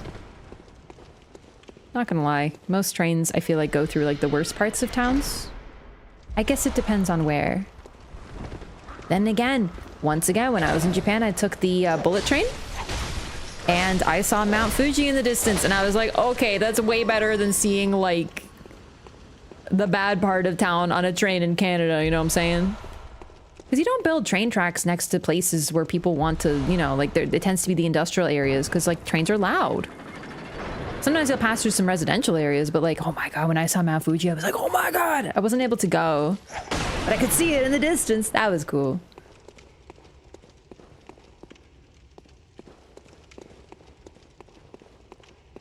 And connect a Steam Deck to a monitor, thus turning it into a mobile console. Listen, I know that there are ways that this could make sense, but it's just, I'm sitting there and I'm like, it just sounds like the Steam Deck is like another way to make like a PC. Like, I get it, it's a mobile PC. I get the concept. But like, why get a Steam Deck then? You know? I don't understand. Oh fuck, is this a dead end? No, it's not. Oh, it is, help. I'm trapped. Dude, what is this? A joke? A skinny dude, a ghost, and a spider walk into a bar? It sounds like a Halloween-based, you know, joke of some sort.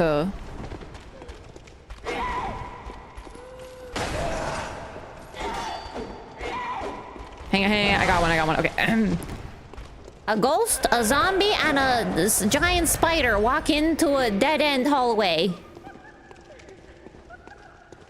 That's all I got, I'm afraid.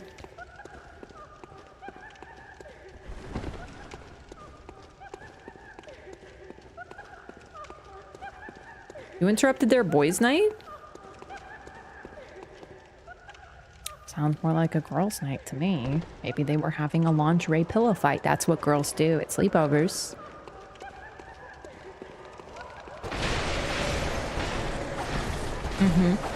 That's true.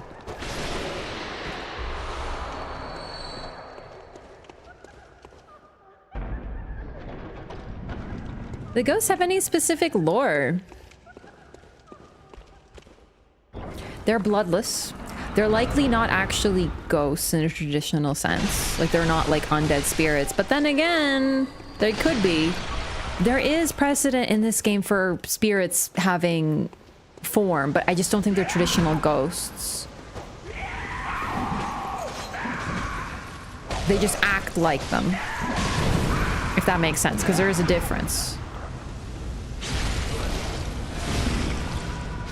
They have to climb ladders? Yeah, I saw one of them fall off a ladder.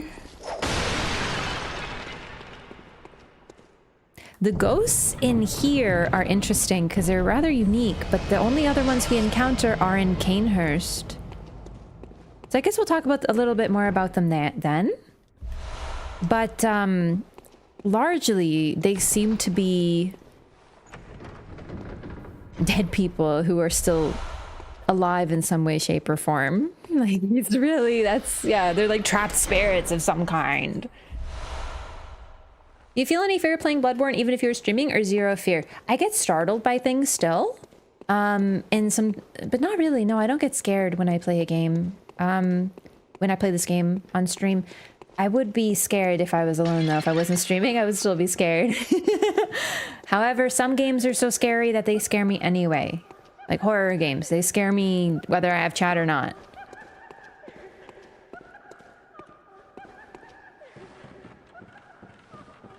Japanese idea of a vengeful ghost? No, that's present too, but Bloodborne, while it has pseudo-supernatural elements like ghosts and things like that, it's pretty strictly sci-fi. So rather than it being like the souls of people who have, you know, been trapped on this plane due to feelings of vengeance, it's more like they've been drained of blood, but they remain trapped by the curse or something, you know?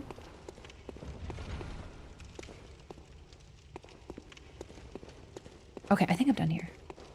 Gotta see this Visage playthrough. A couple episodes of it are up on YouTube, but I'm afraid I just stopped editing it. So it just kind of cuts off. I don't even know if I still have the VODs. It was pretty funny, but like, this wasn't worth editing, man.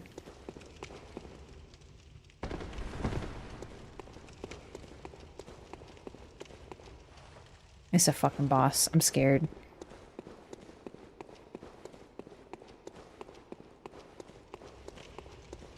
You have Steam on your PC, why spend more money on a scuffed Nintendo Switch? Yeah, like, I'm not trying to roast the Steam Deck. Genuinely. It's just, for me, it makes no sense, so I'm not gonna get it. That's really it, right? I have never personally heard a use case that made sense for me. But if it makes sense for you, like, if you only play on Steam, then it gives you more access to your library. You know, if you're on the go a lot, maybe you're commuting. For me, using something like that while commuting would be a nightmare. I can't even play my Switch in public. Like, I don't... Reading a book is it. And even then, I have to be careful, because I have been known to, like, get lost in the book, like a big fucking dork. When do you fight Bloodletting Beast? I don't remember. Welcome home, good It's hunter. in there. I must have drifted off. What is... Playing scary games in the daytime makes it easier? Not for me. Like, I am such a scaredy cat. Farewell, good... Depth 3 and 5. If you say so, I don't remember. All right, let's buy some blood vials because I'm always scared of running out. I have like over 100 now, but one difficult boss and those are gone. So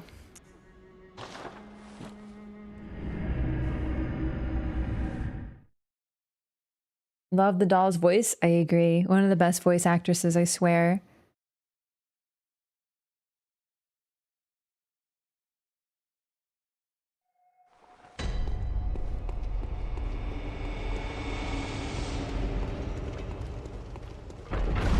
Oh, God.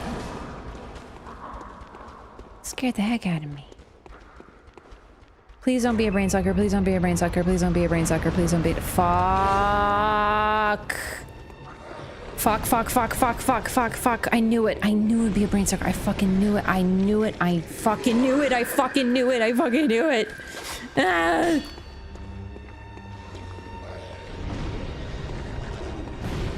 I came here to get insight, not to get it sucked out of my fucking dome piece, you skanker. God damn it.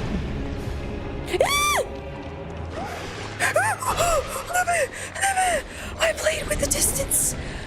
Why did I do that? That was so stupid. What a minute. I'm breathing. I'm breathing. I'm breathing. Okay, I do get scared of these games a little, for sure. Okay, okay, okay. They're weak to thrust. They're weak to thrust. We gotta thrust them. Okay, okay. Just don't... Remember they have high hyper armor and a powerful grab, so we just gotta keep moving to the side. No problem. That's easy. No problem. That's easy. This is the easy part. Easy game. Easy fight. No problemo. If I can get a parry, that'd be filthy.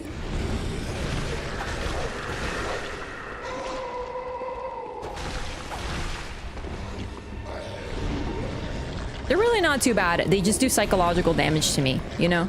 You understand. What? Nope.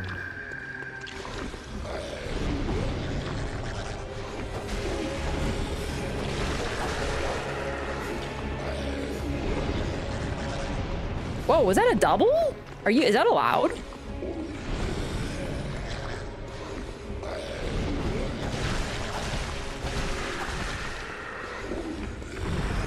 Mm-mm.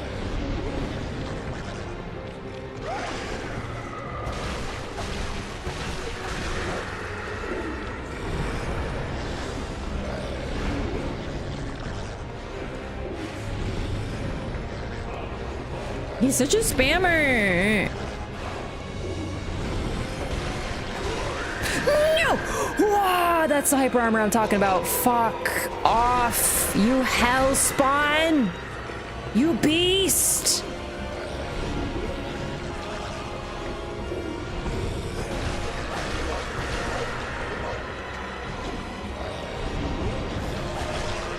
I really should be doing more R2s, but R2s like scare me, you know? Nope. Oh! Oh god! Oh my god, I did it! Okay, it should not have been as hard as it was. I'm just scared of them. Didn't get sucked. Didn't get sucked a single time. Oh boy. We're free. We freaking did it. Super resistant to everything but thrust and bolt. Yup. So that's why I was trying to do, like, I should have been using R2s, but my brain doesn't work when I fight brain suckers. So the Thread of Decay has a, admittedly, I don't know what damage type is the swing, but this does serrated damage, which is good against beasts. And the transformed form, the R2s, do thrust damage, which is really strong against certain beasts like those guys. Hitless? Oh my god, yeah, I actually literally did that hitless. Wow! I'm actually really proud of myself. Like I said, those things scare the heck out of me, so they really do scare me. It's because they can permanently take insight from you, a very, very important mechanic, not only for lore, but for gameplay. Like, that's a currency they steal from you. Okay, I just wanted 40 insight so we could see the creatures.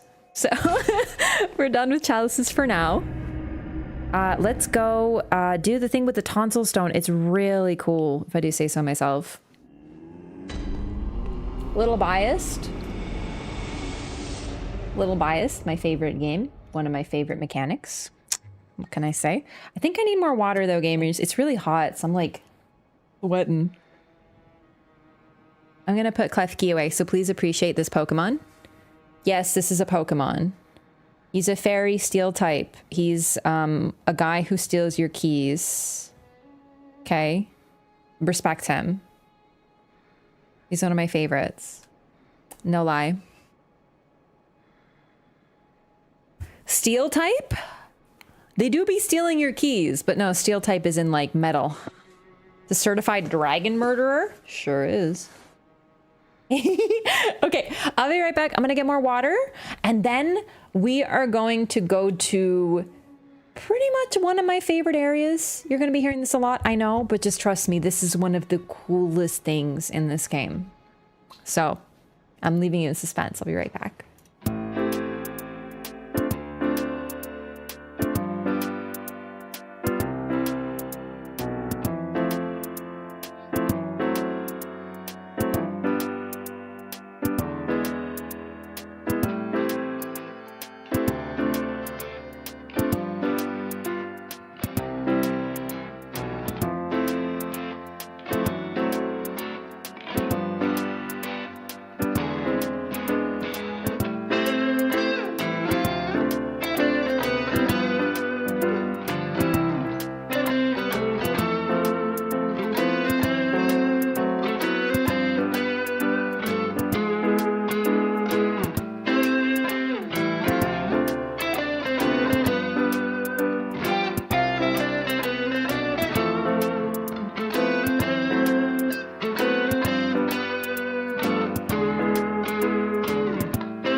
Rehydrated, refreshed. Gone through the woods yet? Partially. Oh, you know what? Okay, real quick, we're gonna show off the clinic. I know I keep changing what we're doing, but this is really cool too. So the clinic has a couple interesting things to show off, but we're not gonna spend too much time there. That's gonna be like a kind of in and out, and then we'll go do the really cool thing. So let's go to the sick room. We've been talking to this woman. Now, I'm going to give a synopsis of what's been going on with this woman. When we first started up the game, we started in the room that she is in. And the moment we leave it, the door closes behind us. Not instantly, but the moment you get to a lantern, this door will close. And if we talk to her, she says her name is Iosefka, and she says that she can't let you in. And she wishes you well, and she gives you Iosefka's blood vials from the clinic. Basically, she says that she is keeping her patients in quarantine. She can't let you in because it's dangerous and all this. So she wishes you well, she helps you, but she says she will not open the door. After you defeat Father Gascoigne, if you return to the area, you might notice that she has a completely different voice actress. Like, completely. And she says that you should send people to her and she will protect them and take care of them. Basically, she's been replaced. She looks nearly identical. You can actually see a little bit of her, but her voice is different. And what she wants is different too. Send the dude to her? No, we're not gonna send anyone to her. Kill him with the curly hair. Hey, thanks! The water here is so great. The curls turned out so good without any frizz, but it's cause I'm traveling. Of course, the moment I actually get home, the water is gonna be awful again. Hey, creeper. I just fucking dealt with you.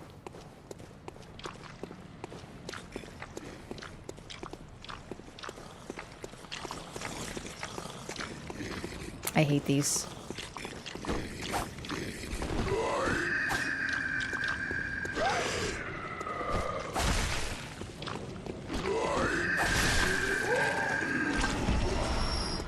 Okay. Whew. They suck? Literally.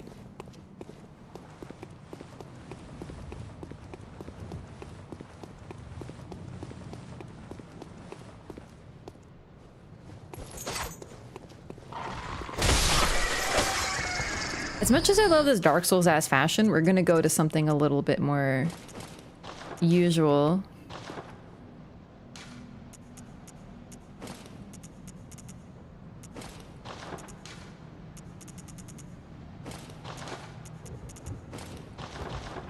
Oh, this is cute.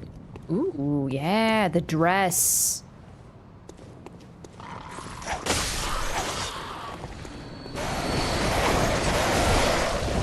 Awful.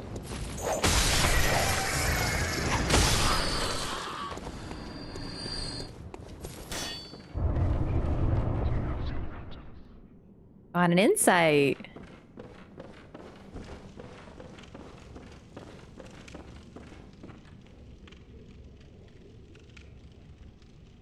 Okay, I'm not gonna worry about what's over there right now.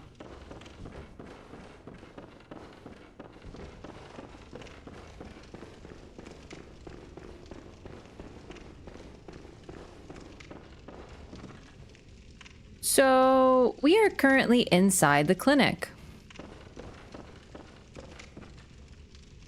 Very similar architecture, the same surgical tables, bloodied equipment.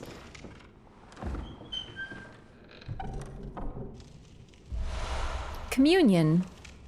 And then this thing. It's a little hard to get a good look at it. But you might be like, what the fuck is this? And that is a great, wonderful question. When we're looking at this thing, we should look at... Well, first of all, it's dead. Second of all, you might notice that it has one hand that looks very strangely human and one hand that is very not human. Patches of human-colored skin. But mainly, it's this strange blue, mushroomy creature. This was a human.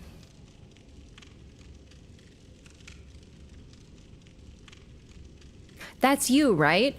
If you want to do like big brain, like galaxy brain theories, you could argue that. I personally just think this is supposed to show us that transforming into a beast is not the only thing that can happen to you. Someone has been experimenting and turning people into these things. This is just a super obvious example of it. We're on a table like this too? We were, but as far as we know, Iosefka was not replaced while we were here.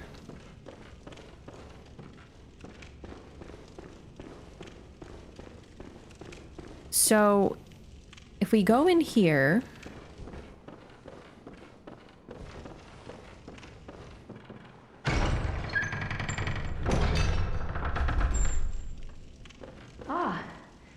Moonlit scents. How did you worm your way in here? Very unfortunate. I had such high hopes for you. Well, I won't make any excuses. Would you mind leaving us alone? Things need not change. You'll do the rescuing, and I'll do the saving. But if you refuse to leave... Oh well. I've always wanted to try my hand on a hunter.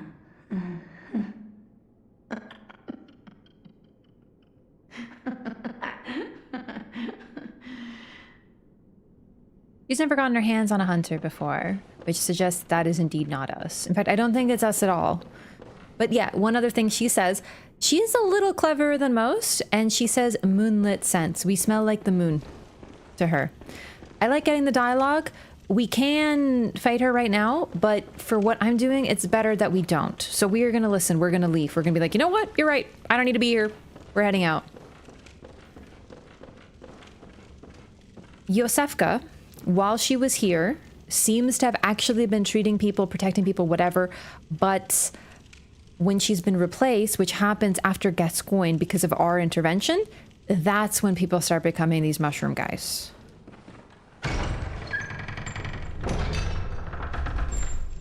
This is the room we started in. Right here. And this wasn't here before. Canehurst summons. A summons inviting you to Canehurst. An old bloodstained summons inviting an honored guest to the Forsaken Castle Canehurst. Rather bafflingly, it is addressed to you. Do not hesitate. The stagecoach leaves from Hemwick Crossing. This is where we were, and it's one of those "what the fuck is going on" moments, because this is where we woke up. There was nothing here, but now there's a letter addressed to us here. You know what? Don't worry about it. Don't hesitate. Let's just see where it takes us. Now, there's this thing. It's a live one. But pretty much doesn't aggro until you get really close to it or if you hit it. But this is the other side of the door that Iosefka speaks to us to. So I'm going to use the names. Iosefka is the real Iosefka. That character that we just encountered, that's Faux-Sefka, as the community likes to call her. We never get a real name, so we call her fake Iosefka, as in foe. Or foe was in like enemy, but Faux-Sefka. So Faux-Sefka was right here. There was a Iosefka here, and she seems to have actually been good by the standards of this world. And now we have this non-aggroing mushroom creature here. Yeah, this one succeeded. This one transformed fully and didn't die. You can see it's not a half and half. It is fully transformed, unlike the one on the table. So this is what Faux-Sefka is doing to people.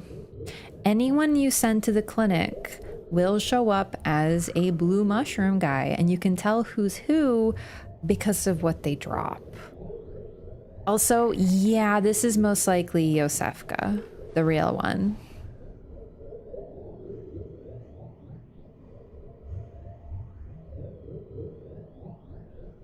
I love the sounds they make. It's really interesting. So they still have eyes. They appear to have no mouth, but they still make sounds. I think we can get really close before it even aggroes. Yeah.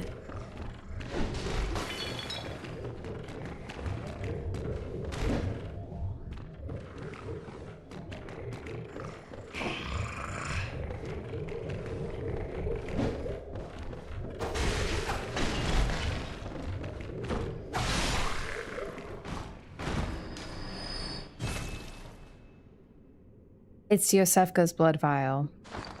I already have one. I keep one with me.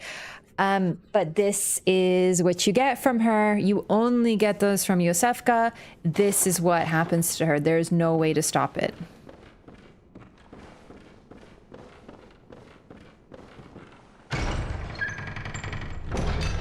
But you can stop anyone else transforming.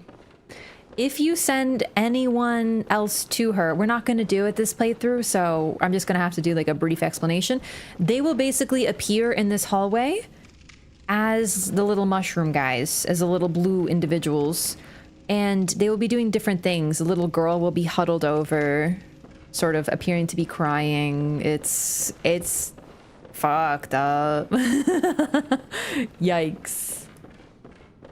Interesting about the moon scent. Gascoigne notices our smell as well. What's that smell? He notices our smell.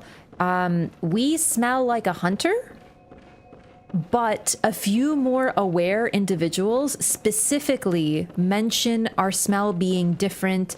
The word queer is used by Arianna. She has more insight than she even knows. Some people might think she just means a hunter, but we specifically smell like the moon. It's a unique role. We are the hunter of the moon because of our role and our connection to the hunter's dream. And those who know, it's like, are you a knower? They can tell the difference. So that's all we're going to do right now. We are going to actually do the tonsil stone thing now. Should probably end her suffering. Yeah, for sure.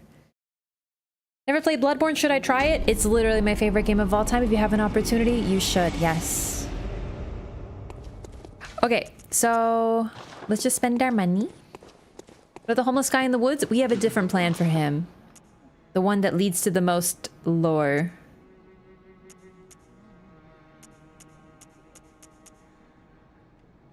I guess I'll just buy blood vials then.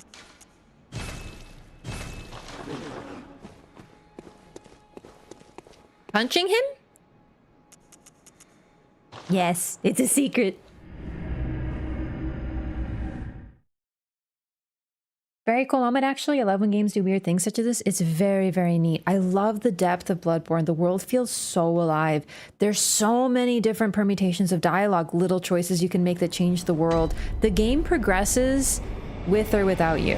And you can miss quest lines. You can miss dialogue, and that's okay. You can in Elden Ring too, but in Elden Ring, it just... I feel like it's... Despite the fact it's a bigger world, it's shallower. Oh! You're visible again. Hello. Beast symbol tattooed on me? Ah, that's a nice symbol. Good choice. Oh, so yeah, someone in chat said they're not mushrooms, they're jellyfish. You're absolutely right. I call them mushrooms. I always have. But they are more meant to evoke sea beings. Absolutely. It's just a habit. I call them mushroom guys.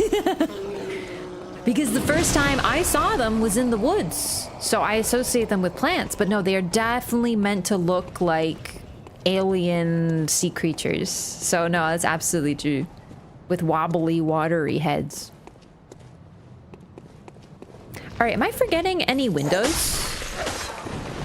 Hemwick! We gotta go back to Hemwick after this, too. There's one window there I want to talk to, and then we go back to the woods. Whee! The more insight you have, the more you see in the world, correct? Yes. 40 is the first big change. 50 changes some things like music in the hunter's dream and a couple interactions, and 60 makes you able to hear a crying baby even before you should be able to. Jellyfish spirits from Elden Ring? No, not at all.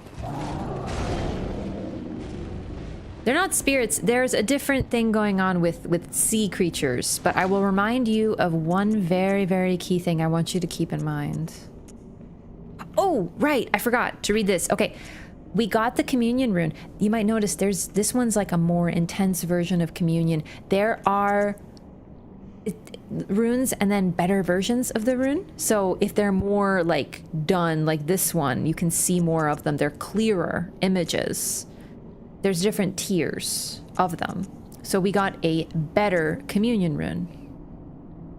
This rune represents the healing church and its ministers. Blood administration is, of course, the pursuit of communion.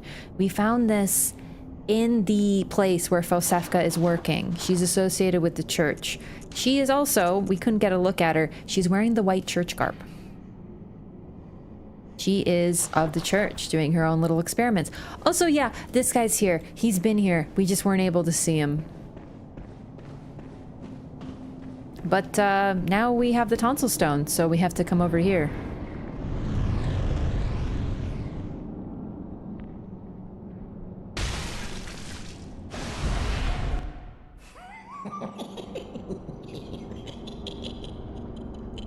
Oh, Amygdala. Oh, Amygdala, have mercy on the poor bastard.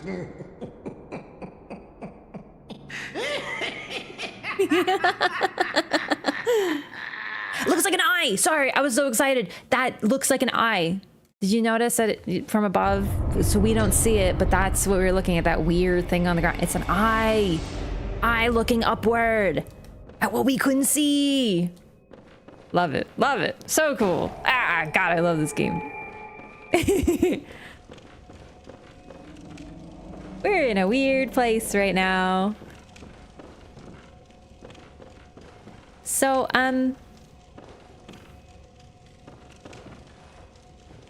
some really fucked up things around here, huh?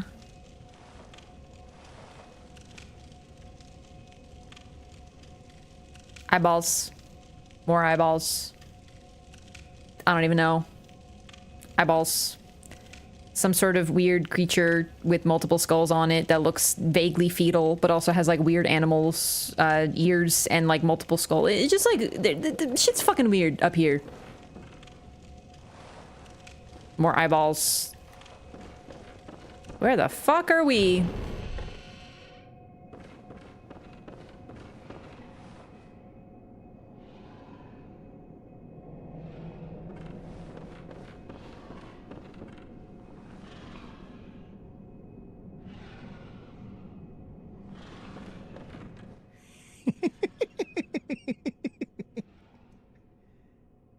What a joy it is to behold the divine. It must be such a pleasure. You're in my debt, you know. You're nigh on a beast of the field. But here you are, treading a measure with the gods.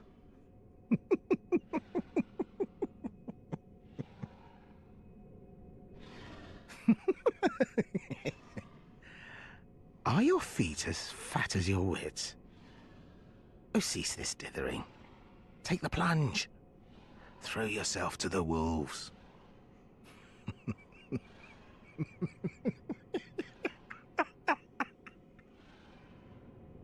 You might recognize his bald head, and if you didn't catch the voice, maybe seeing part of his head will remind you. This is Patches.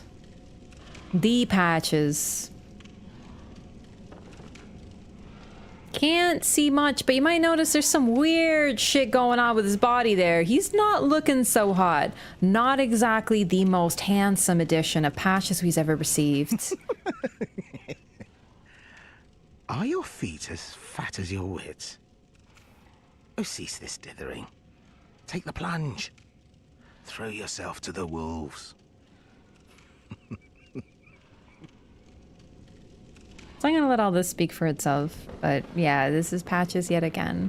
But this is one very, very unique iteration of Patches. And not for the reason you're thinking. If you know what's going on, not why you think. It's not just how he looks. One very important difference between this and every other iteration of Patches that we have met in Souls and Elden Ring, although more in Souls, he is effectively a cleric. He is worshiping the gods in his own way. He is serving us up to a god. He presents us to a god, and he seems to actually believe that they are the divine. Now, sure, he could be putting it on, but he doesn't seem to be. He, in his own mind, is doing us a favor because he's exposing us to the gods. We're nigh a beast on the field. But here we are, treading a measure with the gods.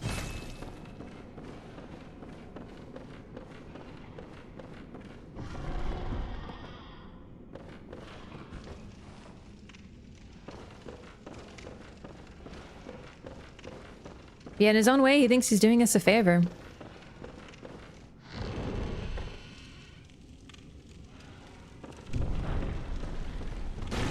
Nice try, bitch.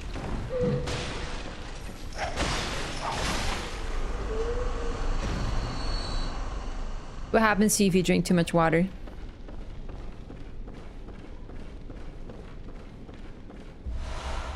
Lecture theater key. key to the lecture theater in the lecture building. Today, the 2-story lecture building is adrift in the nightmare, but once it was a place of reflection where scholars learned of history and archaeology. Perhaps it still is, as the students in the lecture theater appear to await the return of their professor. Bro, imagine being trapped in school forever. I love these enemies. They do be a little bit causing the frame drops really bad, but don't worry about that right now. Student uniform. Uniform of the students of Bergenworth, a bygone institute of learning. This alternative lacks the thick cape.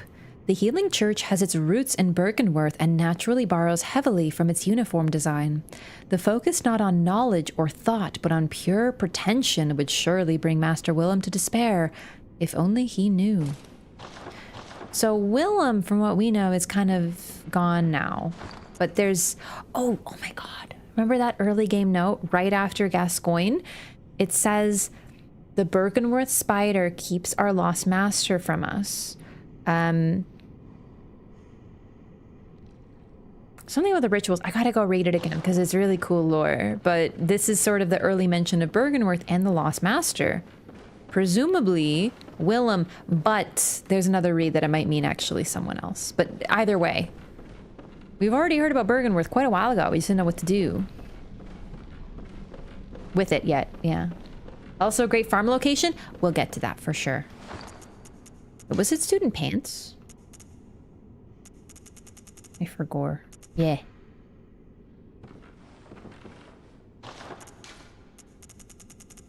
Oh, yeah. This is adrift in the nightmare. We don't know what that means right now. I would just like to remind us all, if we're, you know, if we've forgotten, we got grabbed by an alien creature that squeezed us, and now we're here. Before we got grabbed by the same alien creature, it just killed us. Or moved us, actually. Maybe both. But suddenly, we are, you know, here. So apparently it was this tonsil stone that led us here. Holding it led to a change of our coordinates.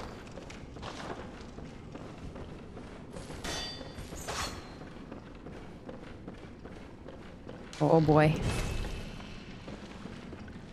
Look at them, they're waiting.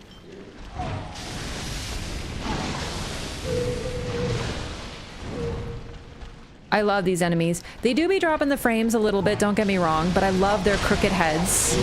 They look very Tumerian. So it's pretty interesting because they've warped, they've simply become water. But their faces are very Tumerian. There could be a link to the Tomb Prospectors and the church dinguses we see, but these guys have presumably been warped by the nightmare. Also, you might notice that one individual is just spitting at us. He drinks from his jug and then spits more of his body juice at us.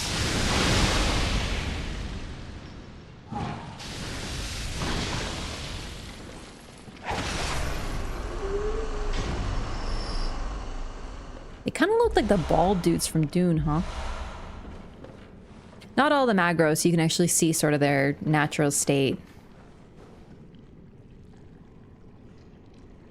This is a very popular soul farm. You get quite a few blood echoes, really.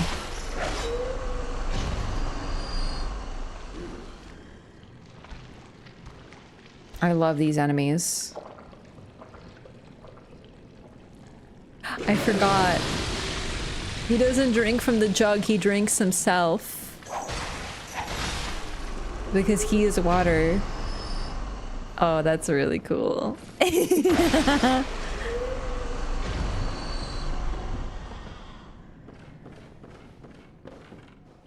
Creepy.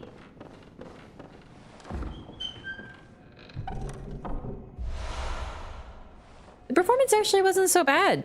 Honestly, maybe it's a little better on PS5. Are those also Tumerians?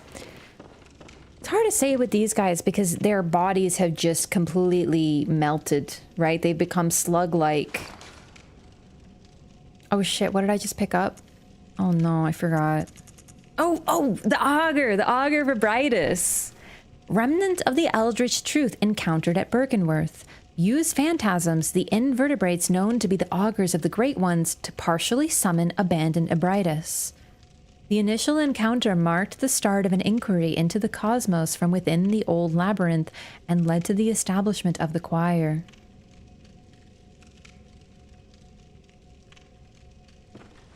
This is a really important item, but we'll get to what all that means later, because right now it's just like, whomst? What? What? Who? Yeah? So, these enemies have basically melted into water. And they imbibe themselves. There's a lot of things. We don't have all of them right now. The lead elixir. I actually don't remember where we got this, so I should read this. A heavy, syrupy liquid medicine. Temporarily shifts weight to make deflection of attacks easier, but must be used with care, as it also slows movement with no change to defense. Its recipe for this mysterious concoction is unknown, but some postulate that it materializes only within the most desperate nightmares.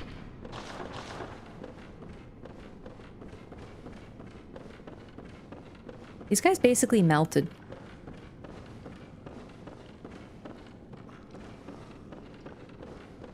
There's more of them. I can hear them.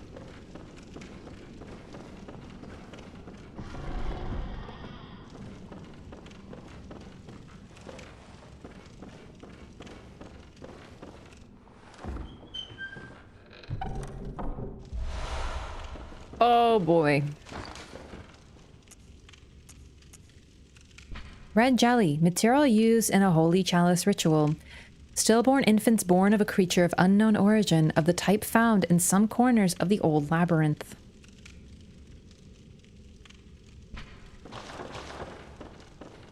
You would not put this jelly on your toast. This is the effect of long-term academia. Yeah, they've melted their jaws to become slack. They've just melted into goo, and they drink themselves to attack you. Considering this is a culture that it's become pretentious, and they think of themselves as above everybody, and now they've just melted into slime. And they stick to the ceiling like little slugs.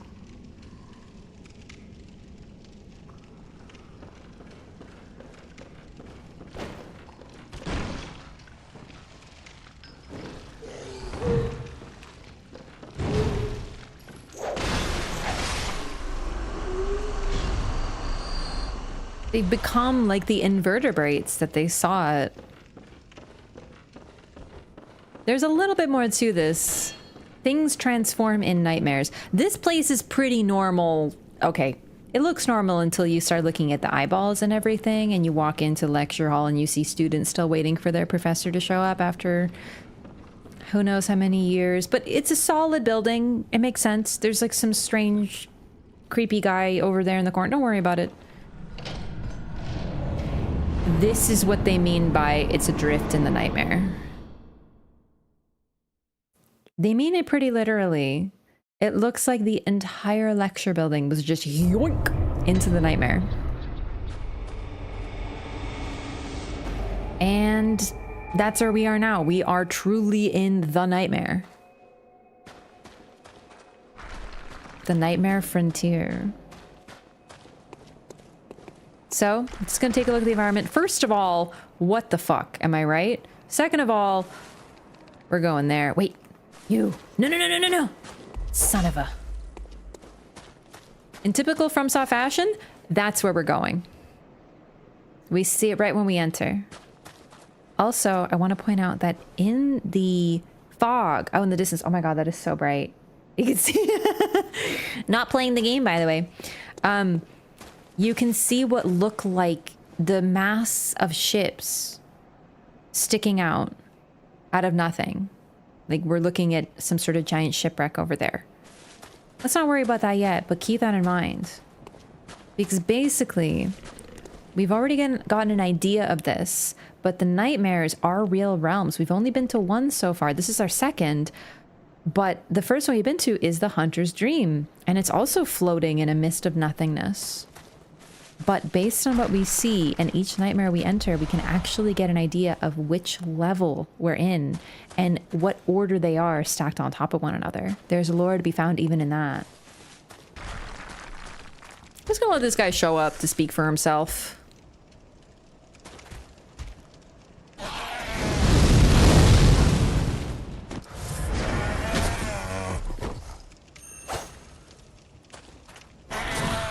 So I'm pretty sure these creatures are basically taken straight out of Lovecraft, but I don't know Lovecraft well enough to be able to tell you what it is. They have sideways faces, really powerful claws. They use fire, but then they go four-legged creep mode. These are called silver beasts. And normally they only show up in nightmares. There's a couple exceptions, but we mainly just see them in nightmares.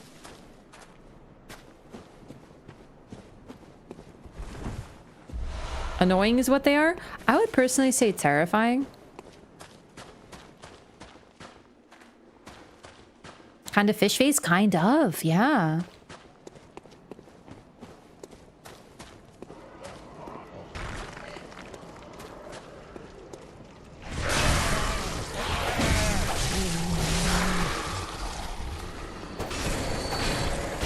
We have now encountered the upgraded form of the little wandering madness guys. These guys will attack you and they can totally kill you. They don't hurt hard. They don't hit hard, but you know.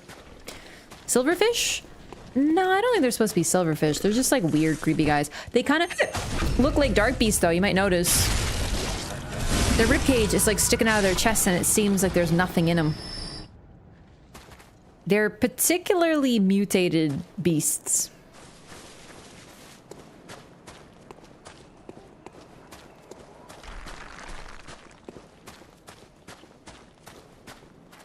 Also, there's like stone, and within the stone, there's like blood. Like, look at this. It looks like the graves or weird stones themselves are made of skin. Like, this is a very warped, disturbing place. Also, just like in the Chalice dungeons, there's little messengers showing us where to go with little lanterns.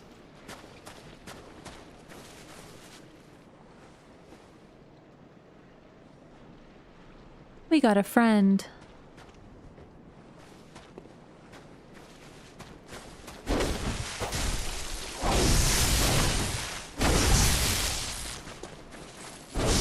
Hey, let me whip you. Damn it. Wow. Being kind of a dick. And there comes his friend. Okay. Shit's not going well for me at this time. That's not what I meant to do. Excuse me. So we got a black church hunter.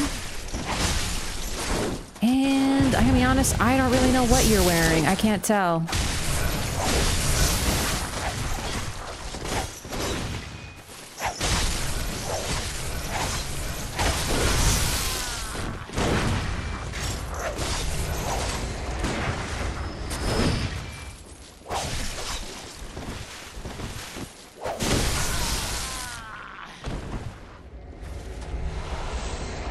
People. Hunters within the nightmare. We don't encounter too many NPCs in this game, and because of how it's structured, we don't really get their names, but that's who we just dealt with. Yharnam Hunter set. Ah, interesting.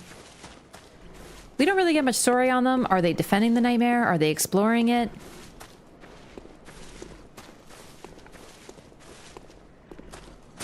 Oop, you're supposed to jump there. It didn't work.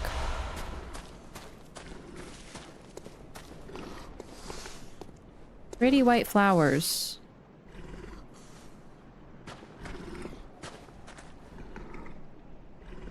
Weird growling. Don't worry about that yet. Invaders usually come here? Yes, a bell-ringing woman spawns. I'm just playing offline, so unfortunately no invaders, which is a bit of a pity. Oh, sorry, I was gonna show this, but I got distracted.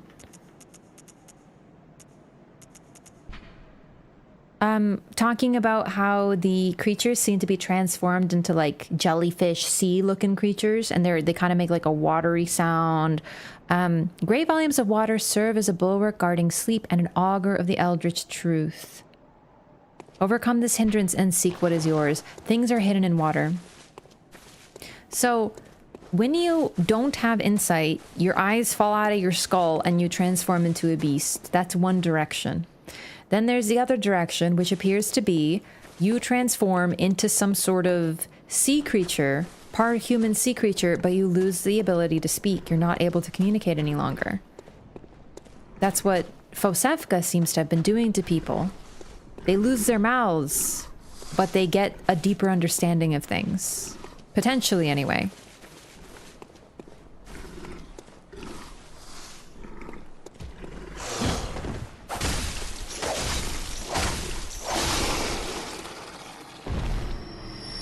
Alright, this next area, I'm not gonna lie, is a little vicious. These enemies can absolutely fuck you up, so I might run through here a little bit. Description split from there rather drastically. Oh, that sounds familiar. Okay, be careful, be careful. Oh god, these guys throwing their rocks can absolutely fucking one-shot you. We will talk about them in a bit, though. Okay. So. I forget their official name. It's a little heartbreaking, though. If I can get close to one. Whoa! Cold blood, flower blood. Oh, we're going to read that later. That's really cool. Okay. There we go. Oh, fuck. I'm so scared of this area. Fuck! Okay. Not you. Oh, fuck. Okay, that was the AoE from one of the rocks. Look at their backs. They are covered in deep welts, as if they've been whipped.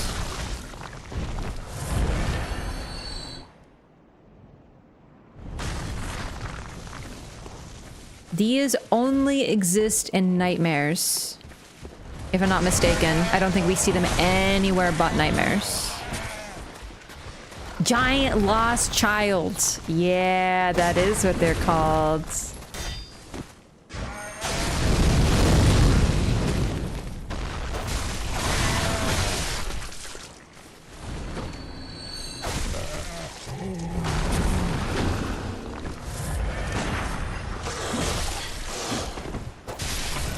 Hey, glad you're enjoying Marceloff. Welcome in. All right, I'm gonna take this real quick. There's a really cool shortcut over here. So if you follow this guy...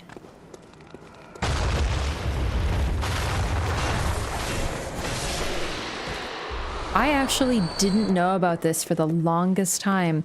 If you stand on this, the grave breaks, leading to a bridge. It creates a shortcut for you. It's really convenient. I actually don't think they've done that since. Like a pressure-based shortcut like that. God, these guys are gross. Ow! How dare you?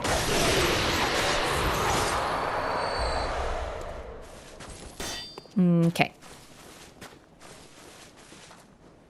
I guess I left that one. I think we can go back, though. All right. Shortcut is helpful.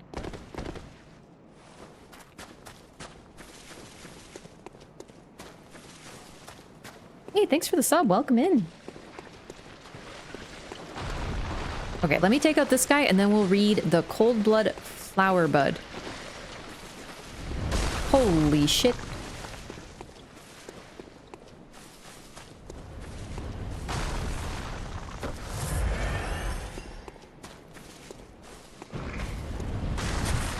Shadows of Yharnam is a big difficulty spike. I have been doing the Chalice dungeons, which does help with difficulty. For sure. I have a pretty high upgrade level. I have slightly better gems than I would otherwise have. And I'm not saying I'm like the greatest in the world of Bloodborne by any means. I'm definitely a little rusty, but I'm pretty good at this game. And I'm comfortable with it. So all these things work well together to make it relatively easy. Comparatively.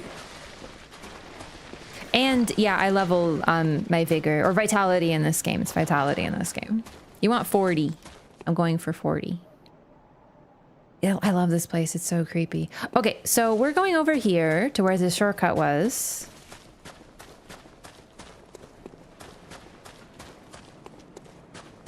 Oh, cold blood, flower blood. Cold blood, flower blood. Okay, this is the first one I've gotten. Pale vegetation that commonly grows on cold blood in a place long ago abandoned. So that's likely what these are. But the bud versions of them... Maybe. They're a little different, but we do get it in this area. For the first time. We also get them in the Chalice dungeons exclusively. Alright, so we are gonna go over there. And before we do, I just want to point out this. You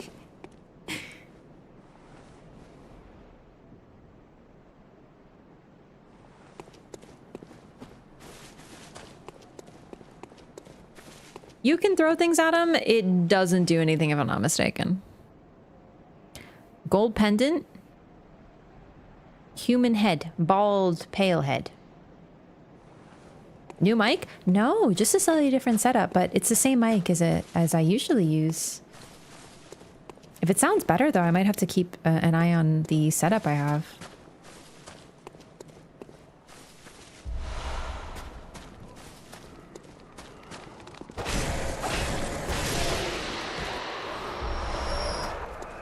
Okay, chat, remind me if you know, because I actually don't remember what happens if you hit the spider. Because I think I've hit the spider with a pebble. And it doesn't change what happens, basically.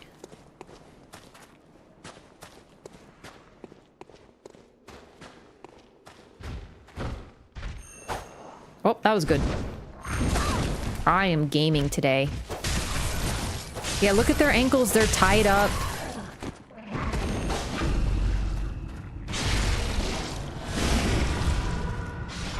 These creatures are pretty sad, although they're also really annoying because they throw out things at you incessantly.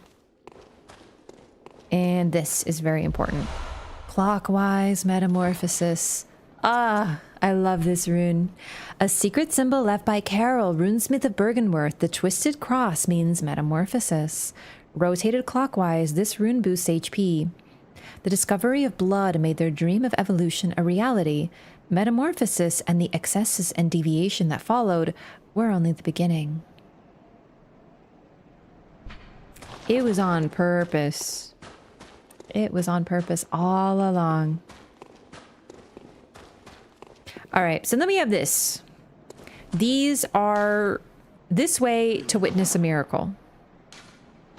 These are shining coins. What could go wrong?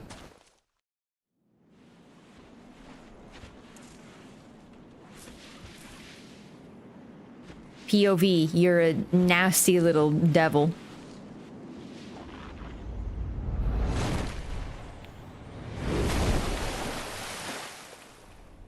The miracle of gravity. Don't dally, you lucky scamp. The gift of the Godhead cometh. In this cutscene, he's got red legs. He doesn't normally. First person POV fucking patches, baby. That's right. No, fuck. A nice free no damage fall? Yeah. Honestly, patch is doing us a favor. All right, look inside these things. It's really hard to see. I'll try to trigger the attack, but there's a lot of them. Oh, never mind. It's dead. My bad. These creatures have what look like messengers inside them. I'll get to show it off later. It's just right now it's a little crazy in here.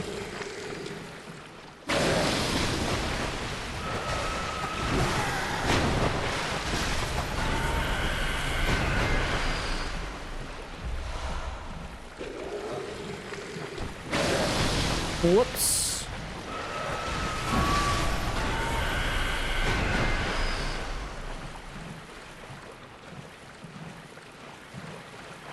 A little similar to Kos.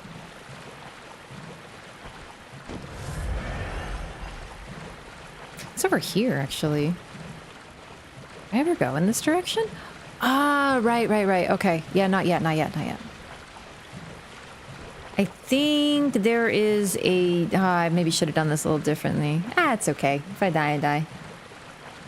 Never got patches to kick me off the cliff in Elden Ring. It is one of the saddest things that the patches interaction in Elden Ring is really easy to miss. It bumps me out when he kicks you off the cliff. Patches kicking you is special. Yeah, Kos is different. Kos is different, but they're reminiscent.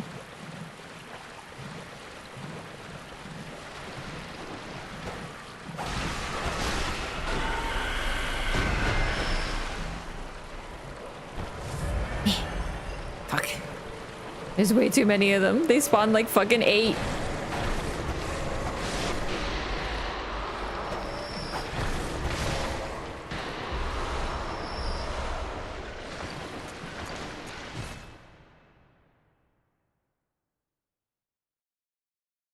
No, Kos is the creature. You're talking about Orphan. Orphan and Kos are different. Kos is the mother, Orphan is the child. How far in the game are you? We're currently exploring the Nightmare Frontier. We just beat Vicar Amelia.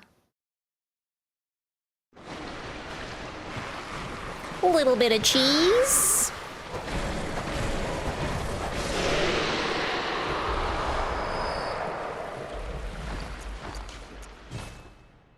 I just want all the materials. I don't even need them. I need the later ones. This is just for fun. I'm just saying, Elden Ring, you know how they made it not flashbang you? To be fair, that was because of Bamco. This never did. They never had to change a thing. Come back here. Good God, seriously? Okay, whatever.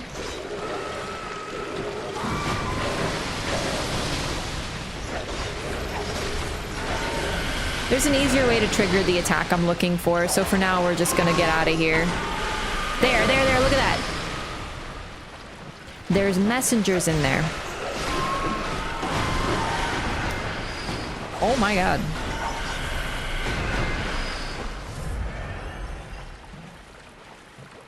We'll talk about that in a bit.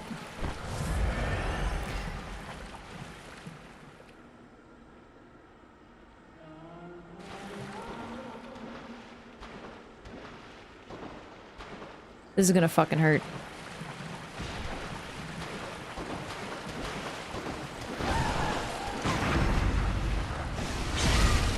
Perfect.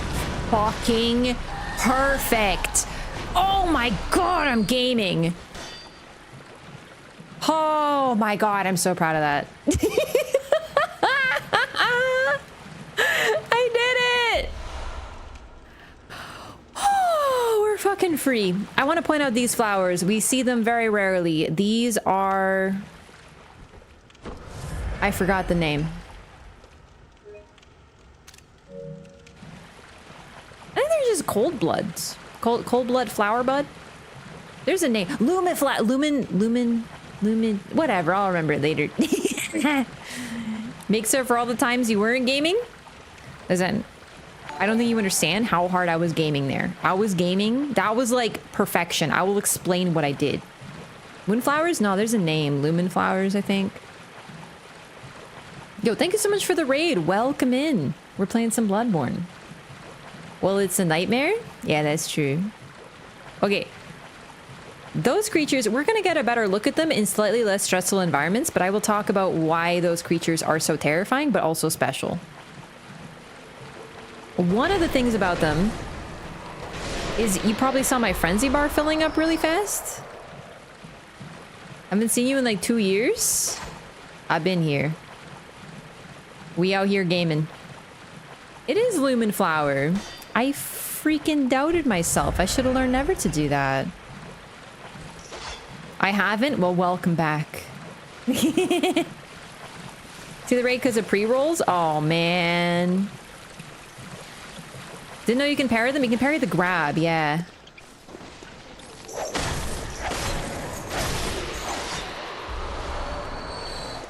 Welcome in. How was your stream? Thank you so much for the raid. Were you playing some Bloodborne today?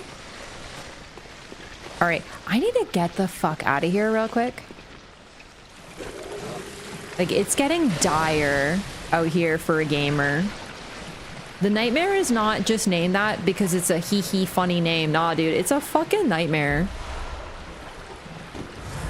Streaming a fight club? Nice! We are doing a lore playthrough today. Offline. Very different from PvP, but we do love the PvP community. Especially for Bloodborne. It's really hard to make, comparatively, to make PvP work in this game. But it's got some of the most unique PvP. If you ever get an opportunity to try it out, you should, gamers. Alright, keep going. Just don't worry about it. Don't worry about it, don't worry about it. We're fine. Don't worry about this big old guy with his big old rock. Really don't worry. Everything's fine. Don't worry about anything. God, this would be a really, really, really bad way to die. We're gonna be very... Oh God, I'm nervous. This section scares me.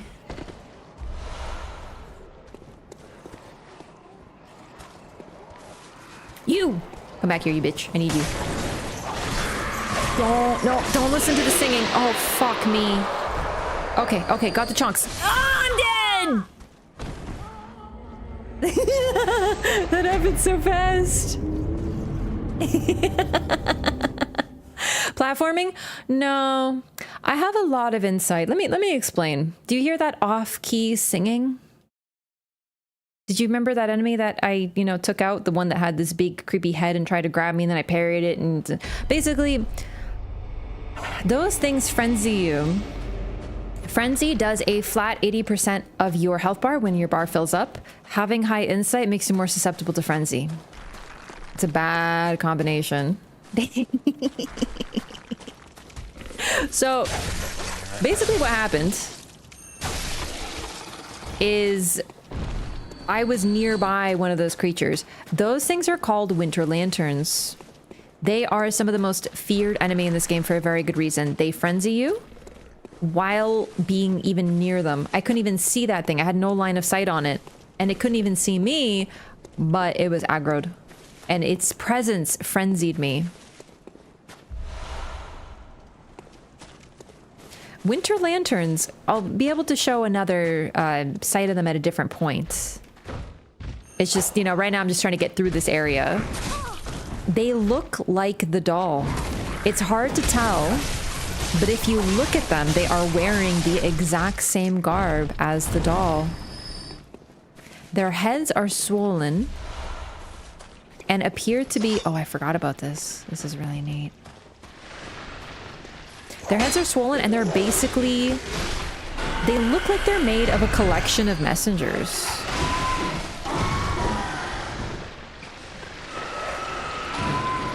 Fights with the ball before Moongrim? Oh my god! The ball pit run during the charity stream. Oh, that was so much fun. Oh, I love making people fight in the ball pit. That was a good time. Elden Ring have a winter lantern type enemy. Not, in my opinion, anywhere near as bad. But yeah, they basically have the aging untouchable / winter lanterns. Okay, gotta be careful. Don't want to die. I would like to get my souls back if possible.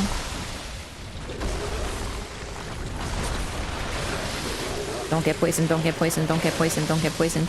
I got poisoned. Fuck! My souls!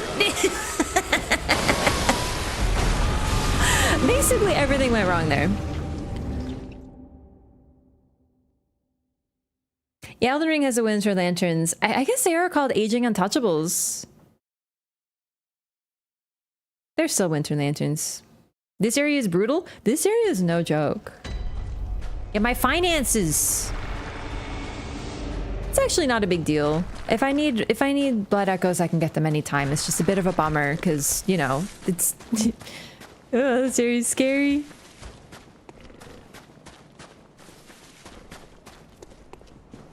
So we are in a nightmare and we are seeing creatures that seem to have messengers inside them. We are seeing a creature that looks like the doll. It's a nightmare for a reason. Do you know what I'm saying? Hang on, I'm lost. The coolest thing about the nightmares is they seem to take on forms that are terrifying to those who go into them. So in this case, they have the doll, who is our, you know, our friend, one of our only allies, a source of safety and strength, and they turn it into one of the most horrific enemies in the game. It's cool as shit.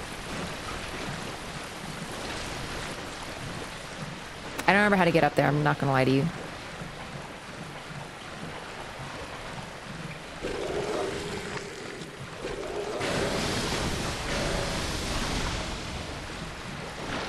Oh, I gotta show you the item I picked up. The messenger's gift. It was hidden behind that winter lantern down at the bottom. Oh, we got so many clear blue seas and shit. Oh, I gotta read these too.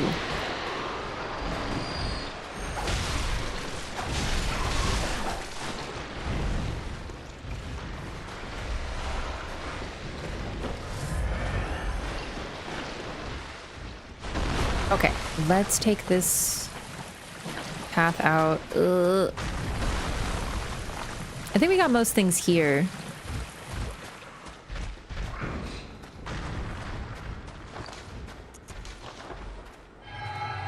Okay. We can avoid this creature, but do you see it over there? Do not be seen by it.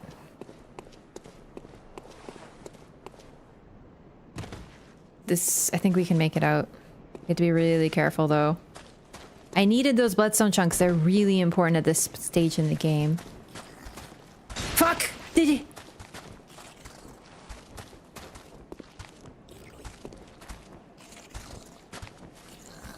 They sing. You can see the doll clothes underneath it. Its head looks to be a mass of eyes, like a gigantic brain with eyes in it, and messengers kind of put together. Otherwise, it's like some weird tentacle brain on the doll body. People run, people run, people run. No, no, no, no, no, no. No, no, no, no, no, no, no, no, no, no, no, no, no, no, no, no, no, no, no, no. No, I don't care about you. Go to hell.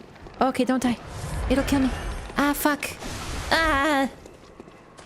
Fuck. Frenzy. I'm still getting frenzied by it, by the way. Like, it's still going up.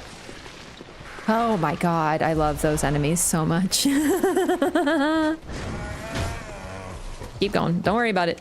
Nope, nope. Nope, nope, nope, nope, nope, nope, nope. Pan fucking shortcut.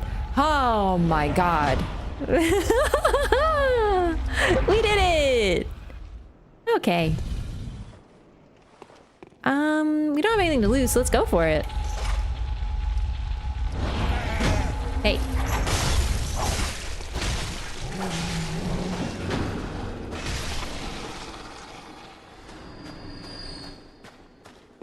So I remember, Patches told us that we're going to meet the divine. He said, the gift of the Godhead. I would just like to point out that the tonsil stone looks like the head of those creatures that we've been seeing around the place. When the creature picked us up, he also called it Amygdala. The Amygdala is a region of the brain. It's pronounced Amygdala. But let's be real here. Amygdala sounds fucking cooler. And that's what Patches says. The amygdala is a region of the brain that is shaped like that tonsil stone, shaped like the heads of those creatures. It regulates your fear response effectively. So those creatures are basically named after the part of the brain that governs fear, and I think disgust as well. Basically, the fear response comes from the amygdala.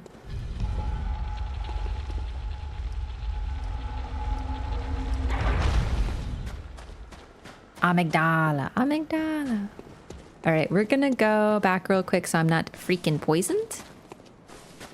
And then we're gonna go deal with whoever the manager of this freaking nightmare is. You know what I'm saying?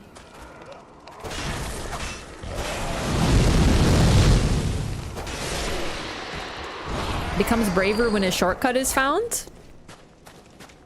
And what's wrong with that?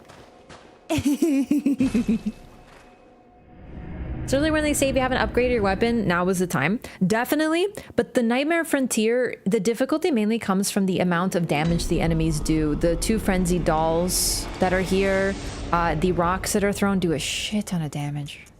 Okay, we got a ton of runes. Lake. Fading Lake. So this is physical damage, this is fire damage. Also got Clear Deep Sea. A secret symbol left by Carol, runesmith of Bergenworth. This transcription of the Great One's inhuman voices depicts down-reaching currents. This rune means deep sea and grants augmented resistance. Great volumes of water serve as a bulwark guarding sleep and an augur of the eldritch truth. Another one. All right, that's all of them, I think. Let's put some of these on, though. We got better ones now. Karen quest? Yup. Let's put some pants on. I don't like this skirt anymore. Okay.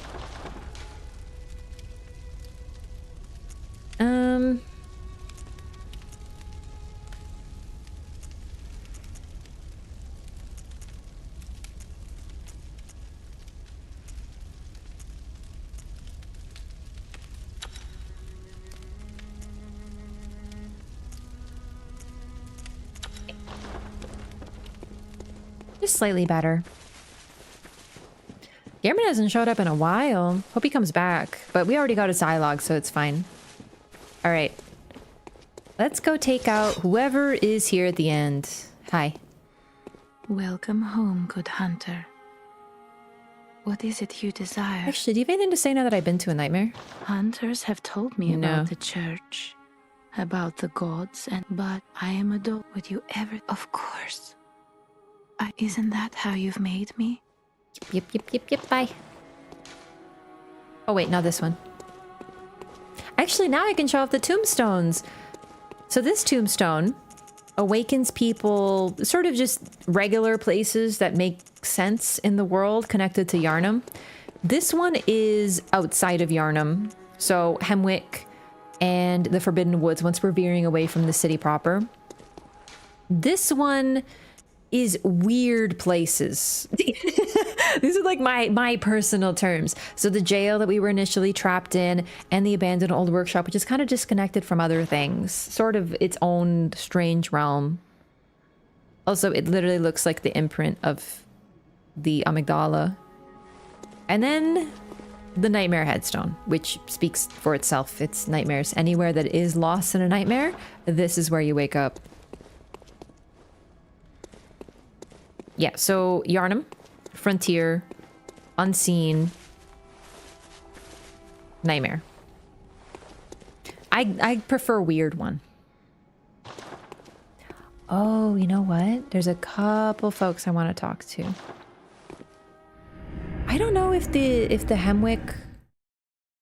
I think Patches should be gone out of the window now that we've used the tonsil stone, so I want to go to the woods to see if he's still there or if he's moved now. And if the usual denizen is there.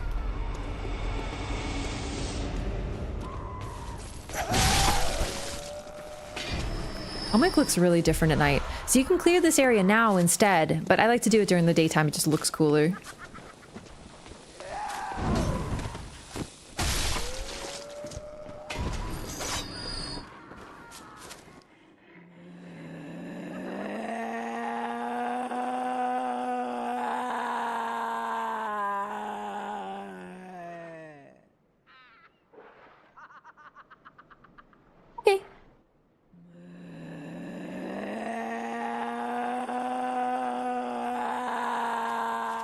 Good. Yeah, they're fine. They're fine. They're just practicing their RAR XD. Are the Amygdala gray ones or something else? Yes, but they're weird. I know what you're gonna say. Weirder than all that? Yeah, I know. That one's my favorite. I don't know which one's my favorite.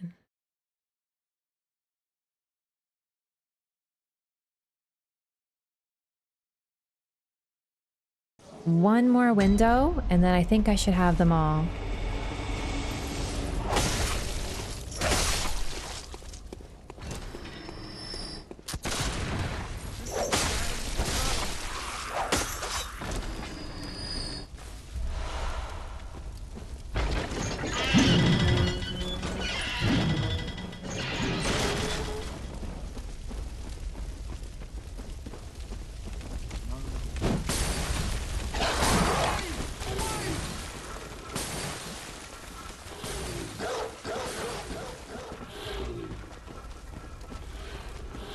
I am literally too fast.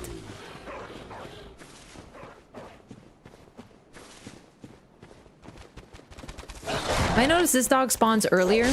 Your first time through here, the dog comes out a little later to kind of scare you, but then afterward it comes out like this. Is there something over here?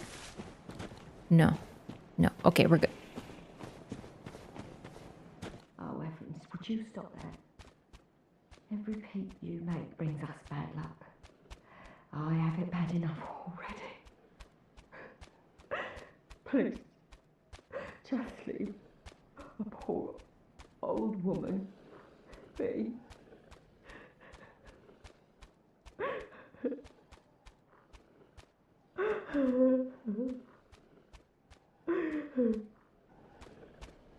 Oh, Evans, would you stop there? Every peep you make brings us... please. So some people theorize that she's not talking to us. She is talking to the baby crying. Because she can hear it. Because unlike everyone else who's transformed, she seems largely sane. Even after night falls, there are very few people who are not transformed and still able to talk. I might be like, what baby crying? It's a good question. We can't hear it yet. We don't have high enough insight.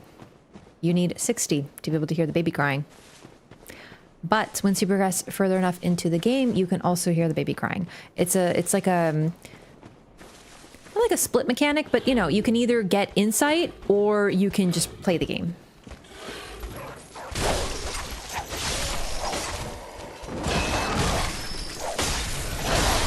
So yeah, that's who's supposed to be there, but Patches replaces any NPC, including that one. So I just wanted to show that off before we progress. Now we're back to the nightmare.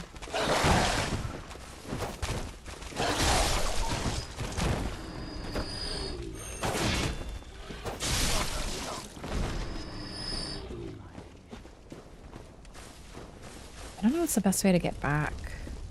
Let's just run back. She's an outsider? And she has the same accent as usual, so probably not. It's sort of ambiguous, but then again, who these characters are talking to is generally pretty ambiguous. But what usually occurs is before night falls, when they talk to you, it's a little bit more evident that they are indeed talking to you. They'll reference you directly, especially the early ones. Off-comer, it's your fault, I'm not letting you in on a night of the hunt, and then eventually they just start screaming. But she maintains her sanity and she talks about, you know, the peep, every peep you make brings us bad luck, and the baby crying is indeed doing that. Once again though, she could just be talking to us because we're unlucky, you know.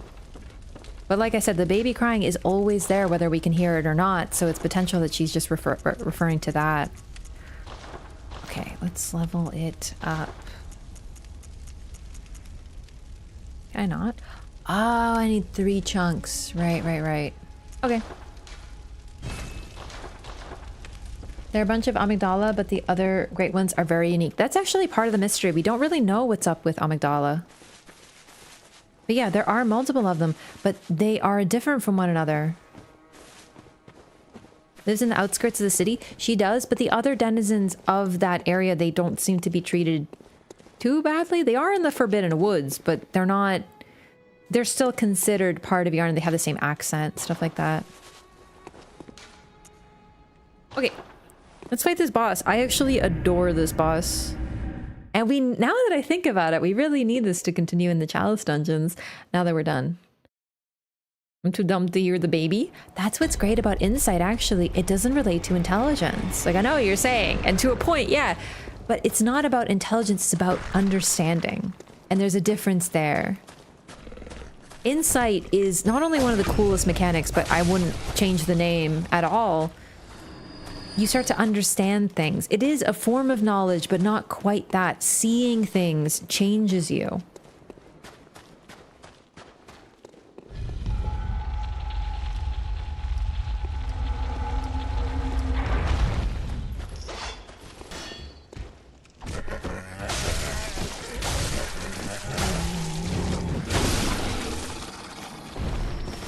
Also, Silver Beast, one thing I want to mention about them that's actually pretty unique, they use fire. They have some form of intelligence. It's not clear if they're transformed people or not. They might be something different because they seem to behave like people. But then they go bestial when they start to lose. Oh, wait, there is stuff in there, huh? Eh, we'll worry about it later. They use lightning too? They do. Do these ones as well? I thought it was only the later ones. Anyway, weird gate, creepy tower. Very creepy tower. You can see the Amygdala heads on it, and then these creatures as well. These are really interesting. They look like covered in eyes, shelled creatures. Definitely look like something from underneath the sea, but like twisted.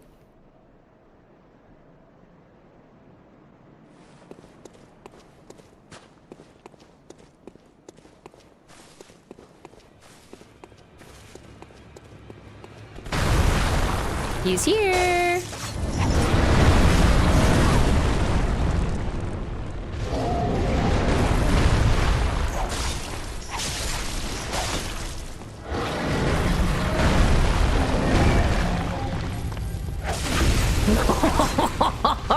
Right in the fucking head. Oh, yes! God, I love this game.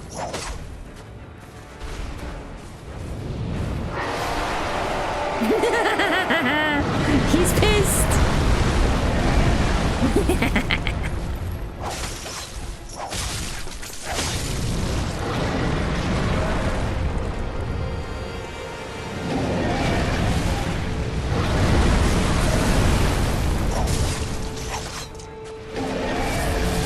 Are you fixing your head?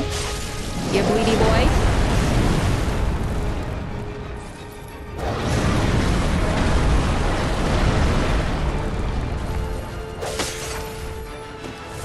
Come on, go sicko mode. Do it. Oh, shit.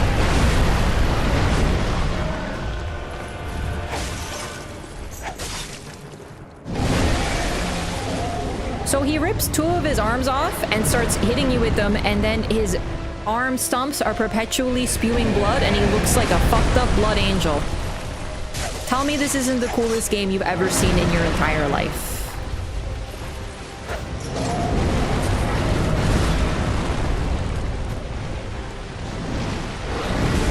Like, have you ever been so pissed? Oh, fuck. That you done that.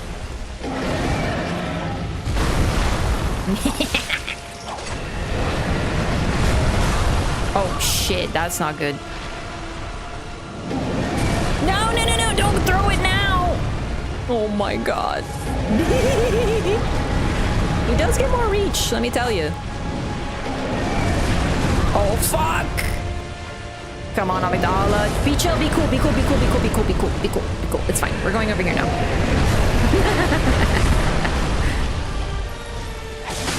Oh, did I break your arms?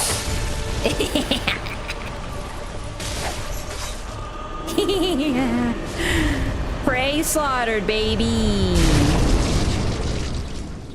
I love Amygdala, but I especially like fighting Amygdala with whips. It's raining blood. What a beautiful video game.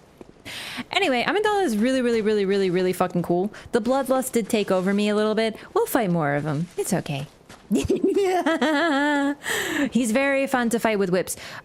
It's hard to hit him with certain weapons because he's tall.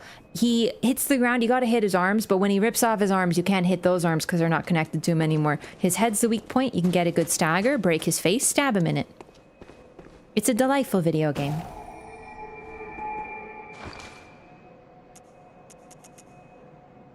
Oh, we got this. Way underground in the poison river. A strange gift from the messengers, inhabitants of the dream who revere the brave hunters. Used to envelop oneself in a black nightmarish mist, then transform into a messenger. The illusion is a parlor trick, and any large movement will break the spell. To preserve the guise, proceed very slowly.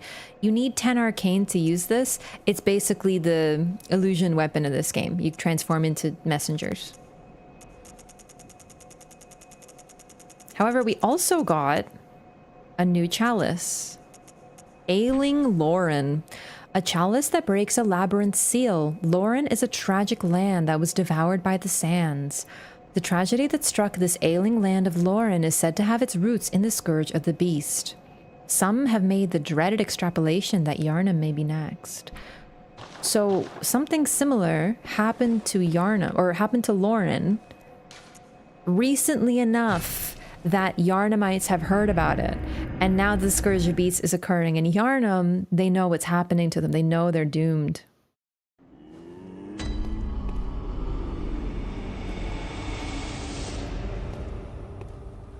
Welcome home, good hunter.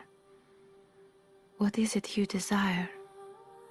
You have over 50 insight again, so now we get the female vocal soundtrack instead. Hunters have told me about the church, but I...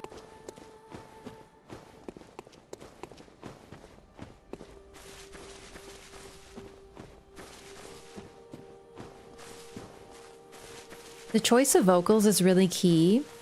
You have to remember that sound is very, very important in this game. The means we use to level up is literally blood echoes. To summon people from other worlds, we use a bell. To join another world, we also use another bell. So the fact that we hear a woman singing at a certain level of understanding in the hunter's dream, it just means we're understanding more of what's happening here. It's not just for fun. It means it was already there, but we just didn't know about it, sort of thing. You know what I mean?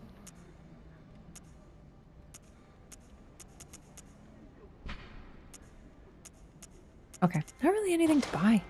Okay. Welcome home, good hunter. What is it here? Man, I love fighting Amygdala. Farewell.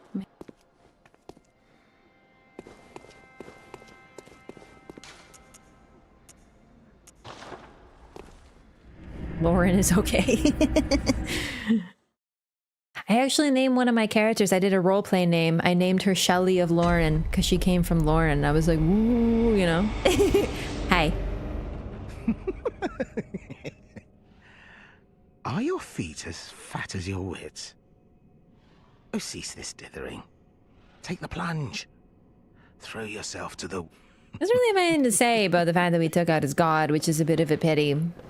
But yeah, just one interesting thing. Patches in this iteration is effectively a cleric. The fact that he's transformed into a spider, too, there's something else going on here. We'll get into this later, but he's not the only guy who's transformed into a spider. Also, the pendant that he wears, it's very similar to the one that Vicar Amelia has, suggesting there might be more to what he's doing. Like, I think he really actually genuinely is a cleric or something equivalent to it. Amygdala dialogue when we are picked up for the DLC? Yes. Okay. What's next? Well, the woods. Definitely the woods. This is Hintertomb. I'm not done Lower Tumaru because it started to get really mean. So we can continue with that. I want to at least get Tumaru done so we can begin Lauren, because they're kind of introducing us that we should start. I think Hintertomb is only 2 chalices. I actually don't remember.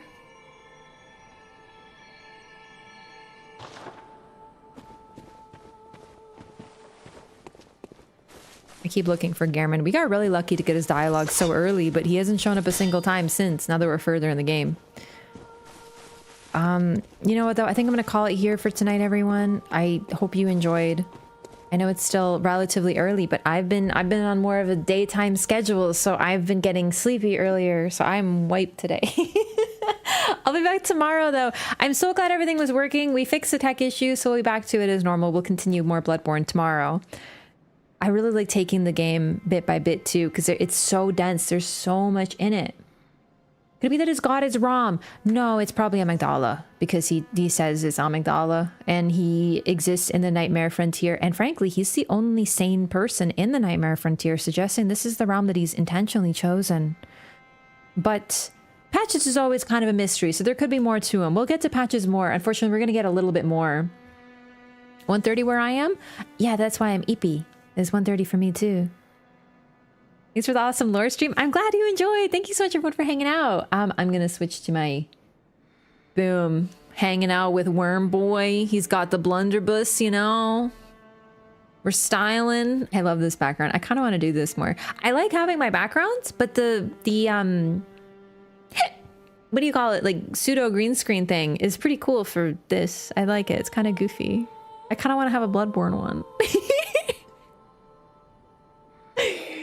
Either way, thank you so much, everyone, for watching. I really love Bloodborne, and it's really great to see other people love it too. I know I'm not alone. It's every single time I play this game, there's always someone who comes in and says, this is my favorite game, and same.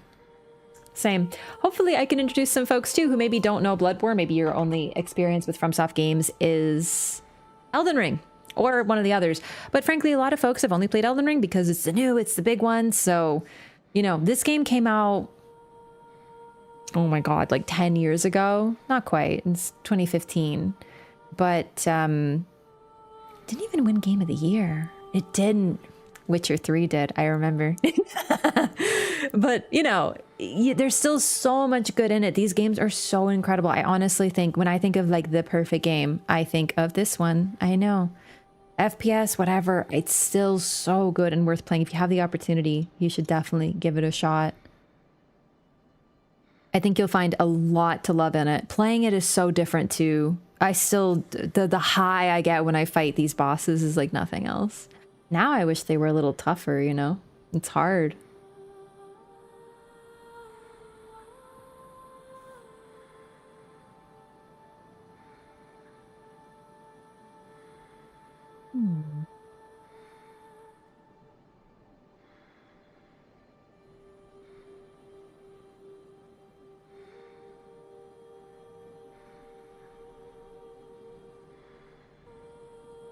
I'm gonna send you guys over to Bolt Paper. DLC is still plenty hard. Oh yeah. No, don't get me wrong. I'm not, it's just, you know, I play this game so much. It's the only game I beat at level 4. I feel like I want like a special hard mode just for me, you know?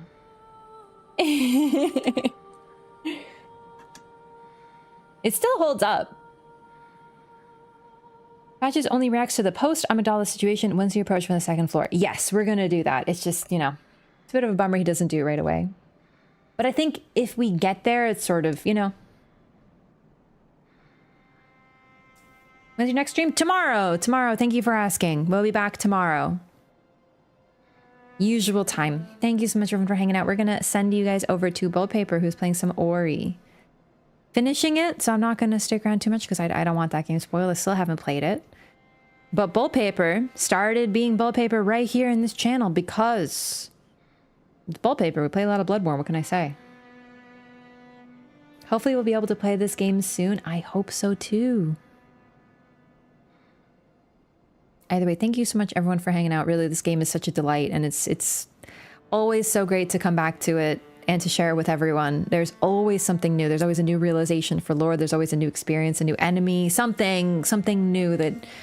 It's incredible how in-depth these games are. I love the Chalice dungeons for that too.